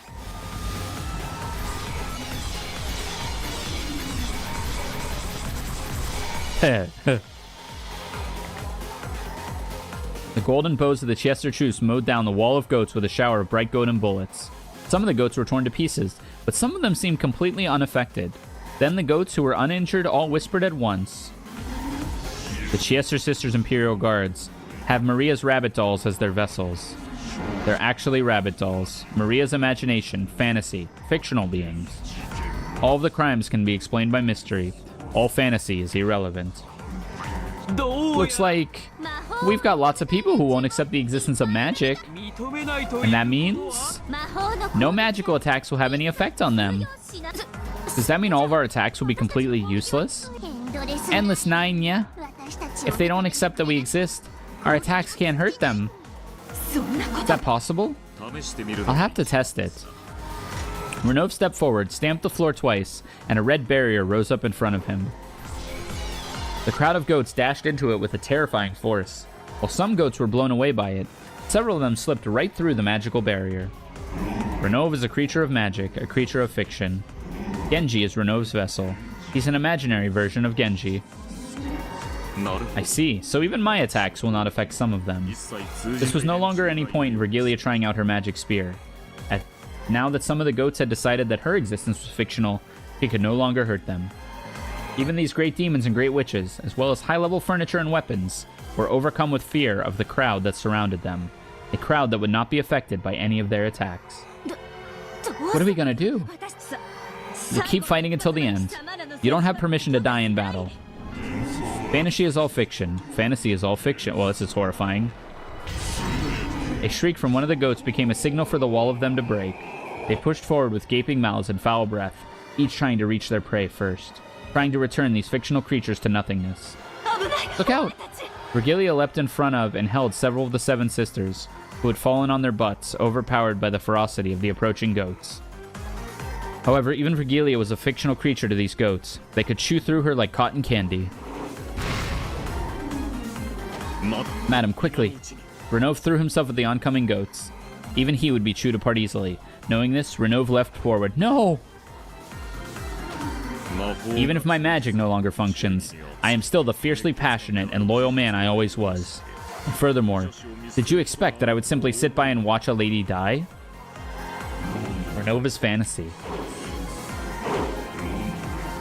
Renov slammed his right fist into the side of the goat's face. As soon as he pulled it back, he swung his left leg into the goat's gut and spun around into a reverse roundhouse that caught the goat again. Renov knew he could do less damage than a mosquito bite against those who didn't accept his existence. This was the height of anti-magic defense power. Endless 9. Renova's fantasy, a fiction, illusion. The goat swung its log-like fist with a sound like a storm. Renov dodged by a hair. If he had been an instant slower, that massive arm would have crushed his head like glass. Renov! Stop, run! I, Renov, cannot help but rise to the challenge when I see a lady in a pinch. A bad habit of mine. Renov grinned and tried to act tough. He had already sacrificed all that he had. There was nothing he could do here and now, except become a shield to buy time. He had already chosen to abandon his life for this. Renova's fantasy, he couldn't exist. Illusions do not exist. They do not exist. Fantasy is all ridiculous.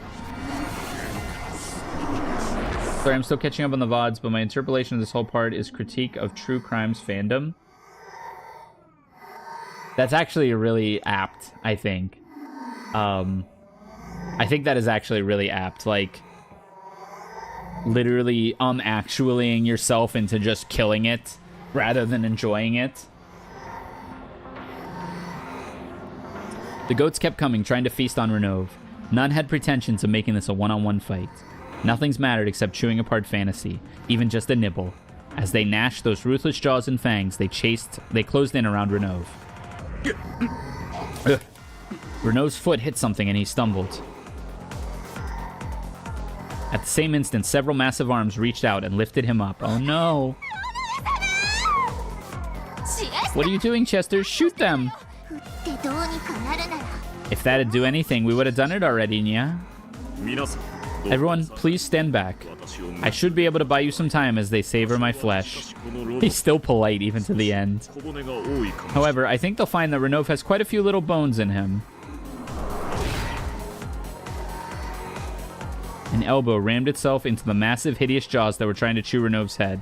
Of course, the goat did moan, but that did nothing to deprive just one goat of his right to the first bite of Renov's head. Many jaws opened wide, trying to crush him and throw him down into the heartless stomachs, which would permit no cheerful illusions to exist. I won't accept fantasy. Won't accept. It's possible to explain everything with mystery. Possible. Fantasy is fake. Everything is mystery. Oh? All the many arms that lifted Renov up were sliced off. The seven sisters used this chance to fly forward and grab Renov, dragging him back. Mystery.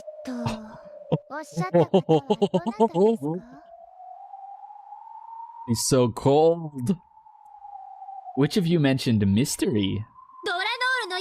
Does the Lanor's blade work on them? I see. If our foes are calling it a mystery.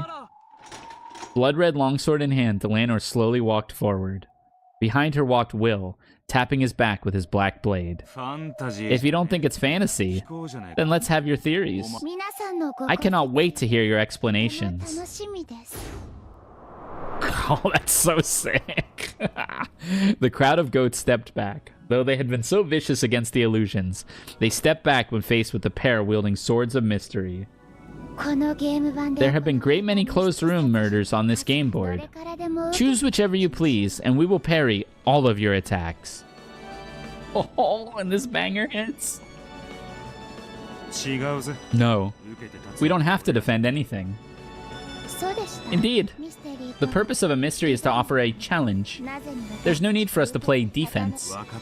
Do you get it yet?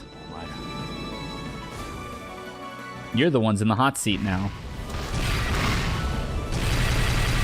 Oh, holy. That's a lot of blue. Blue Truth cut the goats apart. The Blue Truth dwelt within each and every one of the riddles from Beto's games so far. What about the closed room with the chain? First game, second Twilight. What about the closed room with the chapel? Second game, first Twilight. What about the trick to killing Nanjo in the third game? There was no end to the blades.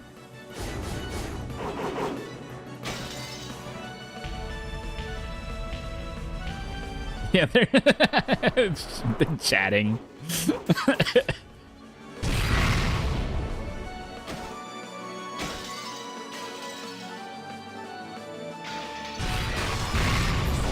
Oh, wow. Flashbang warning. The countless riddles Beatrice had left behind became blades, challenges that tore the goats apart. If they wanted to deny fantasy, they would have to make a counter-argument. They would have to deal with every single trick as a mystery. However, while most of the goats called themselves anti-fantasy, they hadn't thought up any answers for the mystery. Typical Redditor. Though every now and then, goats with answers did appear. Someone outside the family was hiding on the island and... Shut up. Nox is first. It is forbidden for the culprit to be anyone not mentioned in an early part of the story. There were multiple culprits all working separately, and it looked like a single culprit.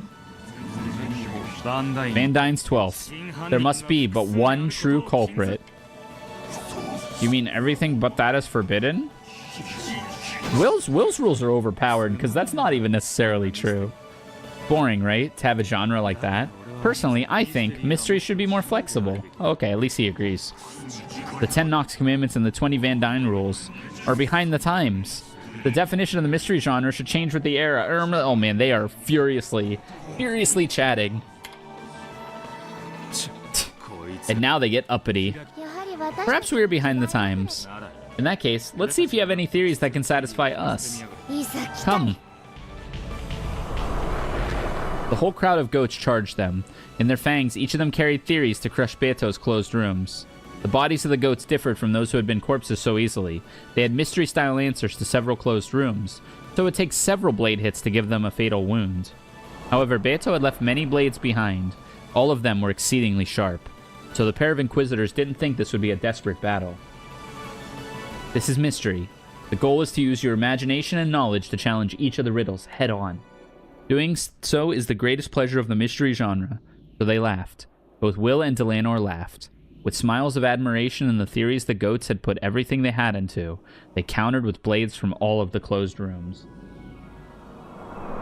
The crowd of goats was no longer an encirclement, but a great wave threatening to swallow that pair up. And yet, the pair repelled the enemy without giving an inch. They resisted firmly, cutting through the wave of wailing goats. It was like an ice-breaking ship knocking a path through a frozen sea. They entered the closed room through a hidden passage. Oh yeah, no, don't try that one. It is forbidden for hidden passages to exist. After the hidden passage was used, it was welded shut and became unusable, so no hidden passages existed at the time of the inspection. Oh, that's lame. Nox's 8th. It is forbidden for the case to be resolved with clues that are not presented. These are all fake murders, so no one is actually dead. So all closed rooms were constructed by the so-called victims. Ooh, that's a hard one. After all, this cliched and simple theory managed to get around both Beto's closed rooms and the Nox commandments. Delanor saw nothingness inside the ghost's massive jaws. Ooh. Saved. Van Dyne said, it's forbidden to have a crime without a corpse. The goat's jaws seemed to close around Delanor's head. However, the upper and lower jaws were no longer connected. That's a cool visual. So the upper half merely slid onto the side. I guess even the great Nox forgot to forbid fake murders.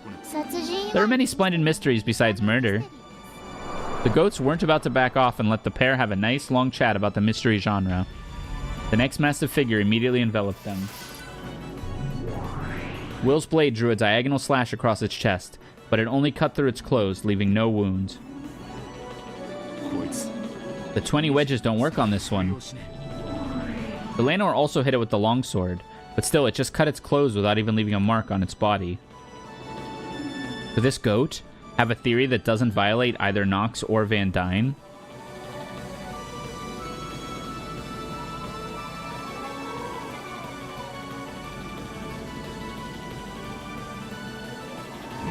Nox and Van Dyne are meaningless. All closed rooms can be explained by a single solution. After all, in an attempt to stop the goat from saying any more, Will and Delanor hit it with blades from every closed room, as well as stakes from the 10 Commandments and the 20 Rules. But none of them had any effect. Slowly, the goat clenched its massive fists together and raised them up high. After all... Will! With a roar, Will slammed into the goat giant with his body. Though its massive bulk bent back slightly, Will was still leaping into a death trap. However, if he hadn't done so, he wouldn't have been able to protect Delanor. The goat grabbed Will. It lifted him up and held him high in the air. It was like a little kid showing off his favorite toy and waving it around. Let's hear your theory. If I'm to hear a great theory before I die, it'll be a fitting end for a right. Van Dyne and Nox are useless for making theories. The goat's massive hand closed in on Will like a vice, and the bones in Will's bodies were creaking. Let's hear your theory. There's no need for a theory. Huh? After all, making theories for any of Beatrice's game is a waste of time. Who's this dude? What do you mean?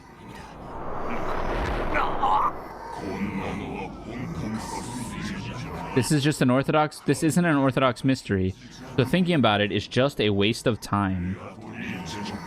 I won't accept Beatrice's game as a mystery. There are no answers to the tricks. It's all just an illusion. Okay, well now can you shoot him now? If he believes it's an illusion, thinking is just a waste of time? Who's this drooling goat? Will's head was lowered so his face couldn't be seen. However, the arm of the goat holding him was shaking. The embrace of those log-sized arms with superhuman strength was being slowly pushed away by Will's shaking arms. Thinking is just a waste of time? You say that and you call yourself a mystery novel reader. The mystery genre is like chivalry. You fight with the noble rules you've created. with pride in the stance you've taken. It's worth being a coward if it'll help you win. Does losing make the whole fight meaningless if you fought with everything you had? This isn't about winning and losing. It's about applauding the will to fight, even in the most dire circumstances. That's such a good line. The goat's arms were now spread wide, and it looked as though Will was now the one pushing it back. Will's face was covered in shadow and couldn't be seen. Nerd. People like you who call themselves mystery readers, even though they never even try to solve mysteries. You're the ones I really can't stand. Will slammed his forehead into the goat's now unprotected head. Yet nerd arrow pointing to guy pushing other person into locker. Nerd arrow pointing. The speech bubble. Nerd. If you call yourself a mystery reader, be proud to join in on Battle of Wits. If you call yourself a mystery reader, it's about time you realized giving up is nothing to brag about. I can definitely see why this is the author fight. Why people think this is the author fighting some of the readers. It's kind of funny, right? Like, that is a funny way to interpret this. Will hit with his... But he's so right. Like, what are you even doing? If you're 100+ hours into this game at this point and you're just like, oh, I can't wait to see what happened. I don't want to think about it at all. Like, what were you even doing? Will hit it with his head over and over again. His forehead had been torn apart by the goat's fangs, but he kept on hitting it. Van Dyne and Knox may be behind the times. The mystery genre does progress with time, just like the world around it. However, there's one thing that never changes. That is pride. What is a knight proud of? Not victory. He's proud of his courage, which lets him stand up to anyone without fear. Me queuing into ranked. Will couldn't forgive the kind of coward who could turn tail from a fight and then brag about it. People who call themselves mystery readers but who have no pride are the only people Will can't stand. The goat, unable to put up with this anymore, threw Will down to the floor. Then he lifted his fists again, determined to crush Will to pieces this time. Come, you probably will beat me to a pulp, but there'll be no victory for you. You'll destroy your own pride with your own hands. Pointless, pointless. This is no mystery, so why make theories? Thinking is just a waste of time. Useless, useless. Die, die, die. A fist-like cannonball swinging down towards him was the very last thing Will saw before he shut his eyes. In this game, if you stop thinking... Who's this? Oh, Battler's here.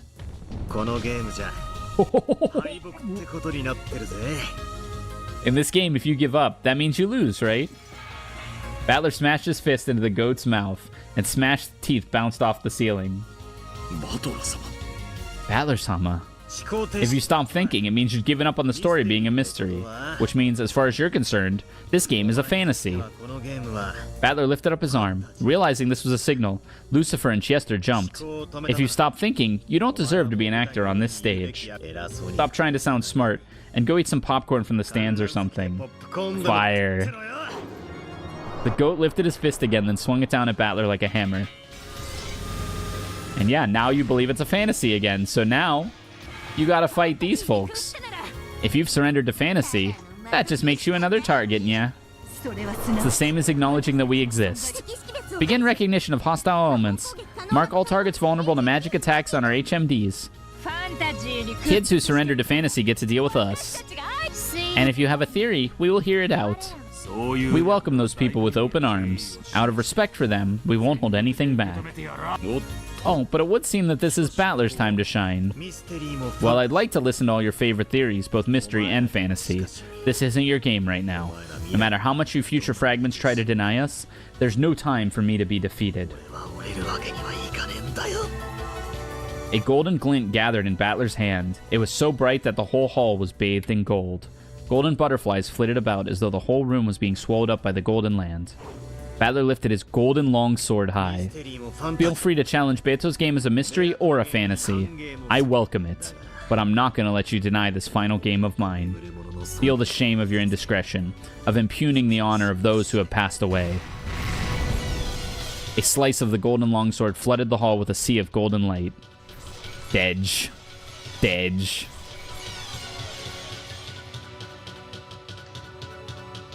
Yeah, This story is just a masterpiece in so many ways. The character growth, the world building, the setting, the investment, and the time given to everything. It's just so masterful. I can't wait to talk about it on October 4th and 5th. Even so, only about 100 of them have been wiped out. Before long, the massive crowds of goats outside would probably come pouring in. The seal of Gertrude and the others are working on will be finished in a bit. Sorry, but I'll have to ask you to hold out here a little longer. Of course, Lord Battler. Otherwise, we wouldn't get to show off. You know, you two could try fighting just a little. But we're just the MCs. Their excessively blunt refusal drew a few strained smiles. However, it had lessened the tension in the room just a bit. Battler, leave this to us. We won't allow the erosion to proceed any further, and not one of us will be left behind. Of course, we are all precious pieces on Lord Battler's game board. The Seven Sisters of Purgatory, the Chester sisters, and everyone else nodded forcefully. Yeah, I'm counting on all of you. We'll definitely protect this final game I made for Angie. They're managing to hold their ground down below. The door to the Golden Land continues to open slowly. It will still take some time, though. That's right. We'd better start buying some time ourselves. The sea of goats that covered the ground below them was jostling about more and more. By now, even the sea surrounding the island had disappeared. The horizon was gone, and the chewed-up island was now floating on an eerie emptiness like space. The goats that flooded the edges of Rokkenjima seemed to be splitting off to the sides. Looks like that's it for the game board. As long as there's a game master in pieces, a game board can always be laid out again. As long as you have two people together, you can create any sort of game. True. Where on earth is Angie? Where did you hide that? That's right, the chapel. What's happening to the chapel? It's still there. The chapel looked like a white building floated down in the pitch-black sea of goats. Yes, this was strange. There's no way those goats, who consumed everything, would go out of their way to avoid just the chapel. That's where Angie is.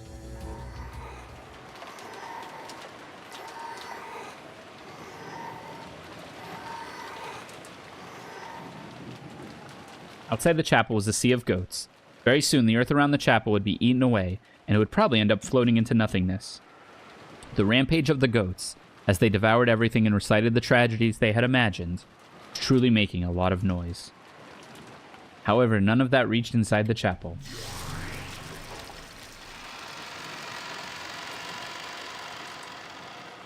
Angie finally broke the magic seal to the entrance and stepped inside. The seal was supposed to be unbreakable by anyone. However, in the face of Angie Beatrice, Witch of Truth, the one who sought the truth and could sweep aside all forces that prevented her from finding it, no barrier was absolute. There it is. A single book, tightly locked, rested on the altar. It was the hidden diary that Ushiromiya Eva had continued to write in, even in her later years. The Book of the Single Truth. It was the one Featherine had showed her in the world of 1998. This time, I have the key. I gripped the golden key that sat in my pocket, the key Oni-chan gave me. As I approached the altar, I saw that the Book of the Single Truth was wrapped in a strange bending of the light. So this is the seal of the Game Master that Baron Castell talked about. The Book of the Single Truth was sealed in something like a crystal. It was a seal made by the Game Master's authority. This was on a different level than the breakable magic seal in the chapel door.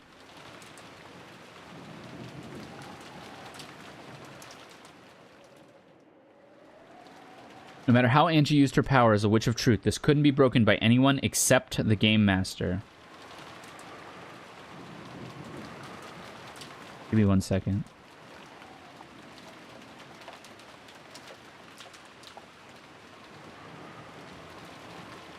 Okay. Broken by anyone except the Game Master. However, this time, Battler wasn't the only Game Master.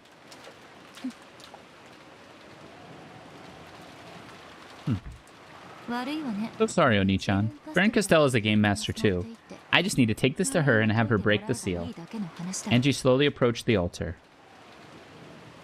Will Angie really do as you say? This is my little sister we're talking about, so... yeah, probably not. Then what will we do? Looks like we've got nothing to go on but brute force. At that moment, a fierce impact hit the pair of them. Beto was flung away, and Battler was sealed inside a massive crystal that extended up to the heavens. What the hell is this? Battler, what is this? It was a barrier, a massive cage of crystal. Battler was shut inside a crystal cage like a tower, so large that you had to look up to see the top. Look up? Beto, take care of Angie. What will you do? Can you break free from this all by yourself, from the inside? Is this a closed room barrier? Who could have... There's only one person who challenged me with a closed room. Looks like our final guest has finally arrived. Who would this be? You don't mean...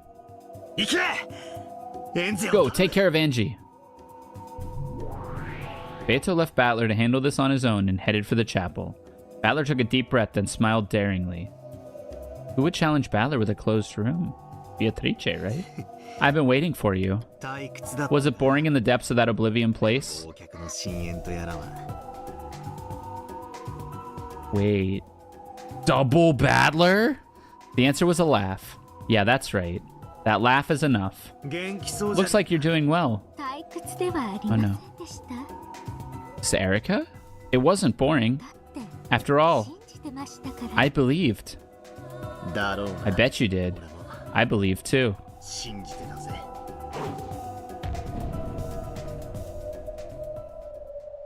Battler flung off his cape of the territory lord. It would only get in the way, and it would be a rude way to welcome his final guest.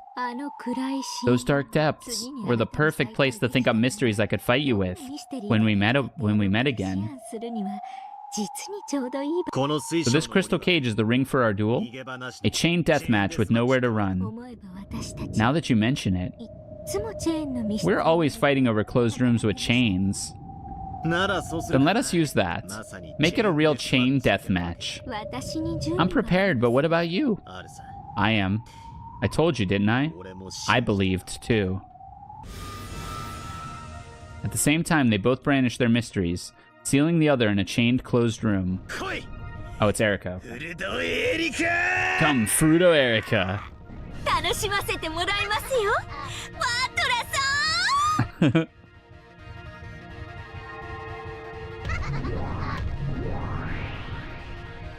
At the same time, they were both sealed inside a closed room locked with a chain. Of course, it was easy to set and unset the chain from the inside. However, stepping into their opponent's chained room would be difficult. They were fighting to the death with the two chain closed rooms at once. There could be no better closed room duel for these two, who had battled with theories concerning chained rooms so often.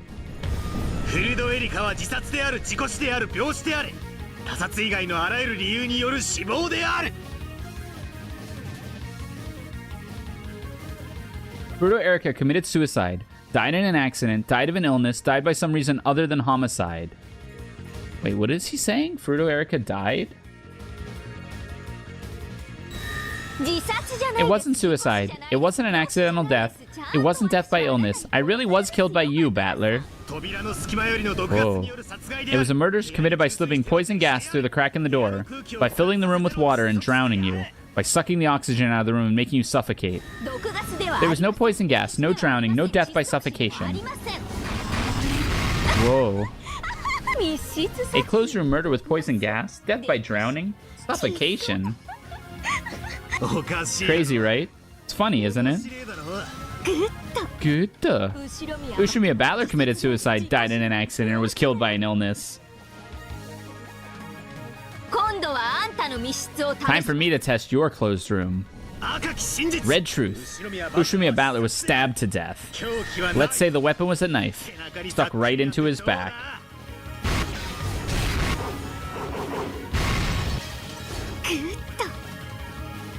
Dude, nothing beats a classic closed room. Then why don't you try it too? I'll take that challenge with the red truth. Fruto Erica was stabbed to death. The weapon was a knife, stuck right in her back. Interesting. I'll tear your closed room to bits. But why are they battling? What's this supposed to be? Battler's busy at the moment. For now, I shall be your opponent. Beto had sealed the chapel with a closed room barrier. Unless that riddle was smashed with blue truth, Angie wouldn't be able to leave. Angie shrugged impatiently. And she finally faced あ Bito. んたと直接戦うのって The closed room PvP at a time like this is actually insane, right? Like, what are we doing? It's like a Bleach episode, right? Like, Bleach shit'll be happening, and then like a random character will just drop out of nowhere, and they'll be like, oh yeah, like 400 years ago, you totally fucked me over. Let's like fight to the death now. And that's kind of what's happening. This might be the first time I fought you directly. Oh, is it now? Very well, let's see what you've got. However, Battler isn't here at the moment. When he's not around, I sometimes forget to hold back. あら不思議ね What a coincidence. 私もそう I feel the same. Oh, it's hard. 完全なる密室にてそなたを殺した。窓も扉も他すべてのいかなる方法を Oh, I see. So they are trying to stop the other from escaping, basically. So they're creating closed rooms. I killed you inside a perfect closed room with windows, doors, and all other methods of entry or exit blocked. 付き合って Okay, I'll play along. Repeat it. 復讐要求 Hell yeah. Let's go.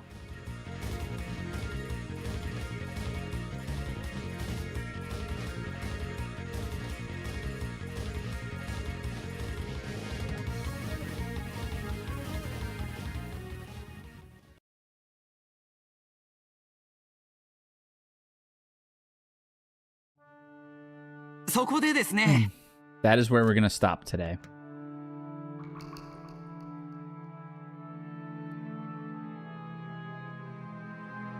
What a lovely, lovely progression of event. Thanks for the stream. Yes. Okay, we're almost there. So check this out. This worked out really nicely. Probably about 2 streams, maybe 3 streams left, depending how long they are to get to the end of the game, right? I think I have about 7-8 hours left. About 2 or 3 streams remain. Friday is October 4th. And Saturday is October 5th. So, what better way to do this than probably finish the game Monday, Wednesday, Saturday. Normal stream schedule next week. I'd like to stream Friday, but I'll probably have to go to locals on Friday. But we're going to finish the game next week for sure. So I think what I'll do is on October 5th, Saturday, I'll do my final tier list and overall thoughts of Umineko's stream. And maybe we'll check out the fighting game to get started for the climax tournament. I hope to do well. There's some killers in that bracket, so I hope to do well.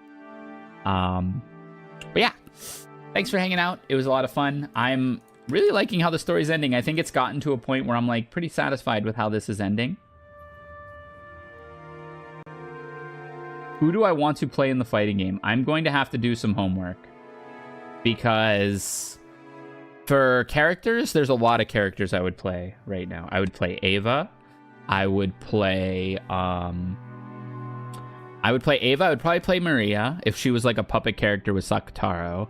I would play Battler. I would play Beatrice. I would play Renove. There's a lot of characters I would play. So I gotta see how they play and find someone that kind of meshes with my playstyle too.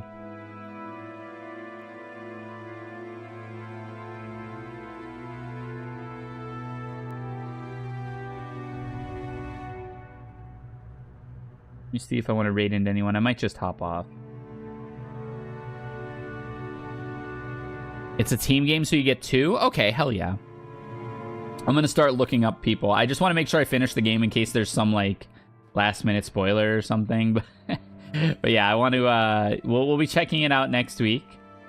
And yeah, should be a good time. In the meantime, take care of yourselves, be good to one another. We'll pick up tomorrow again. We'll do a few hours of it tomorrow. Probably either do Wednesday or Thursday, not both. Probably Thursday. It'll probably be Monday, Thursday, Saturday for streams next week, just based on what I got going on. So, take care in the meantime, and I'll catch y'all tomorrow. Bye-bye.